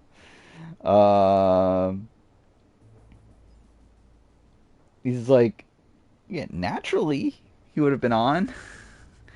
Yeah, do I move Sifu back on? Or do I say fucking put TK on? Ashley Trainers to be on the cast? I think I'm good.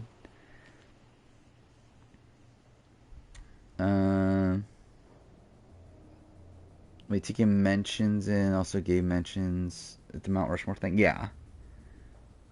There's a lot of writing my own story, forging my own path. It's like there's a lot of like that verbiage in the season, but also I don't think that really means anything to the overall like storyline of the season. I think it's simply just a thing. Because also a lot of those confessionals come like early on in the season. Like it's like mostly obviously at the beginning, where I think it's just generic questions they're asking them about like, oh, what legacy do you want to be on the show, and that's their response to it. And I think like those early confessionals, like the ones in the B-roll at the very beginning, Gabe, Mount Rushmore quote, the Asia, forge my own path, Rome saying that I'm going to write my own story, and then Genevieve saying I'm going to burn down the island, or whatever. I think all those don't matter. I don't think those mean anything. I think those are simply just there because they thought they were fun. Especially, like, I think for a proof of that is because they were in the trailer. Like, they're literally just lines from the trailer that was, like, filmed, or that was edited before the season even finished filming. It was literally during week 1. Like, all those are confessionals that were filmed, like, essentially day 1, if not even before day 1. To where, like, I don't think those confessionals mean anything. I think those are simply just confessionals they thought, hey, these are cool, these are pretty hype. And they just, like, left them in there.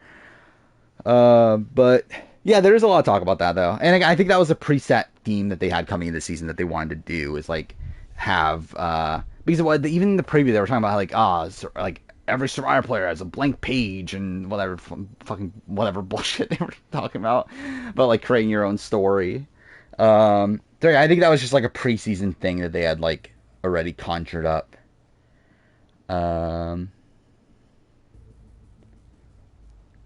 Why do we not hear Sierra back in the premiere? What are you talking about?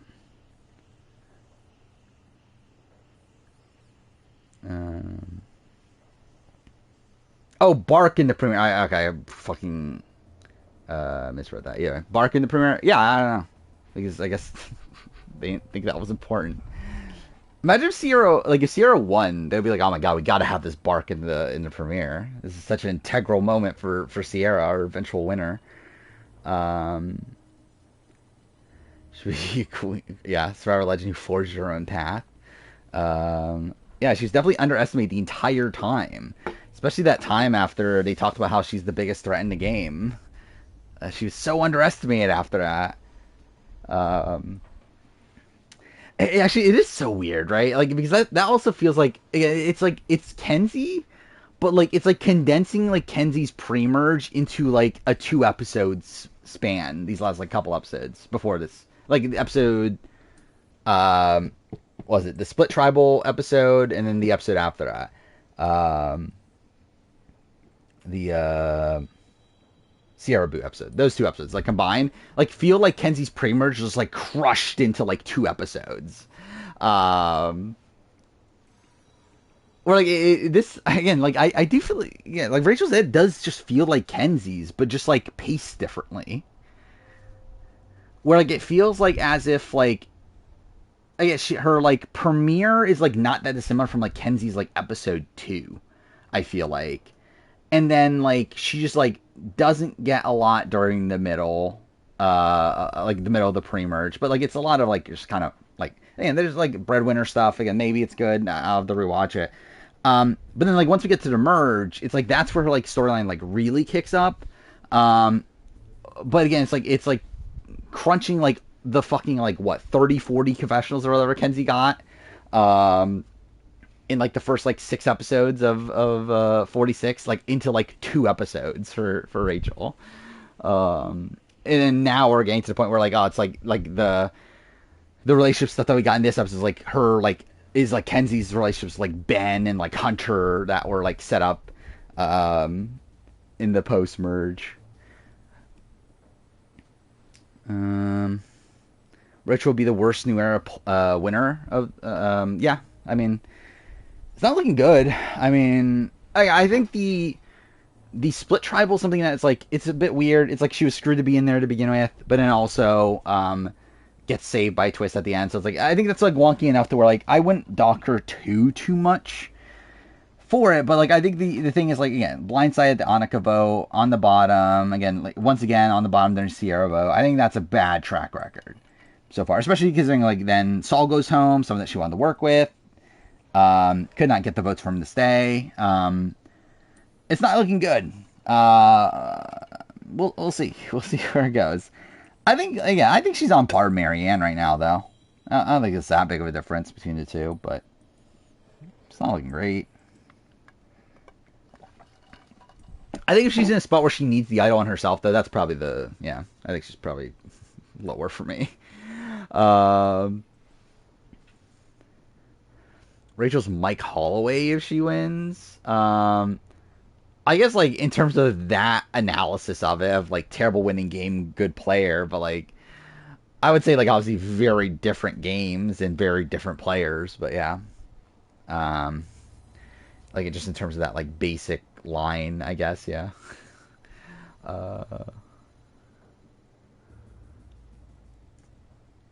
Wait, since A vs. the World is separate, and I don't know if people here are spoiled either, but... Yeah, I've talked about A vs. the World. I don't know if I want to talk about it here, though. And also, it's like, there's not much news since the last time I talked about it. Where, again, we're still up in the air on whether or not any of it is true, and I don't think we've gotten any updated things, have we? On A vs. the World. But...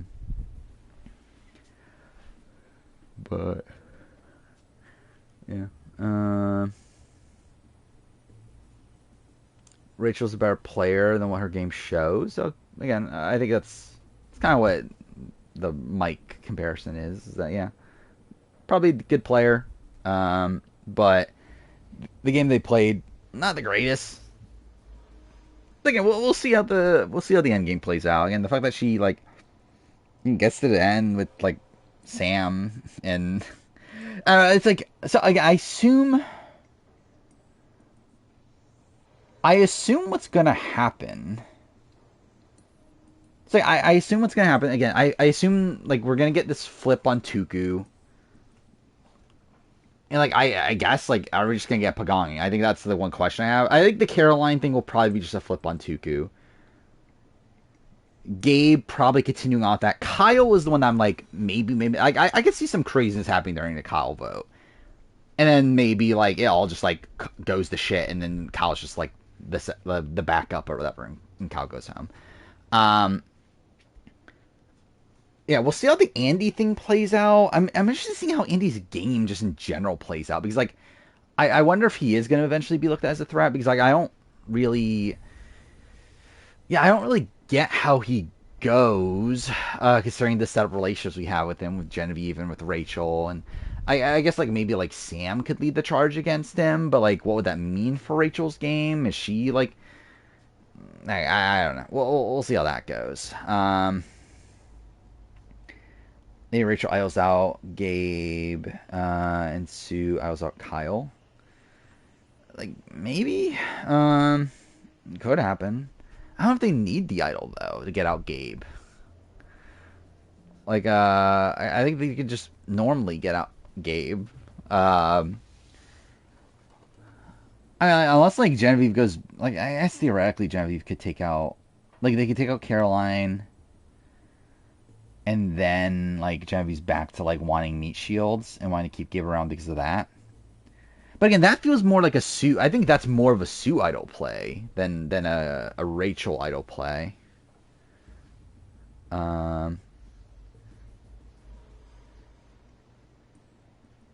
Trader season 4 filming in January. Is it really that soon? That's interesting. 'Cause that feels like we're probably getting 2 seasons then next year. If it films that early.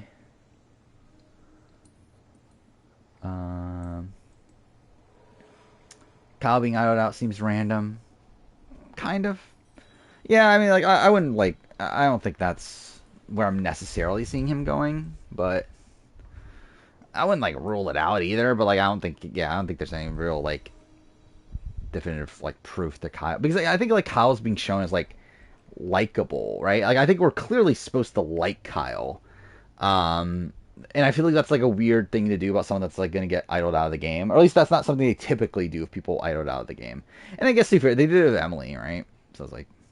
But even with Emily, like, I think that was, like... That was, like, a little bit of a weirder situation where, like, I think that was propped up as, like, the climax of the season. Even though it's the Kelly Nalbandian vote is the climax of the season, obviously. But, like, so I feel like that was, like, the defining moment for the eventual winner. Where, like, I don't feel like Kyle is that person. Where I think Genevieve is that person. Like, I think the person that takes out Genevieve is probably, like, going to be, like, that's the moment for the winner. That, like, that's the, like, again, that's, like, the Omer move. That's, like, the taking out Ricard for Erica. Like, I think, like, Genevieve feels like that person, not Kyle. Who, like, I feel like that just feels like a weird spot for Kyle there. I feel like, again, Caroline feels, like, very prime to getting idled out. I think that would make a lot of sense. And I think, again, Gabe also, as well. Because I think the thing about, like, idle plays that they typically want them to be, like, satisfying for the viewer. Like, they want them to be, like, they don't want it to be, like, you're, like, gut-wrenched over an idle play. They want it to be, like, an exciting moment. So again, there obviously are exceptions, but, like, I think for the most part, they want the idle play to be this, like, again, this big moment for, like, again, like, if Caroline goes home, it's like, oh shit, we lost Caroline, but at least it was a really fun, like, thing. It's like, you're not supposed to, like, actually care that much about, like, Caroline going. And, like, if Gabe goes, and it's like, okay, well, Gabe's kind of a dick anyway, so that was fun. That was fun to see Gabe get out of the game. Where, like, I feel like Kyle, you'll be like, oh no, we lost Kyle. Kyle's such a good guy. Joseph's Rachel will be an endgame threat, and her going out in the endgame due to Rachel makes sense? Yes. And also, I think it's interesting, like, I think, actually, now I think about it, Caroline going out due to Rachel's idle play makes a lot of sense, doesn't it? I forgot, because, like, we were getting so much of Caroline also talking about Rachel being the biggest threat. To where, yeah, actually, I'm, like, considering, like, choir edit. It's, like, I think that makes a lot of sense, actually. That, like, Rachel plays her idol, and, like, whether or not it actually leads to Caroline going home, I think, like, I would not be shocked if Rachel plays her idol next round and Caroline goes home. And, like, the edit's trying to portray it as, like, like, again, Rachel got her. I'll find it so fucking funny if we do get, like, a really contrived edit again, like last season. They just do it again, the Kenzie thing of, like, trying to force the themes around Kenzie and trying to, like, make it feel like her game, like, fills those themes even though they don't. Like, I feel like it'd be so funny if they do that again with Rachel. I'll just all be. I think that'll be funny. I would love it. Like, how long have we been talking about this now? Like, what, 30 minutes, 40 minutes? I think it'll be so funny if none of this is real. Which is, again, why I wanted to do this. Because I wanted to see this before it gets confirmed to be true or false. Because, again, if it's true, then it's like, fuck it, I'm already spoiled on, like, the final 3 anyway. It doesn't really matter. That much if I knew the boat order by that point. While, again, if it's wrong, then it's just funny. That, like, to talk all this through, and it just doesn't matter. I mean, again, imagine it's inverse. I don't think there's any way Rachel's going home next episode, right? Yeah, I think that, yeah. I doubt it. Oh, yeah, also, Saul was part of that the last group, right?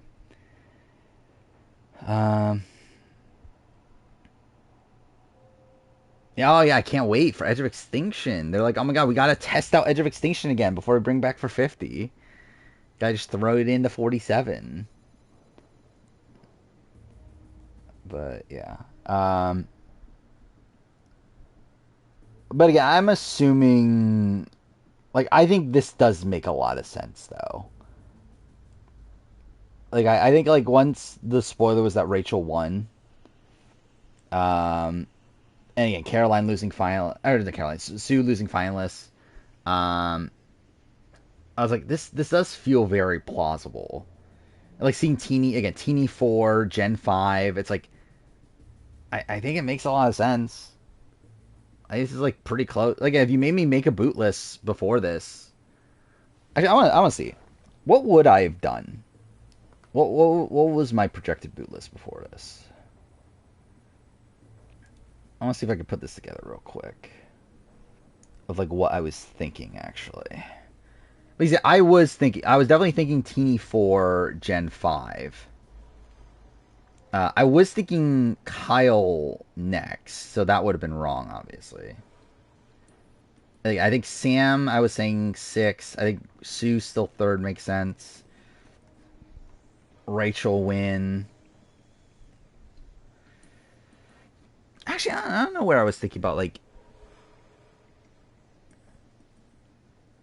Maybe, actually, no. Maybe I was thinking... I think Rachel, Andy, Sue... I don't think the... Okay, I think the Caroline placement's the one that's a bit off for me. But, yeah, I think it was Kyle, Gabe, I think were my next two to go. I think, again, once Kyle... Yeah, I think Kyle, like, just felt like... Again, this is probably his time. Gabe is in a spot where, like... without the Caroline Sue like thing happening anymore, like I think Gabe's probably just out soon then, because like I don't think it really like it doesn't seem like he's leading up to losing at the end in that way. I guess like Sam could have been 7th. I guess that could have put him in like the Sammy mold, and then.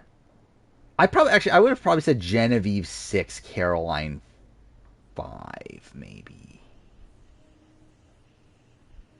Yeah, I think that would... Genevieve, again, the big threat, the Omer, the Ricard, again, taking out the tail end by the eventual winner.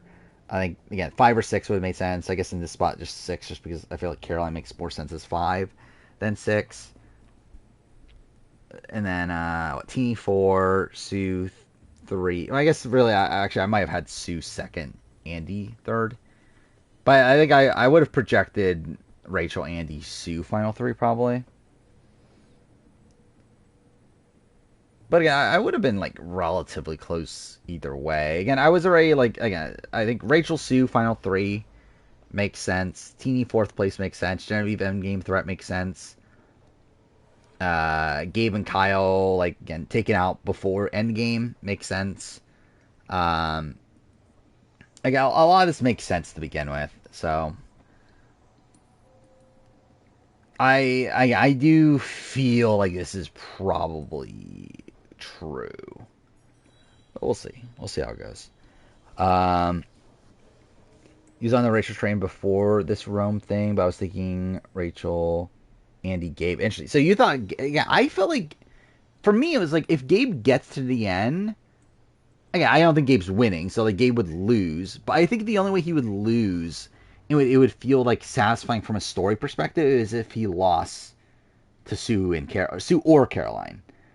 It could theoretically be only one of them, but like I feel like it would have to be one of them though. Like, I think it doesn't really make sense for Gabe to get to the end and lose to Rachel. I think that doesn't really make sense.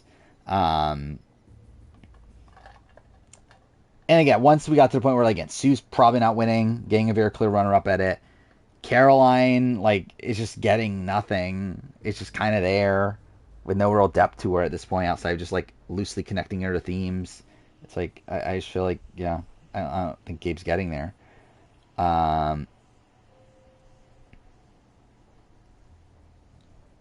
Yeah. Yeah, I think, like, again, for me, Andy was always, like, again, either, like, Final 6, Final 7 boot, or Final 3. And I kind of went back and forth.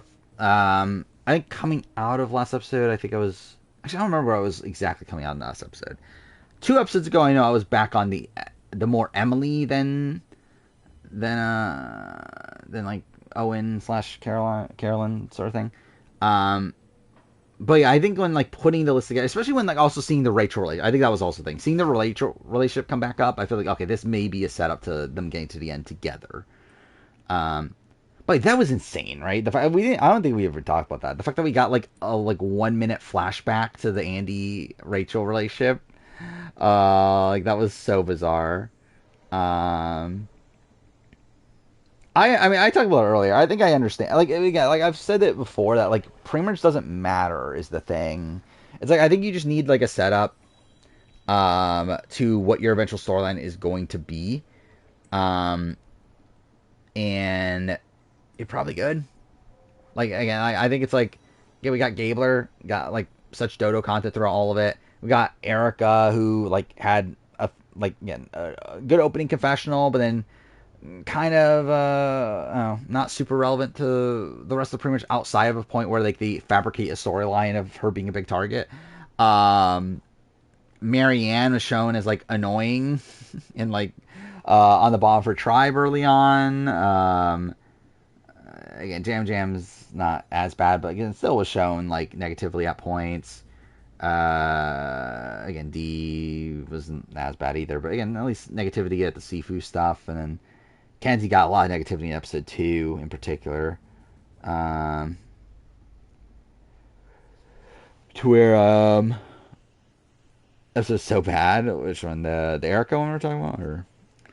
But yeah, I think with the Rachel's is like, I didn't think there was much legs there throughout the entire pre-merge.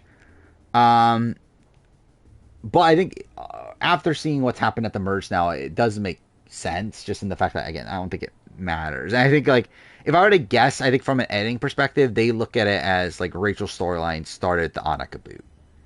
And that's the point where her edit starts. It's kind of like the Erica thing of, like, Erica's edit starts after the Hourglass. And again, I think it's a bit different. Like, I think I would have said it was different until now that, again, we're assuming Rachel is the winner. So maybe it's not. Because, like, I think the thing that was different is that, like, I feel like the Hourglass was something that was, like, baked into the game. It was something that was, like, so fundamental to how the game plays out and how they look at the season. Where, like, I felt like the Annika boot is, like, not that. It's just, like, Annika going home, who's her number one ally. It's not, like, that. It's like, because I think with the Hourglass thing, it was also them wanting to prop up the Hourglass twist and making it like, oh, this is such a big moment, this Hourglass twist, and this is the point where we're going to introduce the winner. I think they wanted to really make a point with that, where, like, this doesn't really have that context behind it. This is just like, okay, Rachel's number one ally goes home. But I think they are probably, like, it does seem like they're approaching it pretty similarly. Oh, yeah, you're talking about the flashback thing, yeah. Again, the episode was, like, bad until it was really good, though. I do think the ending was pretty good. Really not even the end. I think the, like, post-immunity challenge outside of the Jenga thing was pretty good. Burping segment was fucking bizarre, though. That is true. And yeah, the entire Saul's agents, or whatever the fuck he called it, yeah, that was dumb, too. But I still think it ended up being one of the better episodes of the season. Because it isn't the cast for 50. I mean, what we got? Yeah, obviously, this is exactly who I would have expected for the cast of 50. It's a more crude guys' night, but no music montage, no Top Gun. I want another Top Gun reference. But yeah, I mean, yeah, like, it's like, I feel like, again, like, the guys' night I thought was fun. Like, this was just kind of like, why are we doing this? Oh, Gabe's danced it, but see, that wasn't like, I mean, that was kind of like forced in, right? I guess they could have edited it out, but yeah, that was also weird.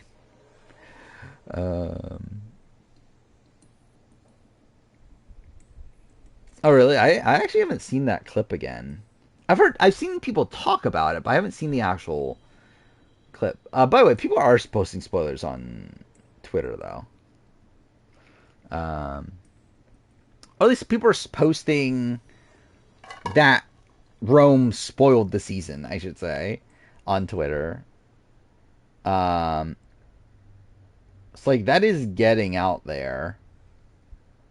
Like it's not just like a Reddit thing or anything.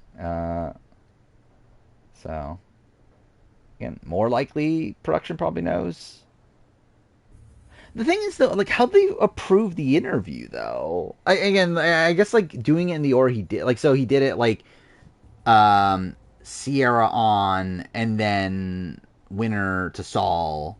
So like I guess like they didn't pick up on that, but like it is a very oh, you'd think you would. Oh yeah, this is the thing. So yeah, after I saw the Winter thing, I did go back to the RGP interview, and because again, I felt I remember that like I was like questioning like why the fuck is Rome mentioning these people. I remember that was like random because I remembered Sierra. I remember Sierra and Tiana. I remember like he mentioned them. And I was like, okay, that's kind of random at the time. And then like mid last stream, like I had this moment that I was like, oh, he mentioned Rachel. I remember he mentioned Rachel because like I remember now because I was like I actually thought it was the opposite at the time. I was like, okay, he's mentioning these people because like they're gone soon. Like he's mentioning Rachel here because like again, Rachel's probably just the last non-mergatory boot. Or not non-jury boot. Because I remember that was like specifically in my head when I was listening to his interview at the time. That was like, oh, he's like just randomly mentioning Rachel here. And I remember like last stream that was like, oh wait, no, that's probably the opposite now, isn't it? That's probably the fucking winner. And then yeah, like rewatching the interview, it's like he mentions Rachel and then he mentions Sam and he gets cut off after that. But yeah, he even goes through the same order in that thing. Yeah, that's the thing. Is like what is so again? I think through the interview it becomes clear that this is just a thing he did. Like this is just like it's not even like it's not even like a memorization thing, right? He clearly has the players written out in this order. Because again, the way he talks with Gordon is that like he has the people listed out in this order with their word association next to it. So it's like he clearly made this order at least. Like it's not like this thing that just like came out of his head. He pre-planned this order. But yeah, the question is why, and I think it's like I do think it just seems like it's probably Rome just thinking it's fun. And that I think this is probably a thing Rome would do. I think it's probably Rome thinking he could get away with it, and then postseason he could be like, "Huh, you fucking idiots! I fucking again, the season I told you the result the entire time or whatever," and like wanted to brag about it postseason maybe. Like I could see him doing that.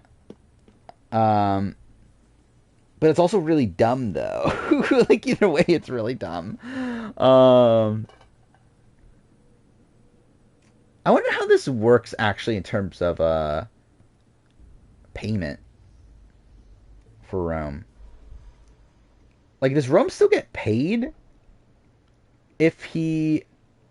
So like, if this is a spot where like CBS, like if CBS does sue him, which again I don't think they would win. Like I still don't think there's like undeniable like proof that Rome did this on purpose. So that would like go through court and like make him guilty and stuff. Again, that's not the right phrasing, but still, like either way, like I don't think he'll be liable in this spot. But would CBS still be forced to pay him? I think they would, right?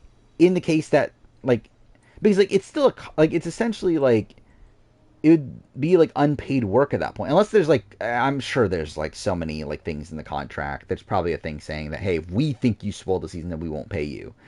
But like theoretically, it's like they would have to pay him though, right?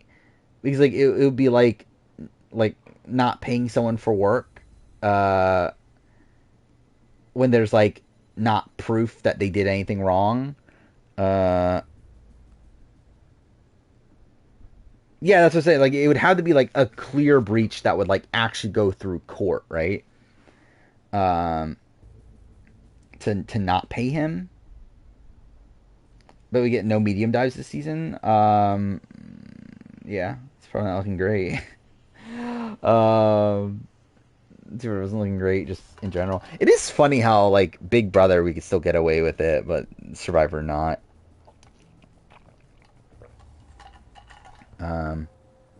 Fucking Drea ruined it.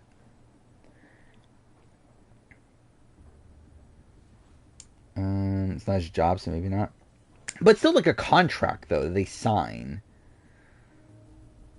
Like it's like as if you have like a sponsorship that doesn't pay you at the end. That yeah, I guess like he would have to sue them, right? In the spot where they don't pay him. Do I think CBS cares enough to sue him? Probably not. And like I think at the end of the day too, like actually I always said that like this is such a like a small deal that's like again it's only the online fan base. No, but again they sued Jim Early. Like they sued again the guy that spoiled Samoa, Here's Villains, Redemption Island. And again I don't believe that ended up landing, right? I don't think that actually went anywhere, but they actually did sue him though. It's where I don't know. I think they care at least to some degree.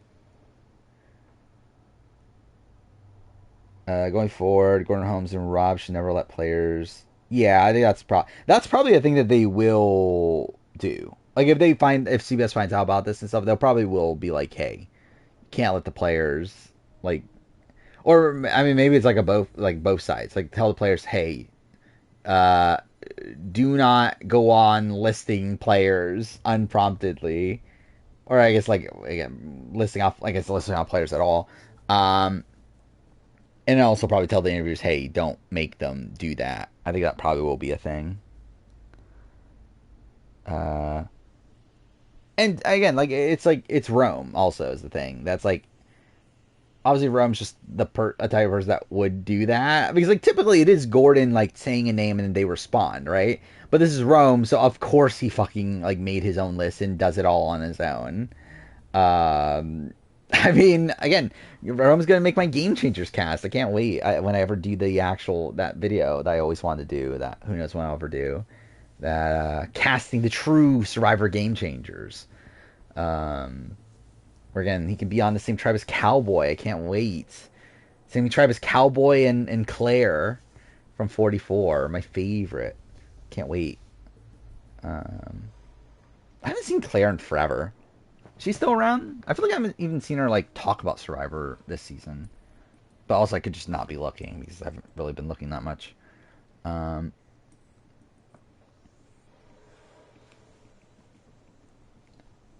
yeah, all right, fuck me, dude. It's 4:30 in the morning. So yeah, I'll probably just end here, right? I still need to buy the copies of Stranded. I need to get all the Stranded books. Oh, wait, oh, that's cool. Stranded the Complete Adventure, all 3 books in one for $7.78. That's not bad. I'll probably just buy that.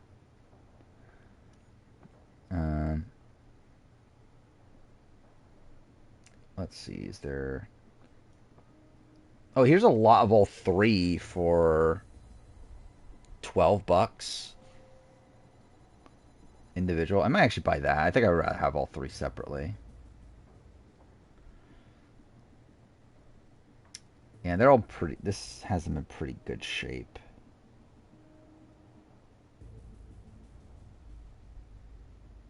Yeah, I'll probably buy this, actually.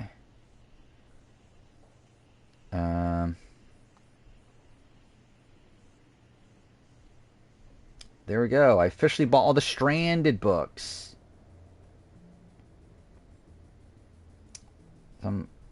Wait, is it gonna load? All right, there we go. Now I officially bought all the Strand books. I bought all the Strand books. I bought all the Survivor Mark Burnett books. There we go. Okay, I have way too many tabs open. In honor of Haley Ford, will I make a video on what if the colonists never vote? Obviously, eventually. Yeah, merge tribe ranking. Yeah, I should definitely do that at some point. The Who? What are we talking about? The Who? But yeah, is there anything else I want to buy? Dude, I've spent like over $100 today on random shit.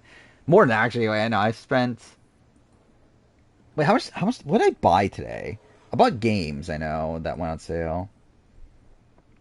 I bought the Quiet Place game. Yeah, I bought Quiet Place. I bought Still Wakes the Deep physical because I was like, why the fuck not? It's like less than $20. It's like whatever. I'll keep it sealed. I'll play it on Xbox. But again, I at least have a physical copy now. Same thing as Stanley Parable. I own it already, but I was like, physical copy, less than $20. Why not? And then Outer Wilds, I don't own at all. So I was like, okay, I'll get that for $20. And I also bought something else. What else did I buy? I bought Sea of Stars physical, which I'll probably also keep sealed because I can play it on Game Pass. And Tales of Toyo Toki, which I don't know what that is. I know it's a visual novel game, but it was $20. I was like, you know what? I'll probably never see this game ever again. I'm willing to spend $20 on it, I guess. Yeah, BBUK ended, which I saw a lot of talk about the winner, which interesting. Yeah. Women's won all, and well, it's BBCAM, BBUSU, BBUK, which like two for how many opportunities were there really for that to happen? But yeah, that's cool. I mean, definitely strong year for women. Even though again, it's like radically different format. It's like it is pretty arbitrary. Like I think BBUS, BBCAN, like that's a bit more important. Like adding in BBUK to it, it's like, well then why the fuck are we not including like fucking like BB, I don't know, Brazil and BB, all these other fucking BBs at that point, because they're like such radically different games. But yeah, still, why not? It's cool. I think they're saying she doesn't know why they invited her back. Yeah. That is still funny. Yeah. She was like confused in her pregame press about why they called her. UK finally voting for an entertaining person. Well, that's cool. I liked the guy that won last season. It was fun. Got 51% of the vote, so everyone else combined. How many people were at the end? That's kind of insane then, right? Because I thought they were like a kind of controversial person that not like everyone loved. 6 finalists. Yeah, it's pretty good. Get 51% in that.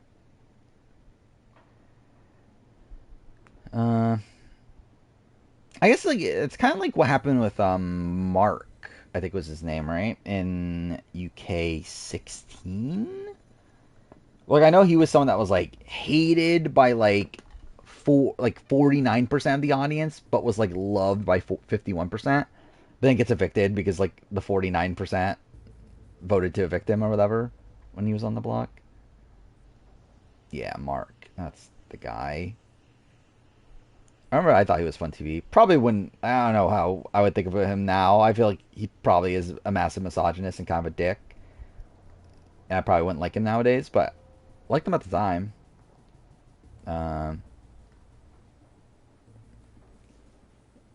One BBUK winner got around 86% of the vote. Oh, we're talking about Jody. What's that her name? Jody Gibson or something, wasn't it? Josie. Wait, no, Josie or Jody? It's one of the two. Yeah, Josie Gibson. Because I do know about her. Yeah, she like won the season, then like immediately, like right after she won, went to Ultimate Big Brother and then quit right away, right? Which, fair. I don't know why you would want to do seasons back to back. And obviously, it's the like it was supposed to be the final season ever and that sort of thing. So like, it like gave you incentive to want to do it, but yeah, I get why you would quit.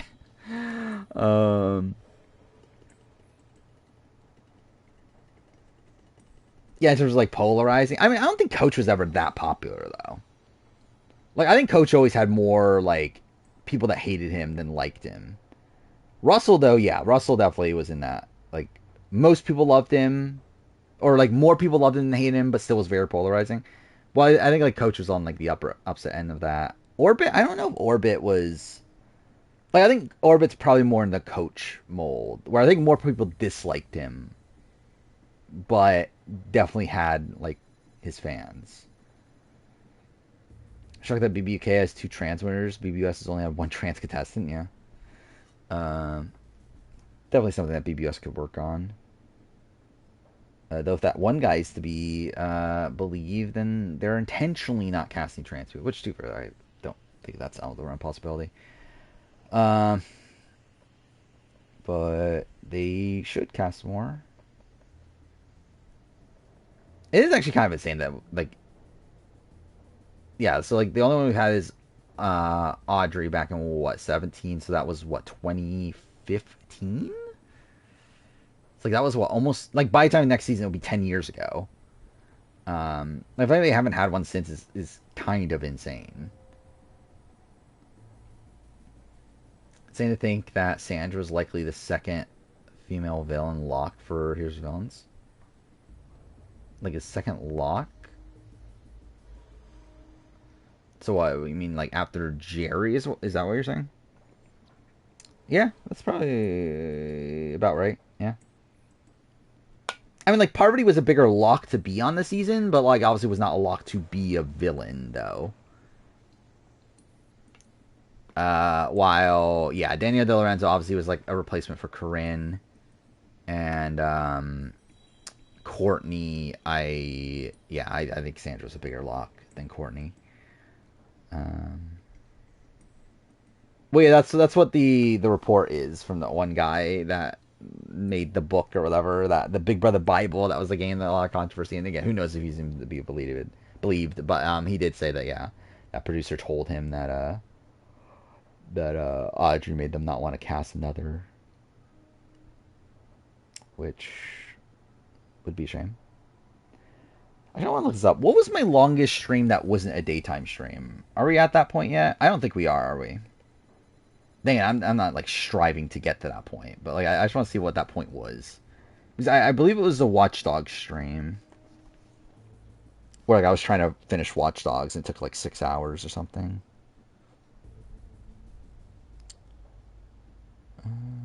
Yeah, okay, yeah. We're not anywhere close to that. We're still, like, 30 minutes off of that. So I probably won't hit that. Ezra Jackson in 42 caused a Survivor to do that. I mean... Yeah, I doubt it. I think Survivor's more progressive, right, than Big Brother. Or, like, Big Brother still struggles to hit diversity mandate. Like, we're still getting Big Brother just literally hitting 50-50. Like, Survivor typically goes like 60 to 70-ish, right? Probably 60-65. I would say, like, is like the average range for Survivor. So I feel like they're trying to be a bit more progressive on Survivor, where, like, I think Big Brother's just doing it because they feel forced to. Yeah, I think that makes sense, though. That Chelsea said, like, half the cast are recruits. They have a good recruit a trans person. But doesn't seem like they want to. Is that true? I mean, I guess I think this season's kind of mixed in terms of some were POC, some weren't. Because who were the recruits this season? So we got... I guess let's just run through the entire cast. Yeah, Chelsea applied. Minding she applied through the guiding of Allie Elliott, but, like, she still applied. MJ, I assume, is a recruit. I think we know MJ's a recruit. Cam, recruit. Rabina, recruit. Chemo applied. Angela applied. Leah, I believe, applied.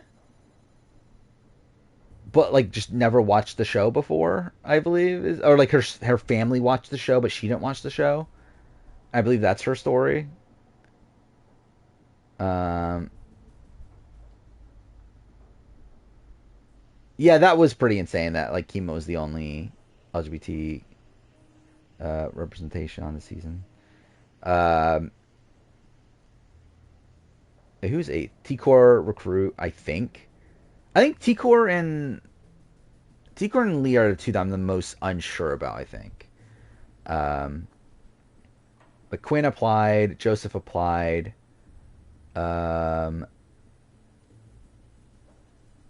Tucker recruits. Brooklyn applied. Cedric recruit. Kenny applied. Lisa recruit. Matt recruit. So yeah, that's 8-8. T-Core's 100% recruit. See, the thing is, like, I knew T-Core was friends with Xander, so I was thinking, like, what if, like, she was, like, similar to Chelsea and Allie, to where, like, she almost turned down the opportunity on feeds. Okay, yeah, I guess that applies, obviously, recruit. Yeah, I was thinking, like, what if there's a spot where, like, Xander, like, convinced her to apply or whatever, and she did it there. How'd Cedric got recruited? I mean, he's a model, so I don't know. I mean, like, most of these people just get recruited through social media. They just get, like, a person DMing them, hey, are you interested in playing Big Brother? You should probably apply. And that's the thing, it's like, all these people that, like, get recruited, they still have to apply. Like, they still go through the application process. There's people that, like, production kind of, or like that casting people kind of like nudge into like, hey, wouldn't you want to play Big Brother? But yeah, so I think like if T-Core or if T-Core was recruited, then I think that means Leah probably applied. Because I think that's how the numbers play out. Unless, I guess theoretically, could Matt have applied? Oh.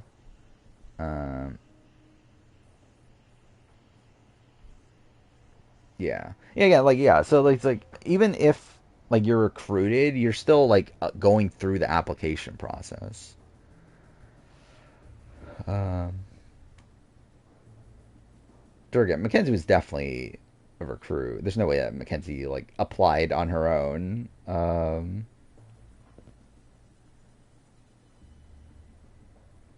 But yeah, okay. I think we should. We're at 4:44 in the fucking morning. Good thing I have, like, I don't think I have anything. I have nothing going on tomorrow, I don't think. Tomorrow I'll probably just go all in on watching Amazing Race and try to get that. So I think that's what I'm doing right now. Is like, I'll watch Amazing Race until it's done. And then at that point, I'll go in on the Survivor review. And I probably won't start another show. So next show I'll watch after that is BB Can. I think I'll wait until I'm caught up on the Survivor review to watch BB Can. Which might mean that I don't start it until, like, now. Like, a little bit into next month. Like, I would say, like December 5th or something like that. Like, I think the Survivor review, I think, will take me a few weeks to get caught up on. So, again, it'll probably take that long to watch BB Can. But once I watch BB Can, I think it'll be, like, kind of non-stop watching shows for a bit. Well, I shouldn't say non-stop, because there's going to be points where I have to stop down to edit things. But, like, outside of the stopping down to edit things, it'll be pretty much, like, non-stop watching shows and working on the scripts for other shows at the same time. Like, so it's like, as I watch BB Can 3, I'll be working on the Palau script at that point, and that's how that'll be working out. But, yeah, I'll watch Amazing Race 7, though, just to get that kind of out of the way. It won't take that long. I think I'll definitely have it done by time next stream. I would think, at least. Unless, like, something comes up. I don't think I have anything going on, like, anything special going on this week. I think it's just kind of like a normal week with, like, I'm just, like, not that busy. Or, like, last week, I was pretty busy last week. I had, like, a lot of other random shit going on. This week, I have, like, I think literally nothing. So, I think I can finish Amazing Race and hopefully make a dent in the Survivor review. We'll see. But, yeah, again, One's here. We will be back on. I don't know why I say we. Like, I know why I say we, but like it still feels weird. It's like I instinctually say we, but then like when I process it, I said we. It's like, why the fuck am I saying we? But either way, I'll be back on Wednesday, post Survivor episode. We'll see if the Rome list is true. Be funny if it isn't, but if it is, then why I say we? It's because again it all stems back from the Let's Play channel, where again I think in Let's Plays that you say we because like, oh, it's you in the audience, we're doing this together, and like because I did the Let's Play channel for so long, it's just like become part of my vocabulary. Just say we whenever like talking. I don't know. It's just like, yeah, it's just like it's like kind of translated from that.